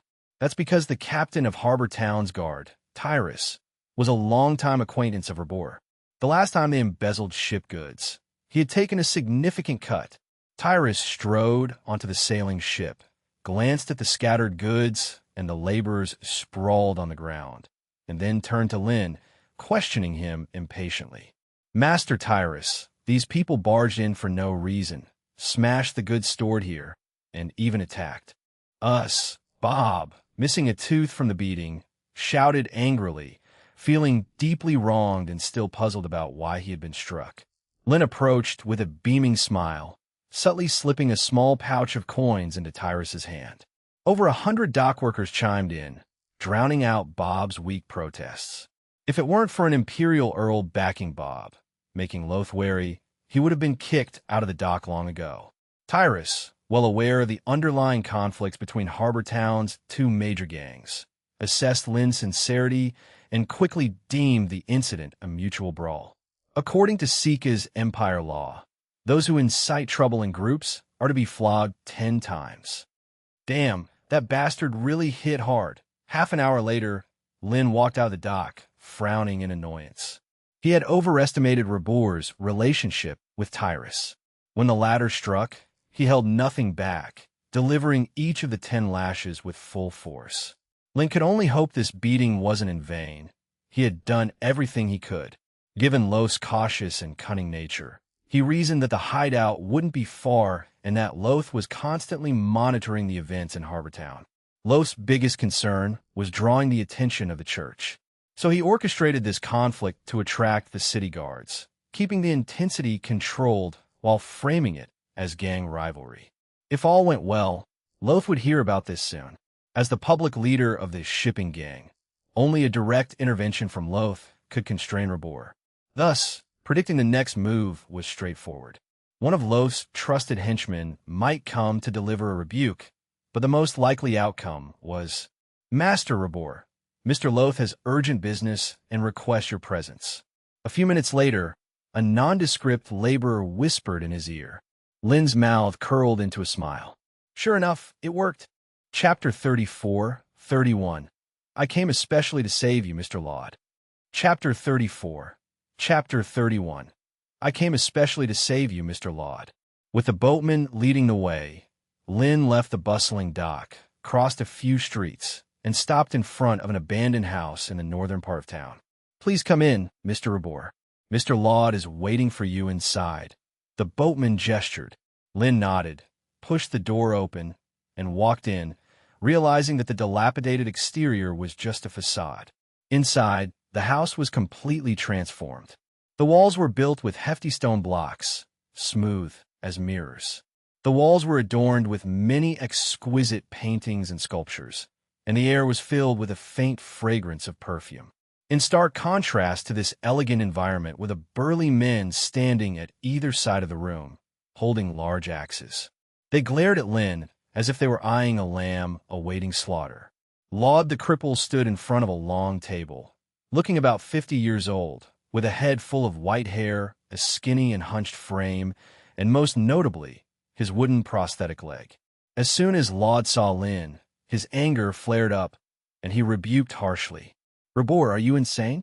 I should have told you not to cause me any trouble recently, but today you fought with Bob at the harbor over shipment. Do you realize that the church might have noticed us? 2 batches of our ships have already been seized in the last 3 days.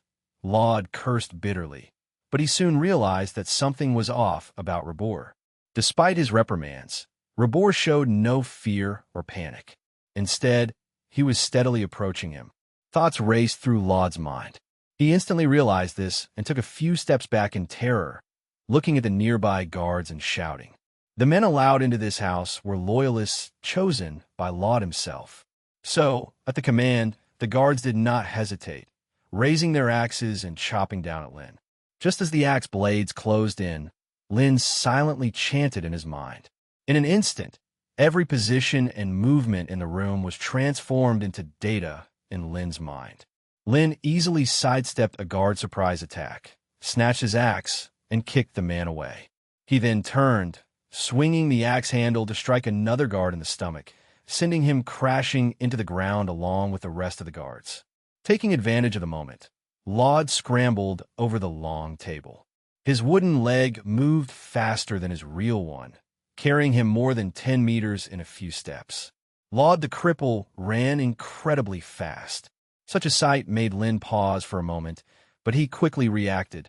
Raising his hand, several crystalline ice blades materialized in the air. Simultaneously, Laud sensed the threat from behind, but ignored it because the secret passage was right in front of him, within reach.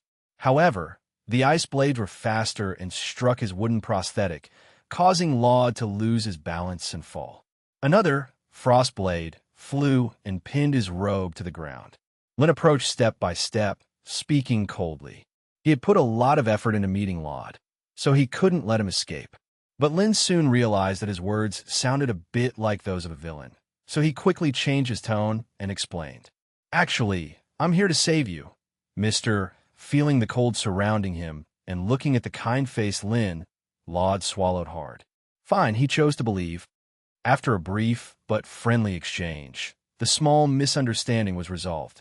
Laud called his men to tidy up the house, then invited Lin to sit down. Laud asked cautiously, I came to save you. Lin replied without hesitation. That may not be the case. Laud shook his head. He had received the same information, but did not agree with Lin's assessment. 3 days ago, Archbishop Amloak of Nordland Territory led a raid on Wooter town, encountering a powerful wizard. They managed to repel the wizard only after suffering heavy losses. At this, Laud suddenly looked at Lin with a suspicion rising in his mind. You're right. It was me who fought the Archbishop. Before, Lin nodded, not hiding the truth. Hearing Lin's admittance, Laud was taken aback. From the information he had, although Archbishop Amloak had managed to repel the wizard, he himself had suffered grievous wounds that couldn't be healed. Rumor had it that the battlefield was incinerated, and the terrifying flames still hadn't extinguished. This showed the power and peculiarity of that spell. Could it be that the person before him was a powerful wizard? No, that was unlikely. Laud quickly dismissed the thought. He had witnessed the power of an influential wizard before. Their full spells could temporarily freeze the great vortex, known as the heavenly disaster, Eye of Death. If Lin had such power, it would have been Archbishop Anluoke who fled. Given this, Laud concluded that Lin must be a powerful third ring wizard. Lin didn't know what Laud was thinking and continued to explain. If you think the church's ostentatious show is just to target me, then you're sorely mistaken. Anluoke's real goal is to find the route to the wizard land. They are Crow's disciples and know the route and shipping gang involvement, Lin said solemnly. Chapter 35, 32. Besides this, we have no other choice. Please continue reading. Chapter 35, Chapter 32. Besides this, we have no other choice. Please continue reading. Listening to Lin's words, Laud's face immediately changed, cursing Crow in his heart for revealing such an important piece of news to a few apprentices, which in turn implicated himself. He didn't think Lin was deceiving him. After all, the church's movements in the past few days have been a very obvious signal. It was precisely because of this concern that he chose to hide in the shadows, observing the situation and ready to flee at any moment, yet he still got caught. The ship gang has been operating in Harbor Town for many years. Their information should be quite accurate. Lin asked expectantly. Laud hesitated and then shook his head, replying rather helplessly, "The ship gang is under tight scrutiny now. I know very little. Corrupting and controlling a priest is no easy task. These people command powerful divine arts, usually have a firm faith, and lack nothing in terms of money, being tough nuts to crack." So even though the ship gang had operated in Harbor Town for decades, he made it a habit to avoid them as much as possible, trying not to get entangled with the church's clergy. Lin couldn't help but frown. He had hoped to gather enough intelligence from Laud, but didn't expect even he was in the dark, completely against his expectations. Laud asked tentatively. Lin replied smoothly, "That's going to be difficult.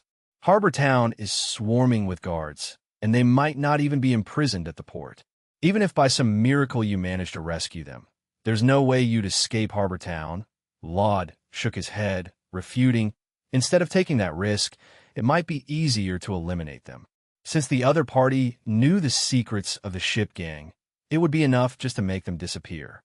Usually, killing is easier than rescuing." Lin wasn't surprised by Laud's ruthlessness. In this dark, alternate world, a human life was indeed inconsequential, especially when it involved the secrets of Wizardland.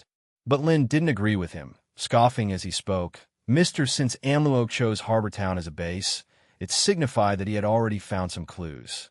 Even if by Goo or Johnny died, Laud would be implicated sooner or later. After all, most of the cargo transportation in Harbor Town was connected to the ship gang." Laud's expression turned grim. He could naturally think of this, but was just unwilling to admit it. In all these 20 years in Harbor Town, everything he built was here. "You're a smart man, Mr. Laud. Our only way out is to cross the sea of confusion to Wizardland," Lin said bluntly. "If you sail now, you can still take some of your wealth." Laud gazed deeply at Lin, seeming to want to say something, but finally sighing in resignation. "It's too late to sail now. Harbor Town has started strictly controlling the cargo ships." Lin paused, realizing things were worse than he thought. During these days in Harbor Town, he almost got dizzy from all the true and false information while looking for this old fox. If not for the terrifying shaping magic that allowed him to disguise himself as the leader of the ship gang, he wouldn't have had any way to catch him. Such a cautious person, Lin couldn't believe Laud hadn't prepared for the day when he might be trapped in town by a port blockade. Remembering all the intelligence he'd gathered these days. Since the port was semi-locked down, the only ships free to leave must be the military ships patrolling the waters. Lin asked curiously. Laud's face twitched. He didn't expect Lin to guess even that. Impressive.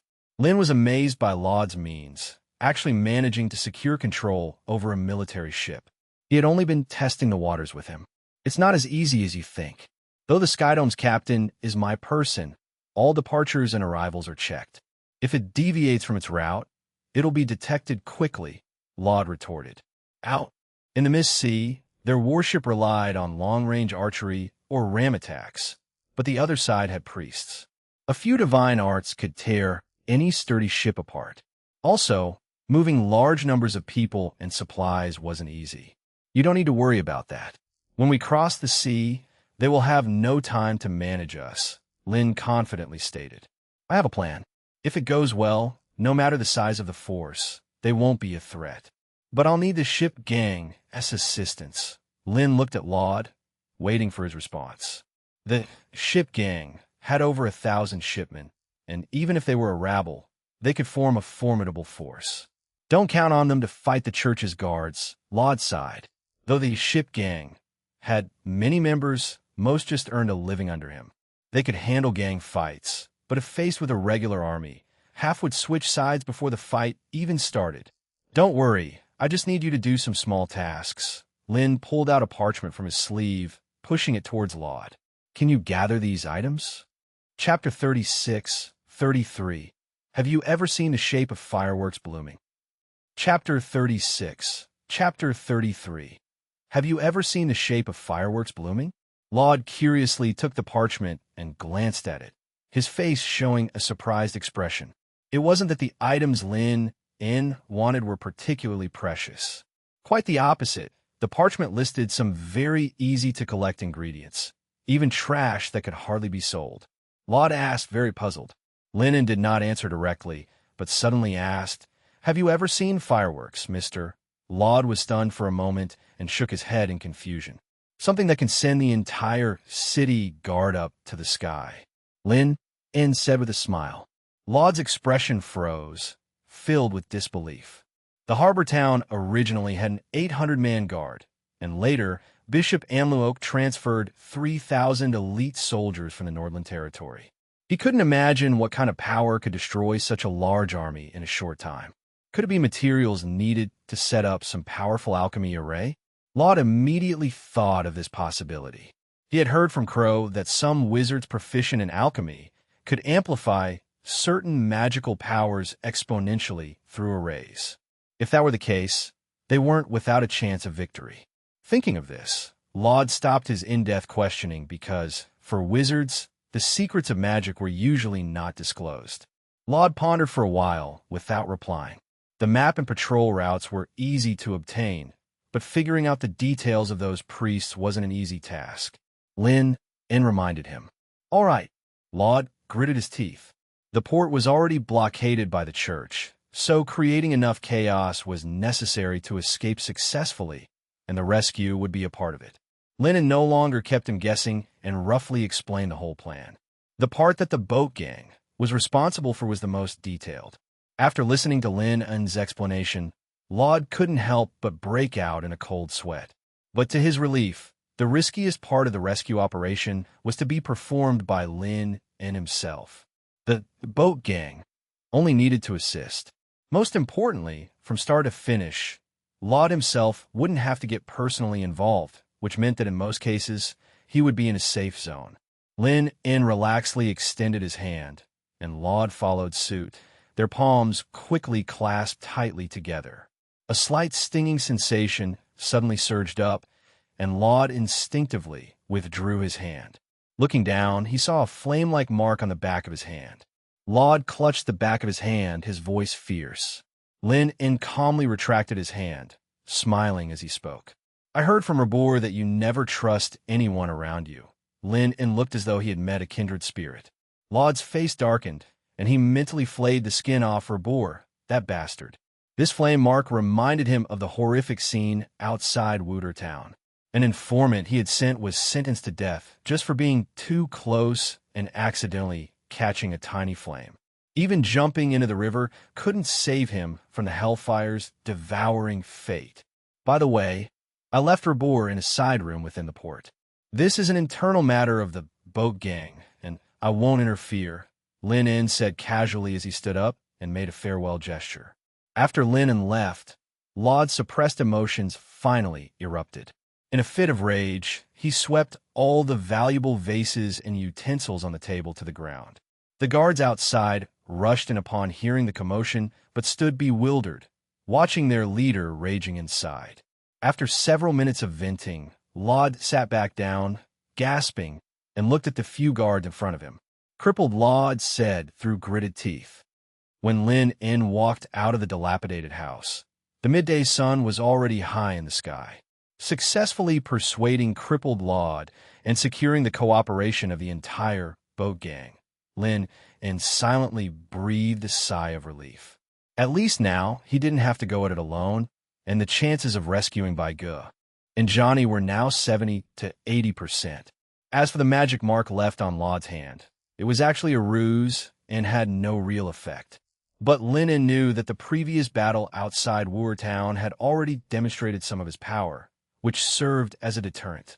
For someone like Laud, even if he told the truth, the other would never believe it, instead thinking that his life was in Lin's hands. This was precisely the outcome Lin wanted. After all, during the actual operation, the most crucial part needed to be handled by him personally. In contrast, Laud could stay safely behind the scenes. This imbalance and risk was dangerous for cooperation.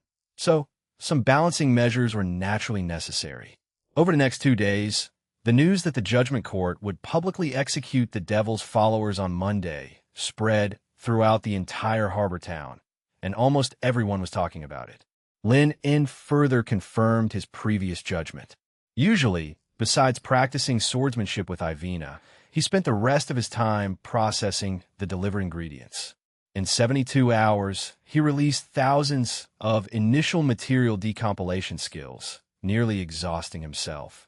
Every time he returned to the mansion, Pedro's butler looked at him strangely. Once, he couldn't help but advise him against draining his health while still young. Lin brushed it off casually. He couldn't find another good reason to explain why he often stayed out all night. In the end, it wasn't him who'd be socially embarrassed, but Loth, so what did it matter to him? Things went smoothly, thanks to Baron Pedro often being absent, busy attending various noble parties to make an appearance in front of those big shots. In this orderly busyness, the harbor town welcomed the last night before Monday. Chapter 37-34. My brother, you are my hindrance. Please keep reading. Chapter 37. Chapter 34. My brother, you are my hindrance. Please keep reading. When night finally fell, the once bustling and lively port town had already sunk into a state of quiet and tranquility. The bright full moon rose from the sea horizon, softly draping a thin layer of silver gauze over the entire harbor town. At this moment, Lin was standing on the top floor of Pedro's residence, gazing down at the entire town. Perhaps it was an illusion, but the port seemed especially quiet tonight. There wasn't a single hint of insect noises, and this abnormality made him sense a tinge of danger in the air. 071. Report energy reserves. Lin silently inquired his mind after putting away his notebook. 2%.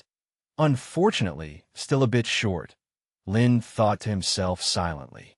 The full moon nights over the past 4 months had increased 071's energy reserves by about 30%, which was already very fast, but could only sustain overload mode for about 200 seconds. Only in such a state could he unleash the full power of the white phosphorus fire. Despite a vague unease in his heart, Lin had no intention of changing the plan. Tonight was their only chance to save White Dove and Johnny.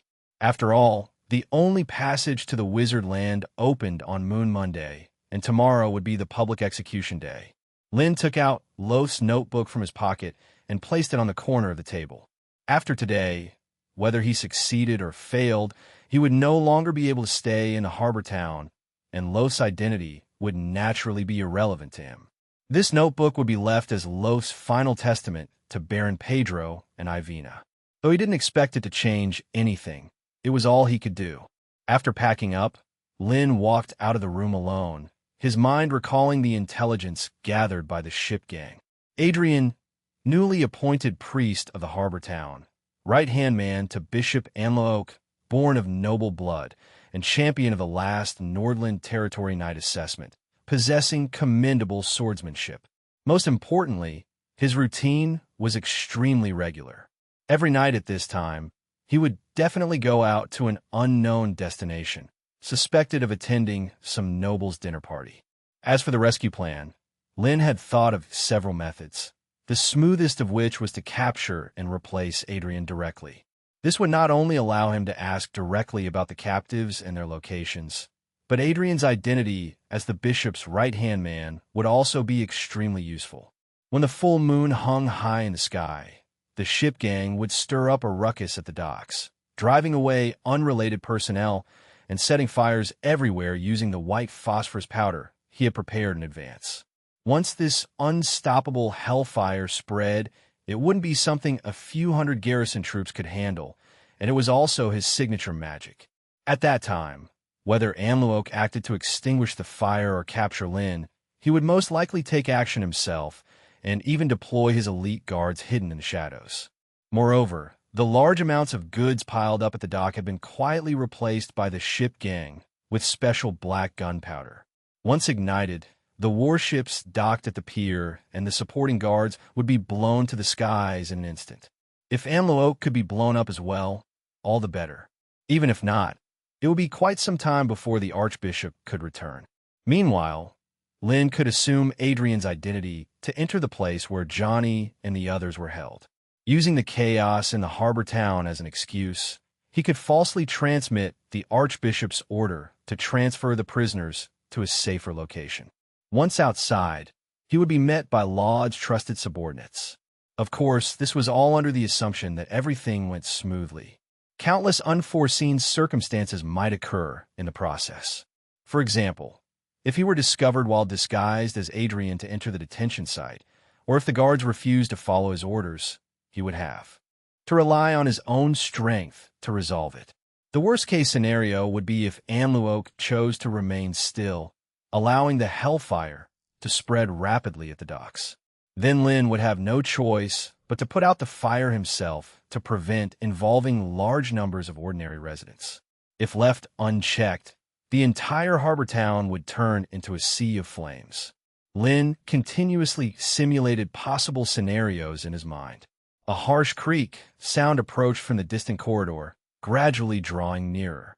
Vigilant, Lin immediately halted his steps and looked up, soon spotting the figure at the end of the corridor. A brown-haired girl stood in the shadows, holding a long, floor-scraping, thin blade. As she walked, her red and black attire looked particularly eerie under the silver moonlight. Lin asked puzzledly, while placing his hand on the sword hilt. Her room should be on the second floor, after all. The brown-haired girl asked softly, "Why, no matter how hard and excellently I perform, does Father never acknowledge me? While you, who can't even pass the night assessment and fail time and again, always easily get everything I desire."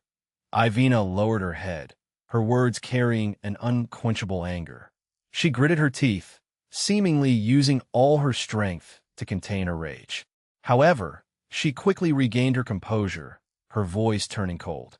"My dear brother, you are an obstacle in my path." Lin's pupils contracted. Just as her words fell, Ivina charged with her thin blade at the ready. Clang accompanied by the crisp clash of metal, Lin drew his steel-long sword from his waist, parrying the airborne thin blade. He could clearly feel that her strength and speed were much greater than during their sparring matches. Evidently, this was her true power. Ivina's dark golden eyes glimmered with coldness and murderous intent. The thin blade streaked through the air as a cold light, slashing towards Lin once more.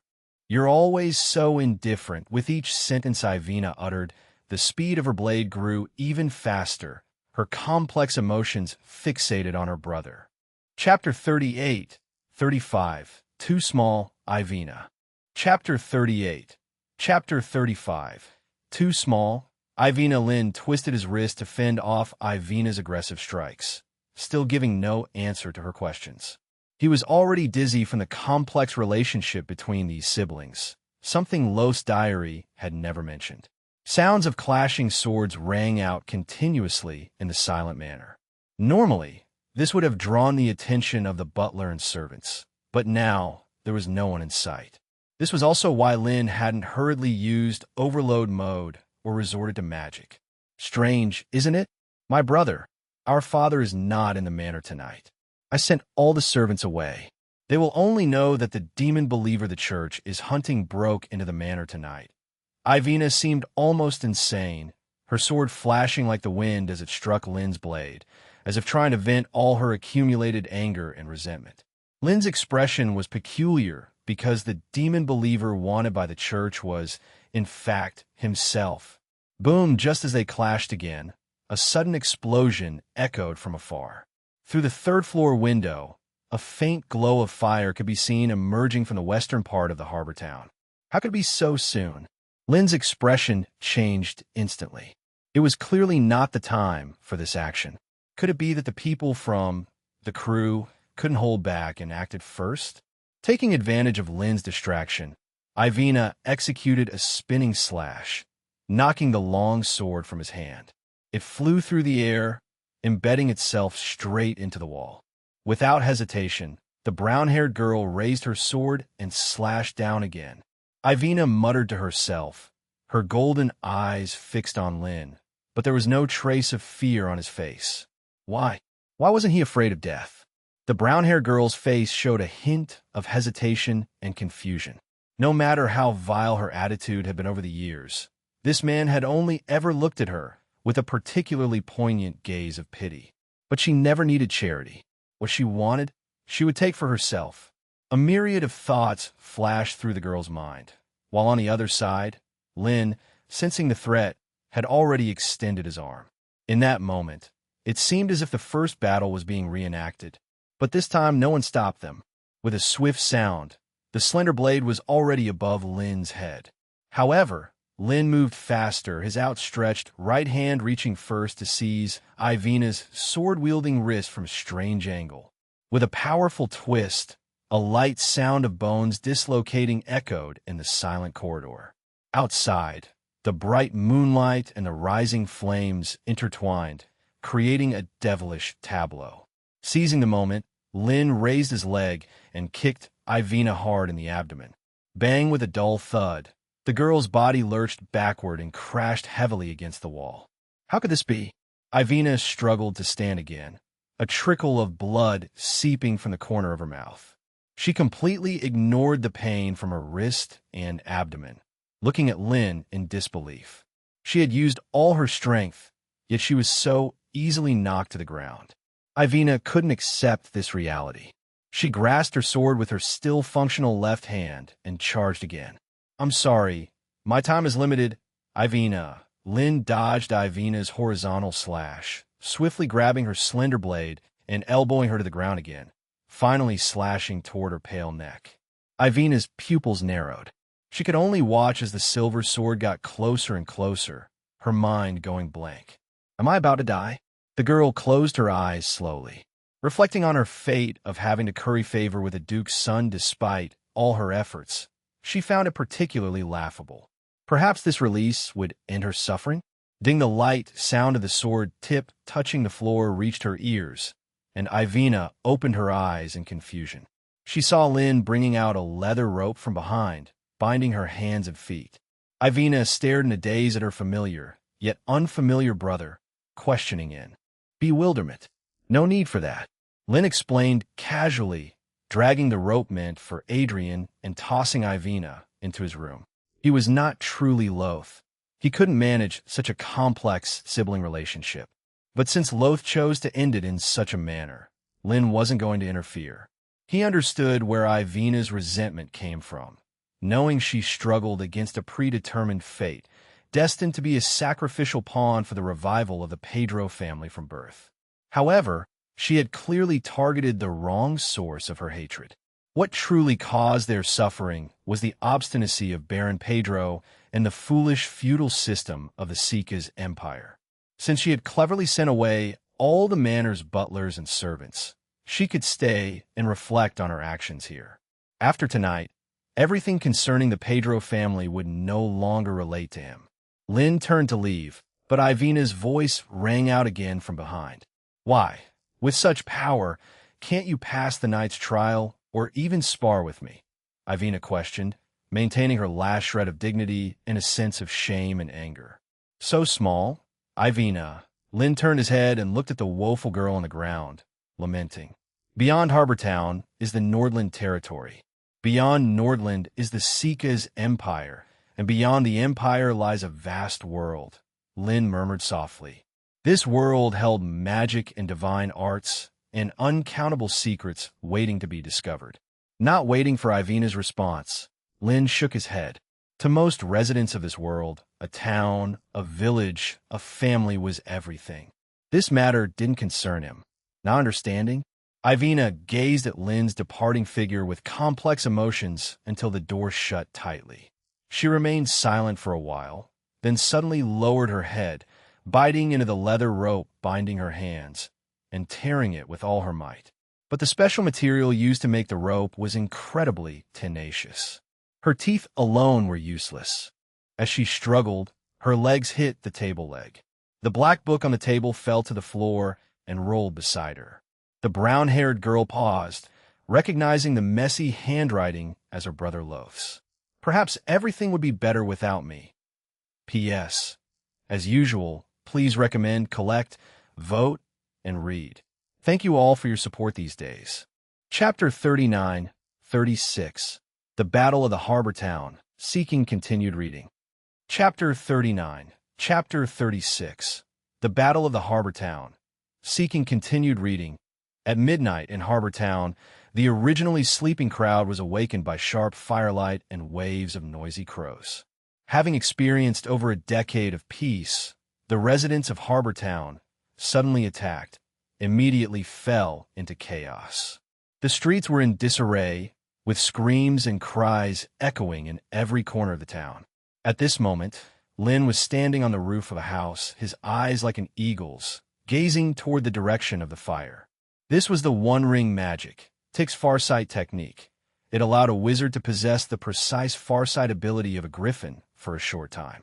During these few days in Harbor Town, aside from gathering information and making black gunpowder, Lynn did not neglect learning new magic, having already thoroughly read through the book Basic Magic Guide.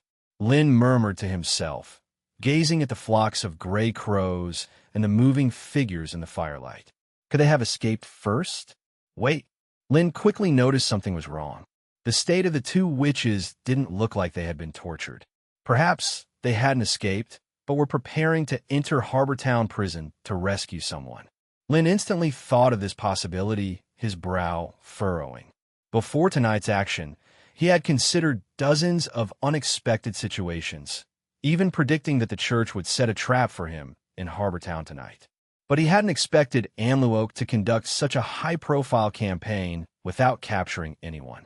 This archbishop was undoubtedly making a big gamble, betting that the wizard apprentices hadn't regrouped. Otherwise, the public ceremony tomorrow would become an utter farce.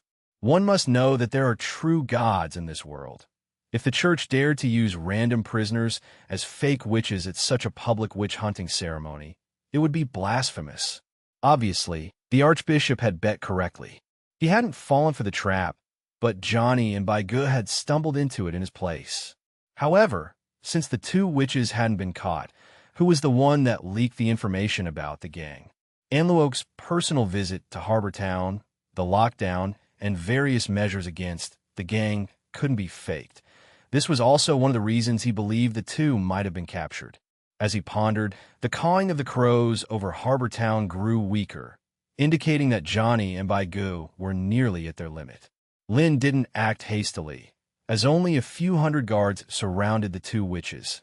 Archbishop Anluoke and his 3,000 elite soldiers hadn't played their hand. This was also bait, and he was the big fish Anluoke wanted to catch. Lynn asked silently in his mind. His biggest trump card was the massive amount of black gunpowder placed at the dock. As long as he used the information gap and the convenience of magic shaping to lure Anluoke and the others over, he could blow them all to the sky.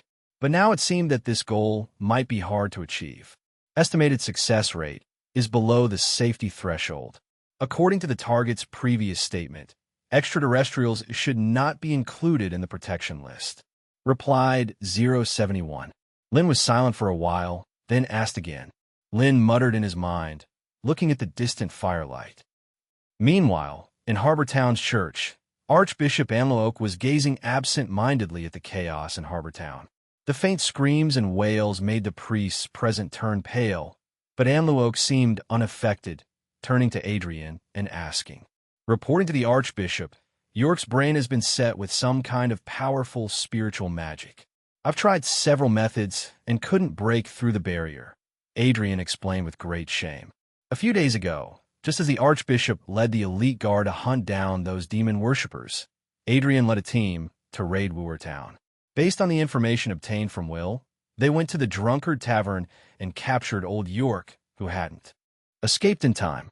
But to Adrian's disappointment, York's brain was protected by some spiritual magic, and when he used divine arts to probe for information, he almost turned York into an idiot. The only gain was finding some information about Harbor Town in a secret room of the Drunkard Tavern. No matter. We will soon have new sources of information, Anluoke said calmly without blaming Adrian. Archbishop, should we deploy more manpower? At this rate, the two wizard apprentices might escape our control, Adrian cautiously asked. Due to someone's act of controlling the gray crows to set fire to the town's granary, most of the station guards were dispatched to extinguish the fire. Only 2 priests and 300 guards were in charge of the pursuit. If this continues, it might affect more and more civilians. Adrian swallowed the rest of his words. He always disagreed with the Archbishop's decision to set the battlefield in Harbor Town, which only endangered the defenseless townsfolk. Anloak's withered face showed a few stern lines as he gazed at the priest before him. The inferno outside Wooer Town has yet to be extinguished. The merciful Lord will forgive our transgressions. Anluoke turned back to the firelight over Harbor Town, chanting in a raspy voice. May their souls rest in the Holy Land, receiving eternal protection. May their true spirits not fall into the abyss of the demons. The priests in the church also showed faces of compassion and began to chant harmonious hymns, praying that those who died in this conflict and suffered endless torment in life would be reborn in the Holy Land of the Lord. Chapter 40:37. The Reversal of Attack and Defense. Chapter 40. Chapter 37. The Reversal of Attack and Defense. The melodious hymns echoed above the church, intertwining with the chaotic scenes within the seaside town, creating an eerie atmosphere. Adrian, amidst it all, found his soul seemingly cleansed by the hymns, recalling the teachings in the Bible. Life and death are actually unimportant. Everywhere is the Lord's pasture. These sacrificed townsfolk have merely returned early to the Lord's embrace. After the hymns ended, Anluoke surveyed the crowd and softly spoke. Perhaps it was the Archbishop's words taking effect, or maybe it was the light of Ella that had already shone upon this remote small town. Outside the church, the chaotic scenes were rapidly calming down. Slightly surprised, Anluoke walked to the window and looked down at the entire northwest side of the seaside town. The flames that had been burning over the granary were extinguished, and the townsfolk were being orderly evacuated from the combat area. He couldn't see the figures of the 2 wizard apprentices directly, but judging by the trajectory of the gray crows in the sky, Anluoke quickly deduced that the 2 had fallen into trouble and were being chased out of the densely populated area. The endpoint of their route seemed to be the harbor of the town? Anluoke asked in astonishment. It should be Priest Danny and Albert, Adrian replied. The Archbishop thought about the usual performance of these 2 priests. He didn't remember them having such outstanding command abilities. Could it be a judgment made by some captain of the town's guard? Thinking of this, Anluoke couldn't help but feel a sense of talent appreciation and sent the gatekeeping guard to inquire. A few minutes later, a guard pushed the door open and came in, glancing vaguely at Adrian beside him with a strange expression, then responded. Reporting to your grace, according to the militiamen responsible for evacuation, it is currently, upon hearing this, everyone present turned their gaze to Adrian. The latter was also puzzled, as he had been in the church all along and had never gone out. Amluok's face immediately turned grim. In his decade and more as a bishop in the Northern Territory, he had not encountered wizards adept in shaping magic and was well aware of how much trouble these people could cause. Witnessing the divine shield radiating divine radiance and condensing in midair, the priests present immediately dispelled their doubts. But then a chill shot from their feet to their brains. If the real Adrian was here, then who was commanding the front line now? The commander whom the priests were longing for was currently sitting in a temporary stronghold in the northern part of the seaside town, sipping tea while listening to the subordinates' reports. Lord Adrian, according to your instructions, the newly formed militia group has been evacuating the townsfolk. It won't be long before a clear area is cleared. Also, the fire at the granary has been controlled. The isolation method you taught us is very effective. Priest Danny quickly described the current situation in the seaside town, looking at Lynn with eyes full of admiration. Those damned devil worshippers have been setting fires everywhere, wandering through the dense alleyways, and even set the granary on fire, causing them all sorts of headaches. To know, Archbishop Amluok had only given them an 800-man garrison.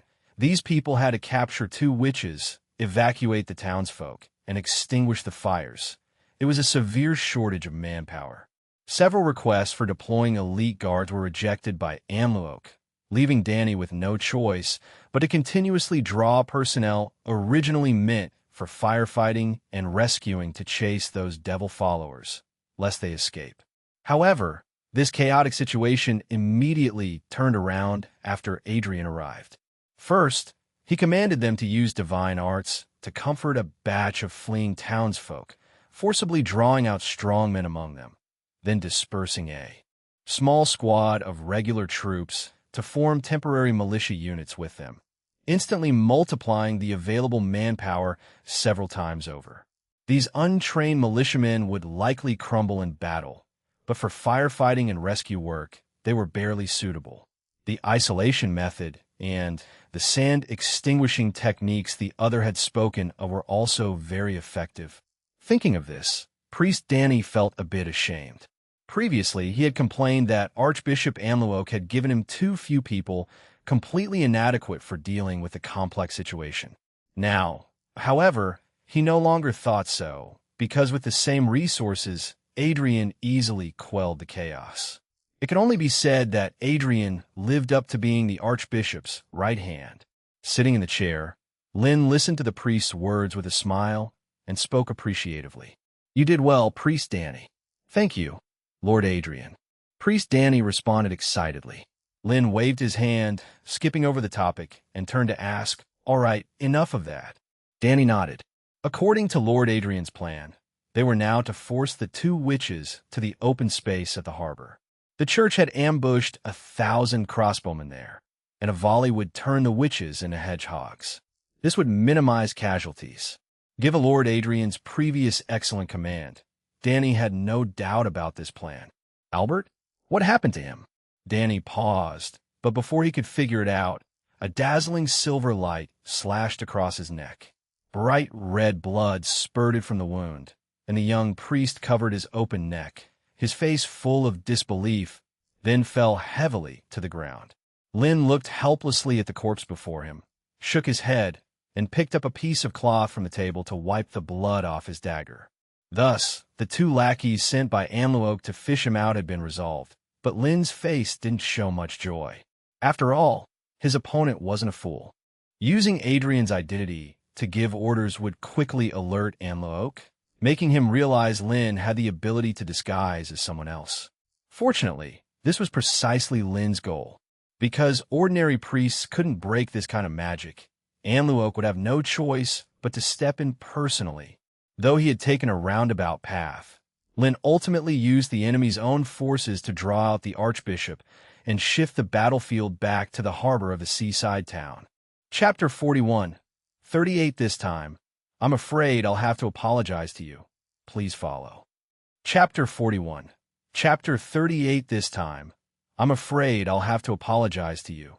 Please follow. In a street to the north of the harbor town, Johnny spread his hands, and the dense diamond-shaped blades of ice quickly appeared in the void, flying towards the obstructing guards like locusts. Accompanied by a series of wails, several guards who failed to dodge were killed on the spot, but more soldiers wielding shields had already surrounded them from behind. Johnny clenched his silver teeth, drew his sword to parry a guard's long spear, took the opportunity to charge forward, and with a spin of his blade, he severed the opponent's neck, spraying blood everywhere. At the same time, another guard swung his long knife at Johnny. The sharp gleam of the blade appeared before his eyes, but continuous fighting for half an hour had already exhausted the young girl's physical strength and magic power. He no longer had the ability to turn back and block the incoming long knife. Fortunately, at that moment, a fierce camel beast charged out, instantly knocking the guard to the ground, and then Baigu, sitting on the camel, immediately blew the wooden whistle in his hand. The flock of gray crows hovering over the harbor town immediately seemed to be guided, throwing themselves at those shield soldiers like mad. Sharp claws and beaks scratched and tore at unprotected faces and necks, but after all, they were just birds the size of a palm, and no matter how hard they tried, it was difficult to inflict fatal damage. Taking advantage of this gap, the two of them had already turned to another direction, with Baiji's face growing paler and his hands weakly propped on a camel, relying on it to carry him forward. Johnny glanced at him with concern and let out a silent sigh. I didn't expect that not only did we fail to rescue Carl, but we've also fallen into the church's trap. Johnny conjured a fireball to temporarily repel the pursuing guards, and regret was already taking hold of his heart. He was not annoyed about the act of rescuing Lin, but he regretted dragging Baigu into this. A few days ago, upon learning that the church had captured a devil believer and planned to execute him after the Sabbath, Johnny had the idea of staging a jailbreak. But just by his own power, it was indeed too weak. There was no chance of success.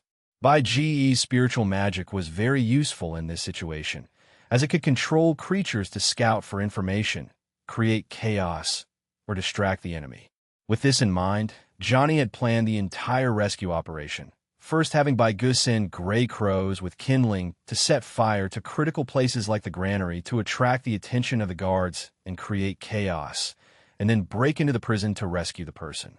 However, once the action truly began, Johnny realized how badly he had underestimated the situation. The guards of the harbor town were already waiting in full readiness and reacted very quickly. They had run headfirst into a trap set by the church. "No, it's me. I chose to come," Baigu said through clenched teeth as he trembled in fear atop the camel beast. He was extremely afraid of death, but he was also clear that it was Lin who had voluntarily sacrificed himself to cover their retreat, allowing them to escape the castle by a fluke. So when Baigu learned that Johnny planned to risk a rescue for Lin, he resolutely followed.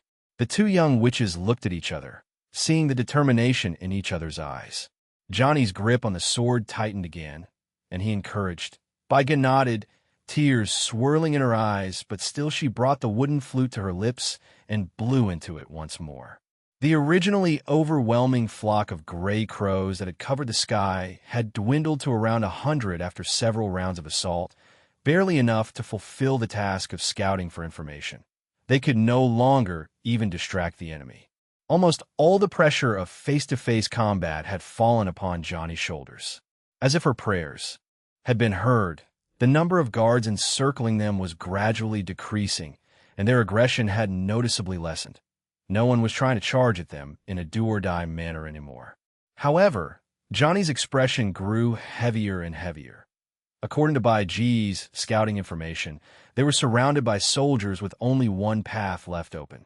If they deviated from this path, they would be greeted by continuous shield walls and formations of swords, through which even the most explosive fireball technique could hardly break. Was the enemy toying with them? Or were they planning a concerted encirclement? Johnny didn't know, but she was aware that if they stopped, they would die. Running might still offer a glimmer of hope, however faint that hope might be. At least she had to get Baigu out.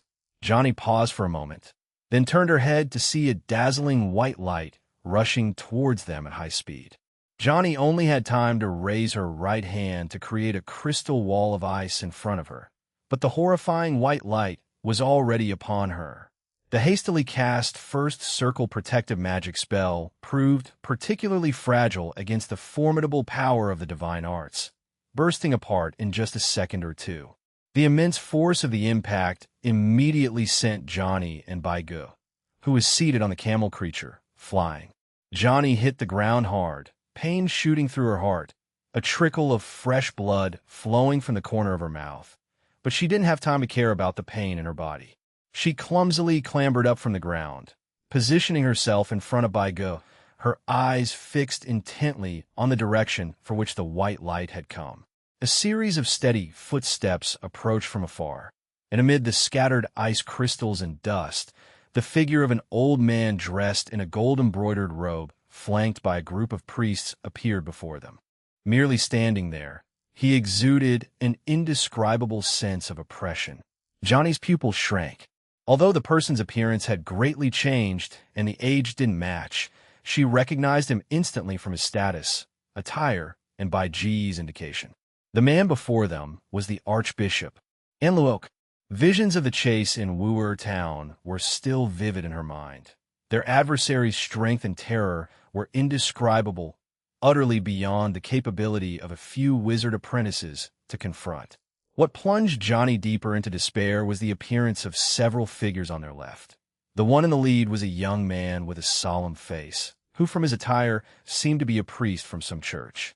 The forces from both sides quickly formed a ring, trapping the two of them in the middle. At this moment, Johnny and Baigu were like birds trapped in a cage, their possibility of escape completely cut off. Chapter 42. 39 Aren't I Right by Your Side? Chapter 42. Chapter 39 Aren't I Right by Your Side? Considering that the two witches were to be used as bait to draw out a formidable enemy, the priests didn't immediately take action, but instead turned their gaze to the priest Danny opposite them, impatiently asking, "What do you mean?" The leader stepped forward, asking with great confusion. "Let me explain. Based on the Archbishop's speculation, the devil's believer just now must have masqueraded as me, directing your every move," Adrian was explaining when a withered arm blocked in front of him. Adrian was slightly taken aback and asked, puzzled. Anluok did not reply, nor did he hesitate. He simply raised the staff in his hand. Third-tier divine arts, Holy Spirit light. Dazzling points of light burst forth from the tip of the staff, then expanded into a half-circular shockwave of light, covering Johnny, Baigu, priest Danny, and even the guards behind them. The patchy road surface cracked open layer by layer under the erosion of the powerful energy wave, and both witches simultaneously felt the grim reaper swiftly approaching. Dozens of magic spells flashed through Johnny's mind one by one, but she couldn't think of any that could withstand this terrifying third-tier divine art. Waiting for death seemed to be their only choice. Through the haze, Johnny saw the young priest to her left also raise his hand. Then, a colossal hand composed of endless flames burst forth from the ground, its palm forming a half-circle shield wall that protected them within. This was the modified magic, white phosphorus, flame demon hand. The powerful divine art collided with the magic, accompanied by a violent explosion, and the patchy road surface shattered, with a hot blast flipping the surrounding grass and vegetation.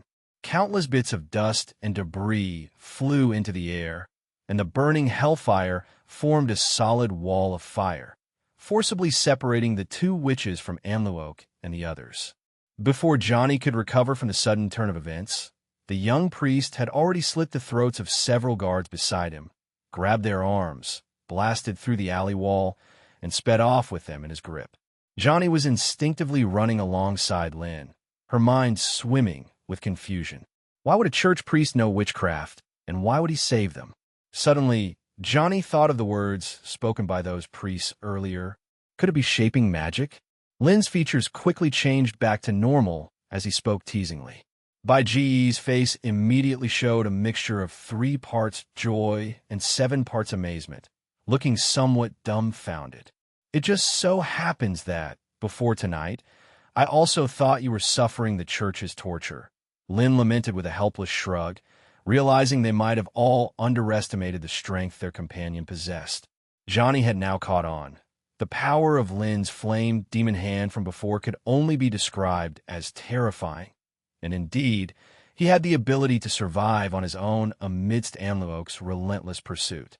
"Where have you been hiding these days?" Lin asked, slightly puzzled. After entering the port town, aside from getting a ship to cross the sea, his most important task was to find out information about the two witches. According to his knowledge, if the two women had not been captured by the church, they should have sought help from Laud. Johnny shook her head helplessly. The town's guards were vigilant, and the checkpoints were guarded by the church's priests, making it impossible for them to sneak in, so they spent the days catching gray crows in the woods, obtaining information through these inconspicuous birds. As the three explained, a series of fierce light arrows were already speeding towards them from behind. It was clear that in just a few seconds, Amluok had found a way to breach the firewall.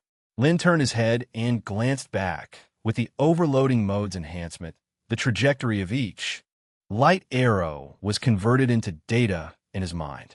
Magic bombardment. In an instant, as many as 36 pure magic power missiles hovered in the air. Then with precise targeted shooting, they exploded each of the numerous light arrows mid-air. Johnny and Baigu, who had been readying spells for defense, stopped their hands and looked towards Lin. A sense of reassurance arose in their hearts unwittingly. Johnny asked at an extremely fast pace, "There's a boat of ours at the dock in the port town. We have a chance to escape once we get there." Lin explained concisely, and once again glanced back aimlessly. Amluok and the others had already caught up. From his appearance, the archbishop almost looked no different from an old man about to be buried, with white hair and sunken eyes. However, his movements were much faster than the priest by his side. While pretending to be Adrian, Lin had learned some intelligence. The church's high-ranking clerics had all received the deity's blessings, their physical abilities far exceeding those of ordinary people. Going head-to-head was certainly not a wise move. He originally planned to appear as Priest Danny, to see if he could bluff his way through another subterfuge, possibly a sneak attack from behind, but to his surprise, the archbishop saw through his disguise at a glance. Was it because he didn't possess the glow of God? Lin thought to himself, as the sound of waves hitting the rocks echoed incessantly. The port's dock was already in sight. Through the eyes of the flock of gray crows, fear filled by G's heart, as countless guards in armor and carrying large shields advanced like a black tide rolling towards them. A chill also ran down Johnny's spine. She never expected that in addition to Archbishop Amluok, the port town also concealed an elite guard of thousands. Yet at such a dire moment, Lin simply laughed. Chapter 43, 40 Harbor Town, Earth-Shattering. Please follow. Chapter 43, Chapter 40 Harbor Town, Earth-Shattering. Please follow. Johnny and Baigu looked at Lin, who suddenly became happy, utterly confused, and truly did not understand why he could still manage a laugh. Lin did not intend to explain. He couldn't guarantee that the priests wouldn't have some kind of divine arts to overhear their conversation at this moment. Of all the threats in the port town, Lin feared most were Amluok and the 3,000 hidden elite guards. Now that these two troubles had converged, it was naturally better than ever. Behind them, the archbishop's horse chanting resonated once again. An invisible storm carrying a large amount of debris and dust raced towards them. Several church priests also consecutively cast spells, sealing off their retreat with several Tier 1 divine arts. Lin signaled the two witches with his eyes, then exerted his full power, even abandoning to adjust his aim, and in an instant created dozens of magic missiles that raced towards the lookout towers guiding the ships. Simultaneously, the understanding Johnny and Baigu, squeezing the remaining little magic power within them, used dirt to mud, turning the solid base of the lookout tower into sand under the influence of their magic. Accompanying the dozens of loud impacts, this tower that had stood near the dock for nearly 100 years, guiding countless ships, collapsed with a bang. The falling boulders and wooden frame not only blocked the invisible storm, but also crushed two priests who couldn't dodge in time underneath them. Seizing this opportunity, Lin and the others had already opened a distance of nearly 100 meters. Anger surged to its limits in Amluok's heart. After clearing the obstructive rubble with several holy light shock, he was about to make another move when the ground of the port town suddenly trembled slightly. Not just Amluok, Lin and his companions felt the same, but the cause of all this was neither magic nor divine arts. Dressed in black armor, neatly arrayed, and holding large shields, the Nord forces quickly appeared in everyone's sight. The crossbow arrows at their waists and the chilling atmosphere pervading the air were indeed intimidating.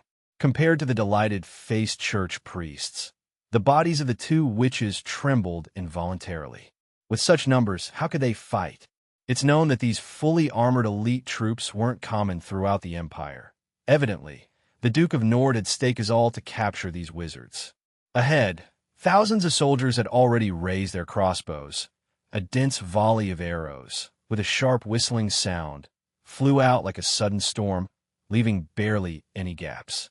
The moment the guards raised their hands, Lin already had scooped up by Gu and rolled behind a broken high wall.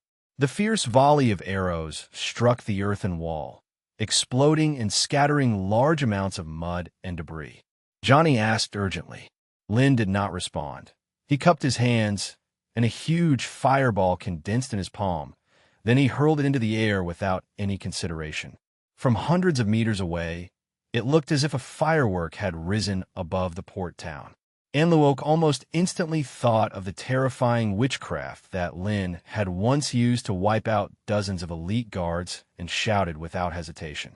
The dense volley of arrows immediately ceased. 3,000 soldiers uniformly lifted their large shields towards the sky, and the priests present did not dare to neglect, applying a multitude of protective divine arts all around. Under everyone's watchful eyes, the fireball that had risen high into the sky suddenly exploded, bursting into countless dazzling sparks before gradually dissipating into the night sky. The two witches' expectant expressions instantly froze, while only Lin gazed at the sky, casually saying, "How could it fly? Hadn't the magic already ended?" Johnny, bewildered, looked up and noticed what seemed like specks of light flying over from the other side of the sea. As the lights drew closer, the witches realized those weren't lights, they were hundreds of flaming arrows. Adrian and others also noticed this, and almost instantly analyzed that the earlier fireball technique was not aimed at them, but was merely acting as a signal. But such reinforcements seemed rather weak. Probably due to the distance and the unclear visibility at night, the airborne flaming arrows had no accuracy. Even if they stayed in place without defending, they would not be likely hit. Is this it? Is this all? Several priests felt immensely disappointed, finding their earlier worry and fear somewhat ludicrous, as they had been frightened by a few devil's believers. Only Amluok sensed something amiss, his dark, murky pupils gradually turning into shining dark gold. The unknown was always the most terrifying, but now it was too late to intervene, as the oil-wrapped fiery arrows irregularly shot towards various corners of the harbor docks. A sense of inexplicable crisis gradually enveloped everyone's minds, with no direction and no source. In the midst of everyone's unease, confusion, and fright, an endless wave of fire and light engulfed the entire harbor dock, shaking the entire city violently, as if doomsday had arrived. It was a roar 100 times louder than thunder, with flames and shock waves instantly leveling the surrounding low houses. The air boiled intensely, a vast amount of steam rising and mingling with the thick smoke to form a giant cloud of dust. Houses collapsed, boulders scattered, and tides churned backward under the terrifying impact, bringing even larger waves crashing towards the shore. Lilting flecks of yellow-white sparks drifted down from the cloud sea, seeming to rain fire inside the dock, illuminating the entire area brightly, made of white phosphorus mixed in the black gunpowder. All happened in the blink of an eye. The harbor dock was turned upside down in mere moments, transformed into a complete ruin. The only slightly better spot was under Johnny and his group's feet, where every location of the explosives had been meticulously planned during the trap setup. Even so, the powerful impacts still shattered the earthen bunkers, and Lin had to use several protective magics in succession to barely block the residual waves. The two witches behind the wall felt their brains stunned for a moment, followed by continuous ringing in their ears. After the explosion had ended, thousands of elite black armor guards and those relentlessly pursuing priests had vanished without a trace, leaving only the debris and a roaring fire sea behind. What is this? Is this hell? The two witches stood dumbfounded on the spot, unable to recover for a long time. Chapter 44. 41 Praise, Heavenly Judgment. Please follow. Chapter 44. Chapter 41 Praise, Heavenly Judgment. Please follow. Several minutes had passed, and only when a familiar shout broke through their transient deafness did the two witches snap back to reality. Johnny abruptly came to his senses and turned his head. Lin was standing in front of a burning sea of fire, gazing ahead as the rolling waves of heat made his robe flutter vigorously. The two witches didn't know what oxygen was, but they knew how to hold their breath. But what kind of magic was this? Johnny's surprise was indescribable, and Bai Gu, beside him, was crouching by a collapsed earthen wall, too scared to stand due to the limbs and flesh scattered around. Lin wasn't paying much attention to the condition of the two witches, his expression solemn as he looked toward the harbor docks, now reduced to ruins. Logically, under such an explosion, it should have been impossible for anyone to survive. Yet the reality was quite the opposite. A figure stood erect in the middle of the burning sea. To call it a figure might not be quite appropriate, because by then, Anluok had long lost his human form, his originally splendid gilt robe shredded to pieces, his entire body ignited by the white phosphorus fire of 1,000 degrees. From any perspective, Anluok should have been dead. And in fact, it was so he should have died days before in the great battle outside of Wu'er Town, but his humble prayer had stirred a great eternal existence to descend a trace of mercy. A strand of divine power forcibly sustained his life force. The moment he sensed danger, Anluok had actively drawn upon this divine power, overstepping the bounds to use a fourth circle divine art, holy barrier, and had forcibly deflected the terrible explosion. However, the power of a fourth circle divine art ultimately had its limits and could not block the subsequent shockwaves. The temperatures of 1,000 degrees constantly scorched his flesh and organs. His life was counting down to its final moments. At this moment, Anluok's mind could no longer feel pain. Only his purest faith remained. Death and pain were but trials and tribulations one must endure on the way to heaven. Anluok did not fear death, but if he could send the wizard before him to hell, then surely the Lord would reward him even more in heaven.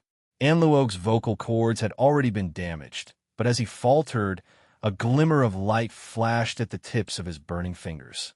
It was the purest light of death, the glimmer quickly expanding. Flames retreated, rubble crumbled, everything in front of it swiftly dissolved under such power. Frost curtain.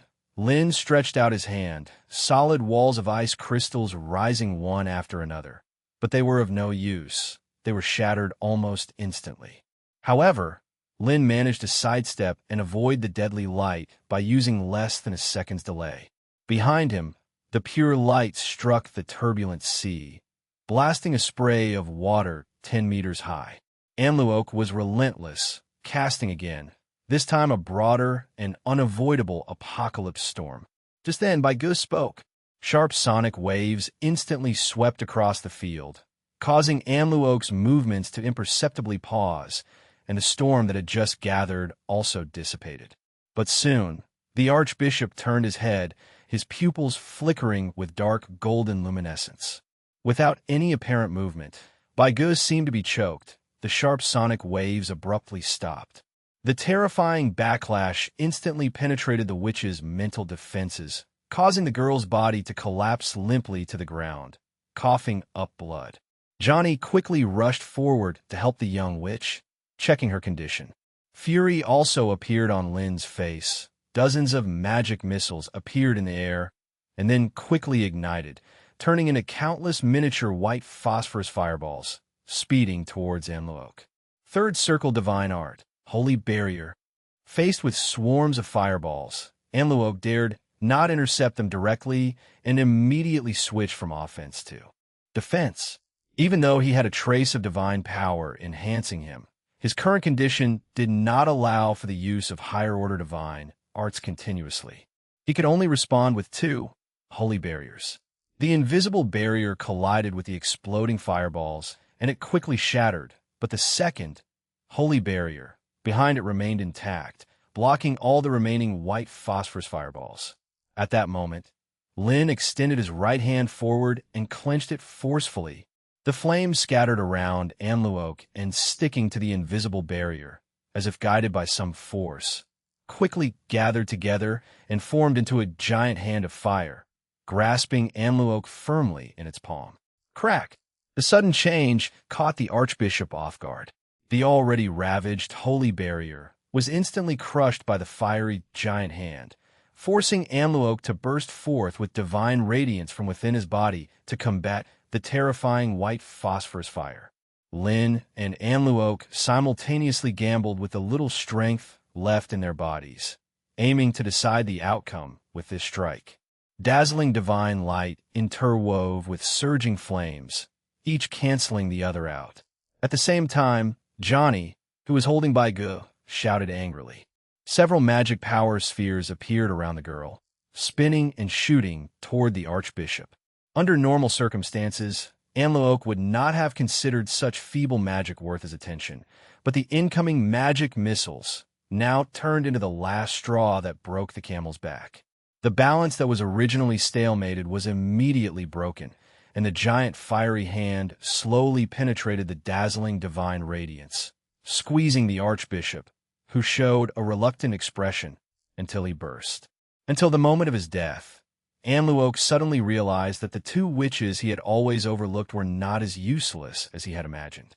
Watching Amluok's body being crushed by the flame demon hand, Lin couldn't help but breathe a sigh of relief, then quickly scanned the surroundings with great vigilance, terribly worried that his act of killing Amluok might provoke divine wrath.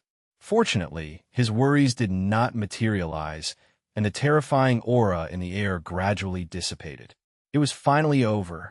Lin's body swayed, nearly falling to the ground. After a whole night of continuous fighting, his magic power and physical strength were entirely depleted, leaving him immensely exhausted. A voice from the brain chip reverberated, and Lin, supporting his body, looked at Bai Ge lying unconscious in Johnny's arms and asked, "I don't know. Her condition is very bad. She needs immediate treatment," Johnny said with great concern. Lin looked toward the surging sea, thinking that since Laud could receive the signal he sent and acted according to the plan, he should have arrived by now by the time. But why can't he see even a shadow of the ship now? Chapter 45-42 Return Home. Return home immediately. Seeking follow-up readings. Chapter 45. Chapter 42 Return Home. Return home immediately. Seeking follow-up readings. A few minutes earlier, above the mist sea, a burly man clenched the long knife in his hand and savagely swung it toward Laud, but as the blade fell, it suddenly stopped. His fierce expression gradually became incredibly conflicted as he carefully spoke out. "Mr. Laud," the cripple, gritted his teeth and said, extending his right hand straight out, revealing a very prominent flame mark on the back of his hand. As he spoke, Laud's heart also clenched fiercely, but this was an utterly unavoidable choice. From the beginning, he had little faith in a certain wizard's bold and outrageous rescue operation. So when he noticed that the town harbor was suddenly in chaos, and all previously laid plans had come to an end even before they had begun, Laud immediately judged that the wizards staying in the town would soon be done for. Exactly because of this, Laud made a decisive decision, taking advantage of the chaotic situation in the harbor town to organize a getaway. Thanks to the church focusing most of their efforts on dealing with Lin and the others, they had managed to take control of this ship without much effort and, taking along those portable assets, sailed away from the harbor town. Now the only thing causing Laud concern was the flame mark on his hand. If the wizard lord found out he had fled when facing peril, he might drag him to hell right before dying. For him, who didn't understand much about magic, the only countermeasure he could think of was to cut this hand off. The muscular man, conflicted, held the knife but hesitated to strike, and Laud's mood fluctuated uncontrollably until, annoyed, he grabbed the long knife himself. It would be faster than all this dithering. At the bow, a sailor suddenly shouted loudly. Laud instinctively looked up, seeing a fireball rising from the docks at the harbor and bursting open in the night sky. Laud was somewhat surprised. He had thought that deceitful and ruthless wizard was most likely dead. He hadn't expected the other party to actually make it back to the harbor docks. Thinking this, he involuntarily looked toward his first mate, who was holding an alchemical monocular. "I see many black armor guards. They've all come out, and Archbishop Anluoke is there too." Those wizards seemed to be surrounded. The executive officer swallowed hard, struggling to speak. Laud immediately understood. They had been pursued to this point. Thinking briefly, he spoke straightforwardly. Since the other party had already successfully lured Anluoke and his followers to the prearranged location, he naturally wouldn't act so heartlessly. Shooting a distant volley wasn't much trouble, but coming ashore to support was out of the question. Laud didn't believe that in such a predicament, the others could make any significant moves. It's not like he could advance to a great wizard on the spot and then destroy these thousands of elite guards with a few spells, right? This was beyond unbelievable. Over 300 sailors and guards immediately took out the oilcloth-wrapped arrows they had prepared, lit them with torches, and drew their bows to shoot the arrows toward the distant harbor, completely disregarding accuracy. After all, the wizard's command had been merely to hit the harbor docks. Laud glanced briefly and did not look again, restless as he gestured with the long knife in his hand. To cut or not to cut? Just how much should be cut? This is a question worth pondering deeply. Just as Laud had made up his mind and was about to take action, the entire ship suddenly shook violently. A loud booming sound erupted beside his ear, followed by an immense force that knocked him to the ground and sent him rolling to the base of the mast, where his head slammed hard against the crossbar. Laud's head buzzed, his clothes soaked by the waves he had rolled through. However, at his question, the first mate did not reply, his gaze fixated blankly towards the direction of the port docks, muttering under his breath. "It's all over, all over," Laud frowned in dissatisfaction. Could it be that the battle at the docks had been decided, and those wizards were all done for? Laud turned his head to look and immediately took a sharp breath at the scene before him. He realized it wasn't the wizards who were done for, but the entire port town itself. A massive cloud of dust was rising from above the city, and the originally dim night sky had now turned a blazing red, as if something had ripped through the darkness. What had been a prosperous and splendid dock was now nothing but ruins, with thick smoke billowing and intense heat waves sweeping upwards, turning the sky a fiery red, and a dense rain of fire falling from that vast cloud of dust, creating a hellish scene. Laud swallowed hard, his legs trembling. Even though he was too far to see clearly what had happened on the docks, he understood that under such power, the so-called black armored guard and church priests were inconsequential. Could it be that he had really misjudged, and the opponent was actually a powerful wizard in deep hiding? The magic they named fireworks was terrifying. Laud wiped the cold sweat from his forehead. The fall of a port city was indeed the most brilliant spectacle he had ever seen. "Mr. A sailor stuttered, asking. Before Laud could respond, a dazzling light of death shot from the docks and struck the sea hundreds of meters away, creating a wave tens of meters high. The sailed battleship shook violently again, and Laud immediately jumped up, shouting in panic. "Return to port." The sailors hurriedly pulled the sails and adjusted their course, not daring to delay a moment. To everyone on board, this was undoubtedly a bare warning from the mighty wizard. If they did not return to port now, the next spell might well strike their ship. Laud hastily changed into a proper set of clothes and tidied up his appearance. Although his legs were still a bit wobbly, He managed to wear his most welcoming smile, preparing to meet the fearsome wizard and no longer mentioning anything about cutting hands. A brawny man beside him vigorously pulled on a rope, feeling very fortunate about his earlier judgment. Thankfully, he had not acted a cut earlier, or else he would have been the one cut down. Chapter 46, 43 Divine's Projection. Please follow. Chapter 46, Chapter 43 Divine's Projection. Please follow. Under the diligent efforts of the sailors, the sailboat made its way through the surging waves and stopped at a dock that had not yet been completely destroyed. Feeling the rolling heat waves in the air, and despite being mentally prepared, Laud's heart still shivered uncontrollably as he stared closely at the harbor, now reduced to ruins. The smile on his face grew even more eager than before. "Mr. Laud, you've finally arrived. I thought you might have already sailed across the sea successfully," Lin said, as he walked up the planks that had been laboriously set down, accompanied by Johnny and the unconscious Baigu. "Ha ha ha, wizard sir, you jest. How could that be possible? It was simply a change in our plan, and since we could not receive your further orders, we had no choice but to drift on this ocean and wait." Laud laughed heartily, explaining with ease. Lin did not expose the other's intentions, as he and the ship gang were never really acquainted. Their cooperation was merely temporary, based on the threat from the church and the goal of sailing to the wizard land. Hence, even though he suspected that they might have abandoned him to escape, Lin was not angry. Mr. Johnny, standing aside, interrupted their conversation, eagerly asking. Laud glanced at the unconscious Baigu and immediately realized the seriousness of the situation. Without delay, he had his assistant call for the ship's physician. They were well prepared with various medicinal herbs for any emergencies that might arise during the crossing. However, after examining Baigu, the ship's physician could only shake his head in helplessness. The Lady Witch's physical injuries are not serious.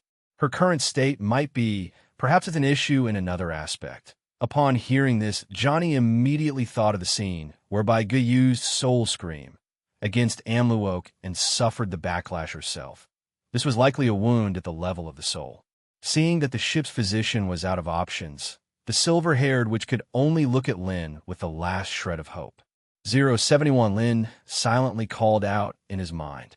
Initial assessment suggests the target has suffered severe mental trauma. Lin was rather helpless. He also needed to make it back. And while the Federation's technology was advanced, their understanding and research on consciousness and the soul were quite limited, with most of the data being top-secret documents, which were definitely not accessible to someone of his standing. Therefore, under the imploring gaze of the witch, Lin could only bring himself to shake his head firmly. Johnny's beautiful sapphire eyes instantly dimmed, but soon she felt the little witch in her arms quiver slightly. "Baigu!" Johnny shouted with surprise. "So cold my head hurts so much." The girl of about 13 or 14 curled up, her eyes tightly shut, lips slightly parted, breathing becoming more rapid, and as her lips trembled as if in a dreamy murmur, she called out her family's names unconsciously, her voice growing weaker, her hands shaking as if trying to grasp something ephemeral. Johnny held Baigu tightly, tears flowing down unstoppably, sobbing uncontrollably. Watching such a scene, Lin could not help but sigh. He was not capable of handling everything. All he could do was move forward slowly and take Baiju's trembling hand into his own, trying to provide some comfort. A system alert suddenly echoed in Lin's mind, causing him to pause. Watching the girl's vitality fading away, he hesitated for a long time before finally speaking in his mind. Beneath the perceptible gaze, a glow invisible to the naked, I was coursing up Baiju's arm and into his body, taking about half a minute before it finally stopped. Special energy entity absorbed, estimated to be convertible into 12% energy reserve. Lin immediately responded in his mind, although he didn't know what the luminescence absorbed by the intelligence brain was. He could be certain that the magic power had recorded it before, and so it could be directly excluded. That left only one possibility as soul. A sudden, inexplicable speculation flashed through Lin's mind. Over the past few days, a number of people had died in front of him, and he had even personally killed more. Yet, it was the first time the intelligence brain had prompted him.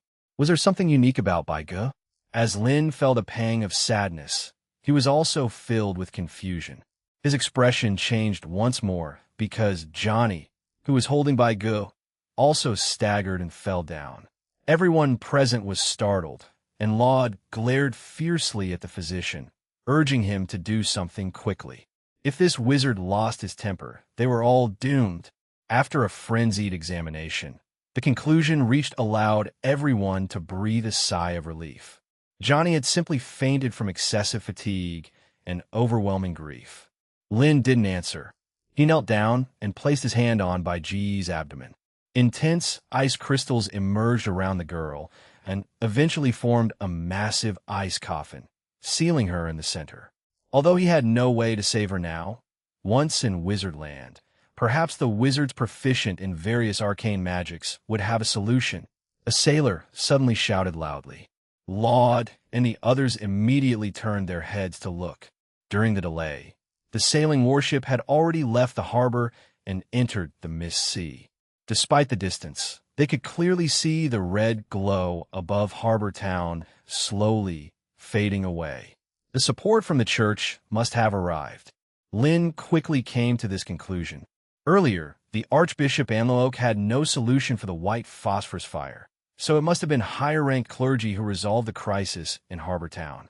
The next moment, a gigantic apparition of a goddess, large enough to cover the entire city, appeared in the sky above Harbor Town. Her body, transparent as crystal, reflected a dazzling light under the silver moon that compelled one to approach, kneel, and prostrate before her in confession of their sins. Divine's projection? Suppressing the shock in his heart, Lin watched as Laud and the others beside him shuddered in fear, curling up and cowering on the deck. The faceless apparition of the goddess slowly cast her gaze in their direction. Fortunately, by then, the dense fog had already surged around them, and the entire sailing warship vanished from the sea surface in an instant. Chapter 47, 44. Cardinal Edwell, please follow. Chapter 47. Chapter 44. Cardinal Edwell, please follow. Great Lord, please save your believers. After the apocalyptic scene descended, the entire seaport town instantly plunged into chaos. The makeshift militia that had been organized were completely incapable of maintaining order, and figures could be seen running frantically in the streets and alleys. The raging inferno that started at the docks only grew with the wind, threatening to envelop the entire town.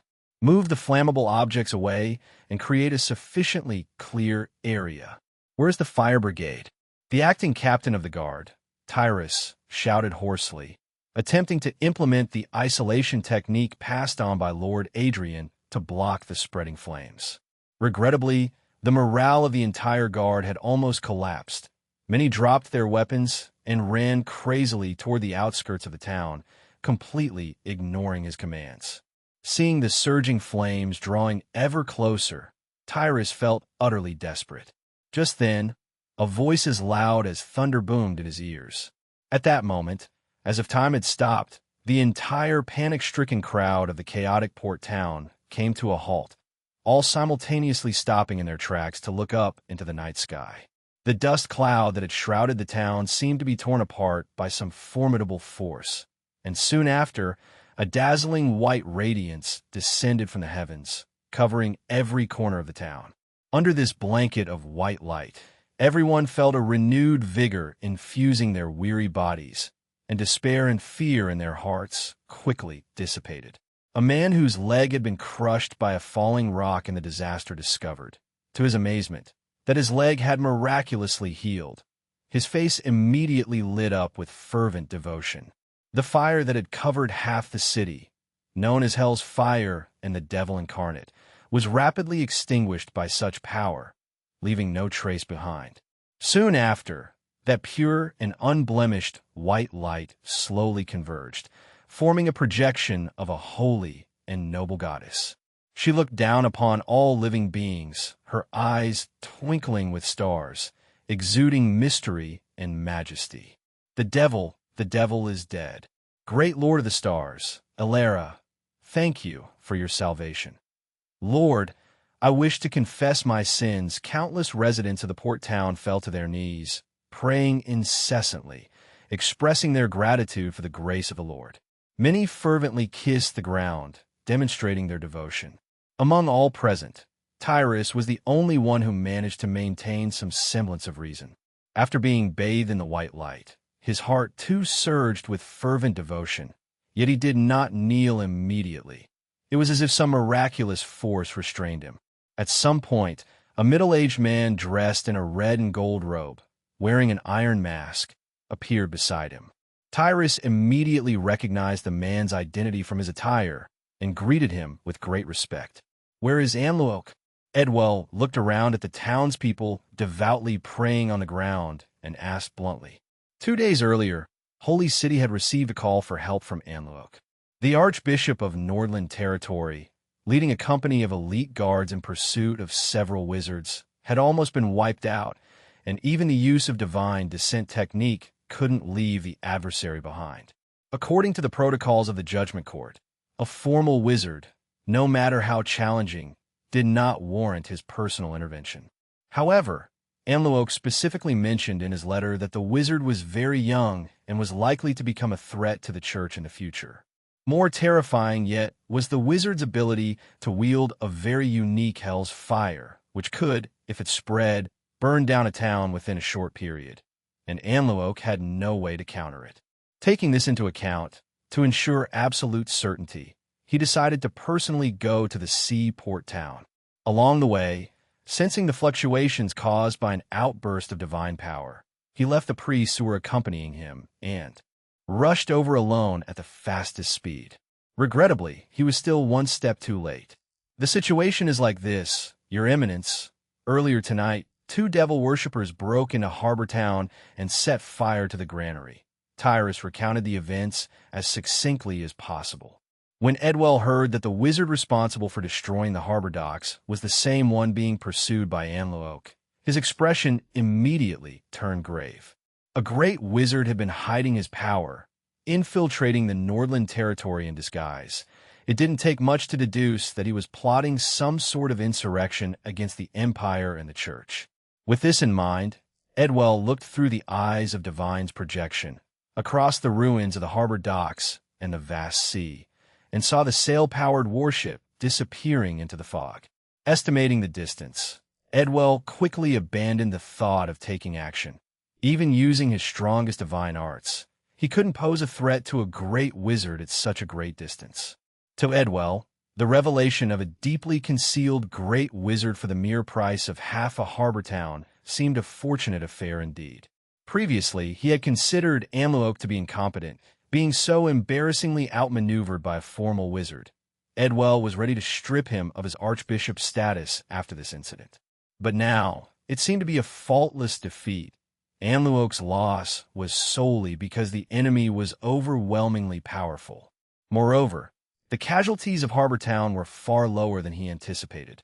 Edwell originally thought that such a disaster would cost at least half of the tens of thousands of townsfolk, but judging from the number of souls taken into the Holy Land, less than 5,000 had died, including 3,000 of the Black Armor Guard. This was nothing short of a miracle.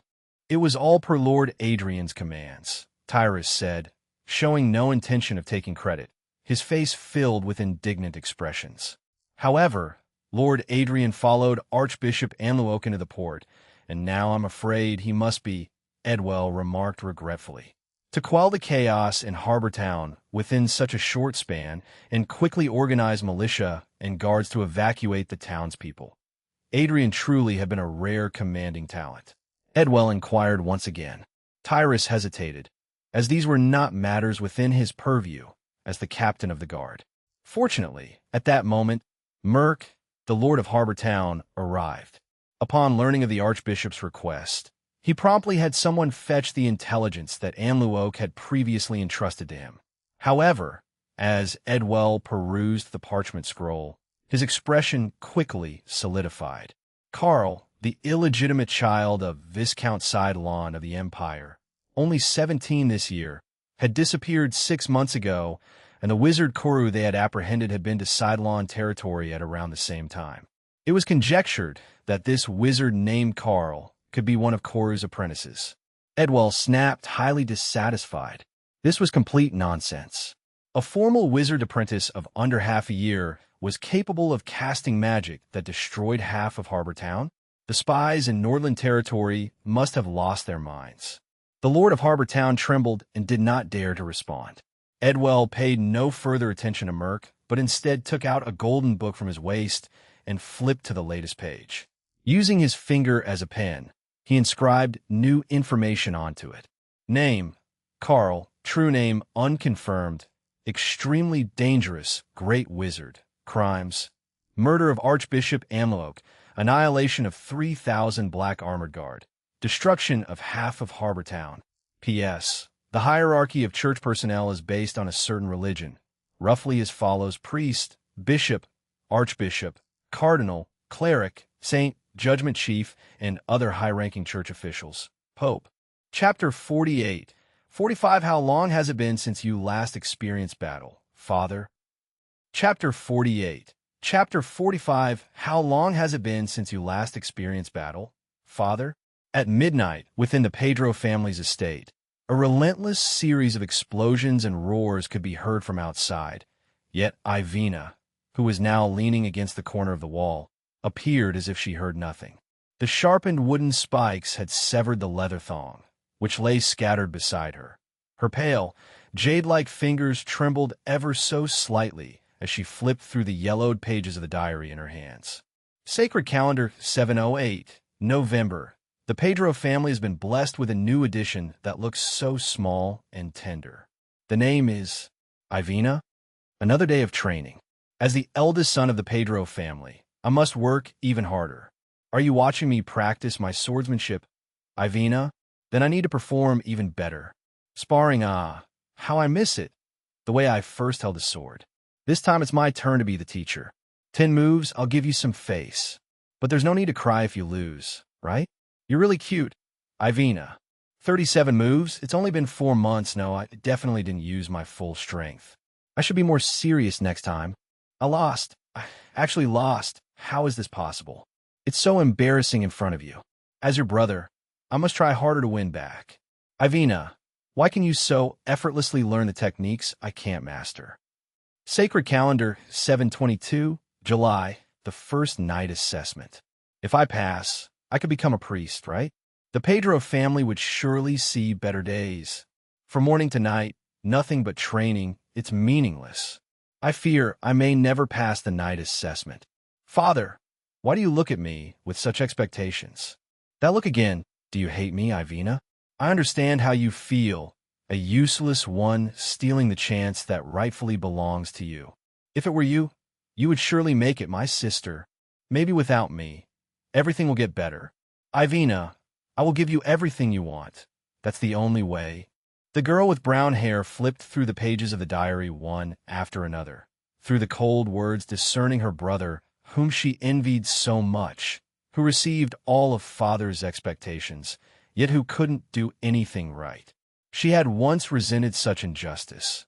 Her own efforts and the swordsmanship she took pride in were nothing but tools in her father's eyes, meant to attract the attention of the Duke of Nordland's son. If she had had the chance, she could have definitely passed the night assessment, definitely have revived the Pedro family, and definitely have made her father realize her worth. Therefore, for a brother who had access to all the family's resources, could any time receive formal knight's guidance, yet repeatedly failed, Ivina harbored an intense dislike, even hatred. You're really cute, Ivina. Her fingers traced over the pages that were tightly wrinkled, and as she observed the words, the girl's body shuddered slightly, tears glistening as they rolled down her cheeks, falling continuously onto the pages. I'm sorry. I'm sorry.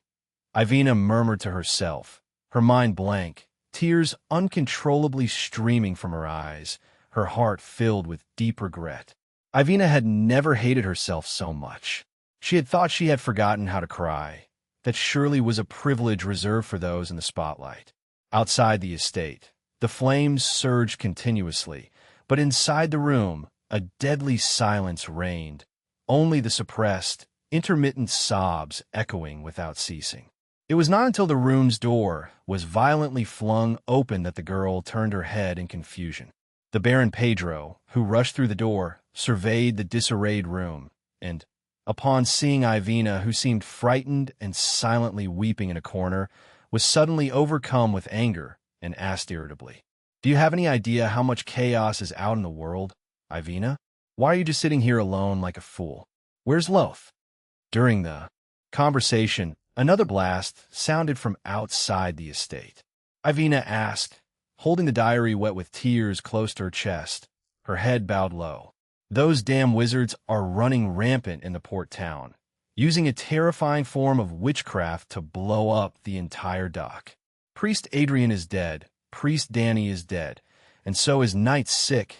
Even Archbishop Anlok couldn't escape," Baron Pedro said in a terrified tone. Previously, he had suggested joining this witch hunt to gain experience in front of the Archbishop of Nordland Territory. Now he thought that if Amluok had agreed, he would be dead at the port docks by now. Hearing one venerable name after another being declared dead, the brown-haired girl was shaken. She couldn't help but recall the words that echoed in her ears before Loth left. "It's all so insignificant, Ivina. To become a wizard, is this your choice, brother?" It was rumored that one could become a wizard with forbidden power by offering their soul to the devil. But as a price, that person often changed dramatically, and their soul would gradually sink into the abyss. And all of it was for her. "Where's your brother? You haven't answered me. Where is Loth?" Baron Pedro said as he clenched the girl's wrist fiercely, demanding loudly. Ivina said softly, well aware that if the news of her brother becoming a wizard got out, the entire Pedro family would be destroyed instantly. Baron Pedro paused, and a terrifying look crossed his face. "I'm telling you, even if your brother is really dead, the title of Baron will never be yours," Baron Pedro said angrily. No matter the circumstances, he would never let an outsider take over the Pedro family, not even if they were exceptional. "In that case, I'm leaving." Ivina broke free from the grip that held her, tucked her diary into her chest, and turned towards the door without hesitation. "Stop!" Baron Pedro had not anticipated that Ivina, who never dared to defy him on normal days, would dare to resist him so brazenly. A surge of intense anger flooded his heart, and he drew his sword with its scabbard from his waist and slashed fiercely towards Ivina.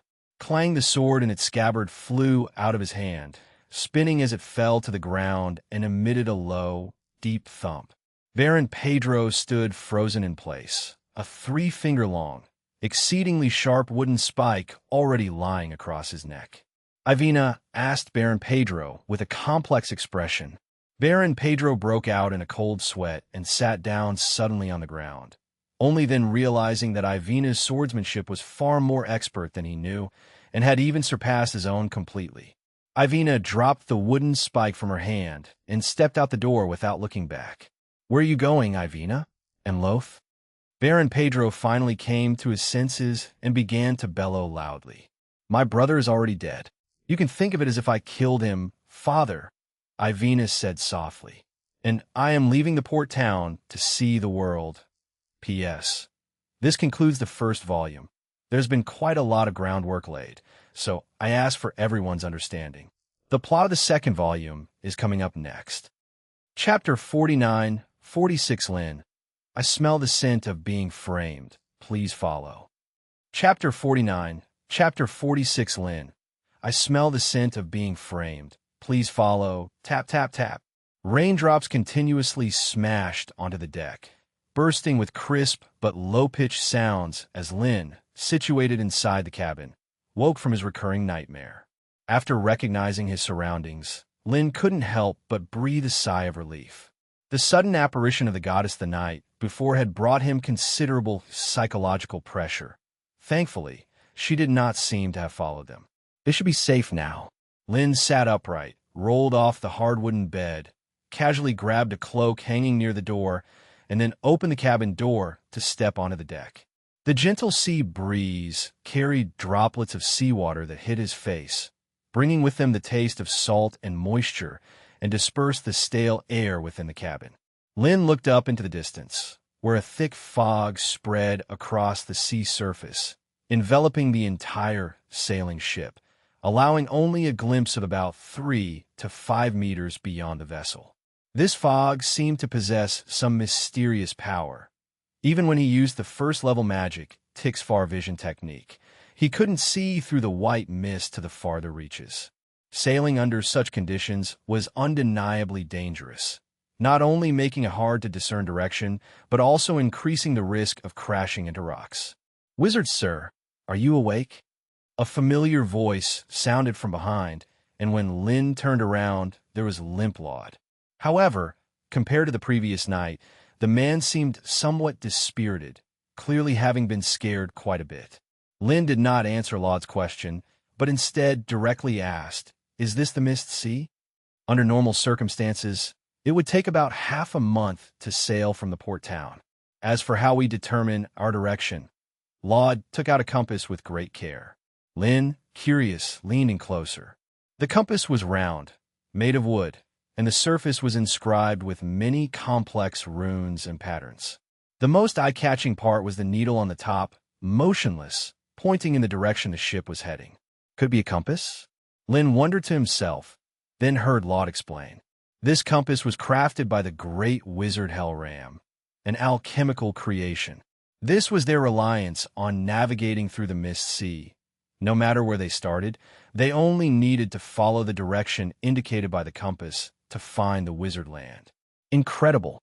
Lin picked up the compass and examined it closely. His interest piqued in this great wizard Hellram, whose name he had now heard twice. It seemed that Amluoke had gone through so much trouble to lay out a scheme against a few wizard apprentices, using Laud to get his hands on this compass. Handing this object over to the church would certainly be an enormous merit, as he could not decipher the runes on the compass. Lin simply took note of them, then handed it back. Of course not. Lin shook his head. He dared not admit that. At present, he was but a wizard apprentice who had only recently encountered magic. Being mistaken for a formal wizard was one thing. Thanks to the aid of the smart brain, he indeed could do many things that only formal wizards could do, but he was still far too distant from the level of a great wizard. If it weren't for the help of the 1,000+ people from the ship gang, he would have been unable to set up a trap capable of destroying the entire port thus. The devastation of Amluoke and the others was less a product of magic and more the power of science. Seeing Lin shaking his head in denial, Laud appeared somewhat skeptical. Last night, he had personally witnessed that terrifying explosion, absolutely a display of great magical power.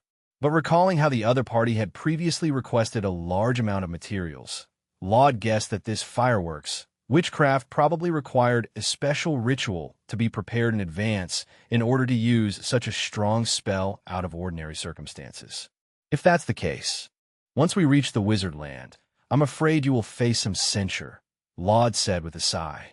Lin's expression suddenly changed, his gaze toward Laud laced with a hint of danger. He faintly sensed the smell of being framed. Under someone's benevolent gaze, Laud hurriedly began to explain. Although he has been running the sea route from the port town to the wizard land, it was the great wizard Hellram who created this route. In straightforward terms, the entire ship gang was nothing but a tool in the other party's hands, whether willing or unwilling. Each year they needed to transport some scarce resources to the wizard land. Because of their consistent secrecy over more than a decade, no major mistakes had happened. However, because of Johnny and the others, this transportation route was now totally destroyed. If Lin were also a great wizard, then naturally there wouldn't be much to worry about, but if not, he needed to be prepared to be held accountable, which was why he specifically asked to confirm. Thanks to Laud's explanation, Lin quickly grasped the situation, feeling somewhat troubled. He naturally understood the importance of this sea route. This pot should have been carried by his mentor, Crow. If it weren't for the latter's audacious plan to abduct the Duke's second daughter and being caught red-handed, how could the church possibly trace the clues all the way to the port town? Lin asked. There should be more. The Mist Sea also connects to another important port, The capital city of the Sika's empire, Vikner, said Laud hesitantly, although not entirely certain. He guessed that inside the city of Vikner, there must be others doing the same thing as him. I understand, Lin nodded. It seemed that things hadn't developed to the worst-case scenario yet, but he had no intention of carrying this blame. He needed to find a way to shake it off. While pondering, Lin casually continued to inquire about various pieces of information regarding the wizard land from Laud. He was too unfamiliar with this place, and lacking sufficient information could easily lead to disadvantages. Through several questions, Lin came to understand that the wizard land differed from what he had previously imagined. It was not a refuge established by a group of wizards persecuted by the church, but rather an enormous island that had existed hundreds of years ago, with its own cities, ports, and a population of a whole 600,000, almost a small kingdom in its own right. Except that there were no king and nobles here, replaced instead by wizards and various schools, with the highest authority being held by a wizard council comprised of several legendary wizards. Chapter 47, The Eye of Death. Chapter 47, The Eye of Death. The advanced political system of Wizard Land left Lin astounded as it quickly moved into a democratic parliamentary system. But after some reflection, he found it normal. A high-level wizard alone is an army, and if such power is not granted corresponding rights, it only breeds turmoil. So there, the status of wizards was almost akin to that of nobility. Once you reach the port, you will indeed be shocked by the sight, Laud said with a lot of feeling. Over the years, he had been to Wizard Land a few times, and it felt like a farmer who had always lived in a village, suddenly arriving in Viknal, with the shock being indescribable. Then I am indeed looking forward to seeing such a sight, Lin said with a smile. As they were talking, a sailor suddenly came over and whispered a few words into Laud's ear. Lin nodded. He had many questions to ask Johnny and quickly made his way towards the cabin. Watching Lin walk away, Laud did not follow. Instead, he looked up at the misty sky, where drops of rain pierced the white fog and fell onto the deck. Although this little bit of wind and rain did not affect the journey, Laud felt a sense of unease in his heart since they had left the port a bit too late this year to evade capture by the church. Hopefully, the sea would quiet down a bit before they crossed this area. Lin followed the sailor towards the inside of the cabin while the wooden ship kept rocking, the air filled with a faint stench of decay.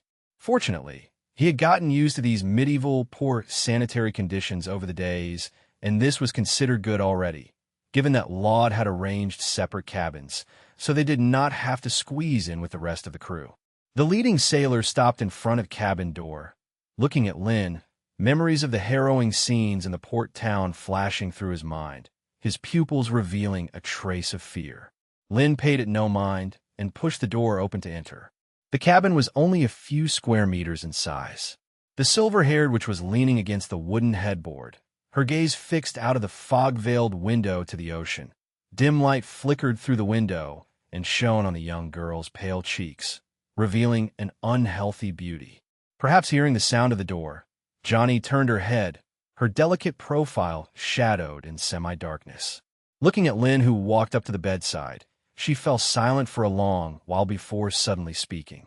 Lin paused, then softly replied, "I have preserved her body in ice. Perhaps the high-ups in Wizard Land might have some way to help, but—" While he said so, Lin knew the hope was faint. Never mind whether those powerful wizards had the capability. Even if they did, it was unlikely they would rescue a mere wizard apprentice. He did so mainly because Baigu, who was extremely afraid of death, had dared to enter the port town to rescue him in the face of an almost certain death situation, which had touched Lin somewhat. Secondly, the unknown energy absorbed by the neural implant last night also concerned him a great deal. Johnny seemed not to have heard Lin's words and continued to repeat them softly. Lin sighed inwardly. Given the girl's mental state, he feared it was futile to ask anything further. He was just about to let Johnny rest when a soft, slightly warm body crashed into his embrace. Lin paused momentarily, not yet comprehending, before the sound of the girl's sobs reached his ears. Vigo is dead. The teacher is dead. And Kent. Well, Buck, Barton. With each name she called out, Johnny's voice choked up more. Her shoulders shook uncontrollably, and tears streamed down her cheeks, dampening Lynn's robe. The girl's voice was tight with sobs. She spasmodically revealed everything that had happened in Nordland territory. Crow had the chance to escape when the clerics discovered his group, but he chose to stay behind to cover their retreat. That was why she alone had escaped. Before leaving, she had promised her teacher that she would return every apprentice safely to Wizardland. But apart from themselves, everyone else had died. Lynn stood quietly, not interrupting the girl's outpouring. He understood that what Johnny needed was only a way to vent the fear, grief, and despair that had built up over more than 10 days, and that she could not express to outsiders. The intermittent crying lasted for over 10 minutes. Only then did Johnny's emotions begin to stabilize. It was only then that she realized she was embracing Lynn, his clothes soaked with her tears. The girl, somewhat embarrassed, released her arms, and suddenly the atmosphere in the cabin became somewhat awkward. Johnny, looking slightly flustered, wiped the tears from her eyes and said in a low voice, "You think too highly of me, Johnny." Lynn shook his head. At that time, he hadn't even crossed over yet. With the original Carl's capabilities, he would most likely have been captured as well. And what you did was already enough, and it was good, Lynn said earnestly. Johnny was neither a master tactician nor a cunning elder like Laud. In Carl's memory, she was just a girl with a knack for magic who liked to sit under shady trees, reading books. For Crow to entrust the lives of these wizard apprentices to Johnny's efforts was unrealistic. This dilemma had always puzzled her. Although they were all Crow's apprentices, they weren't close on regular days. Yet, in Wooter Town, Lynn was willing to face danger alone, leaving a path for them to escape. Of course, it's because all of you standing there was really affecting my performance.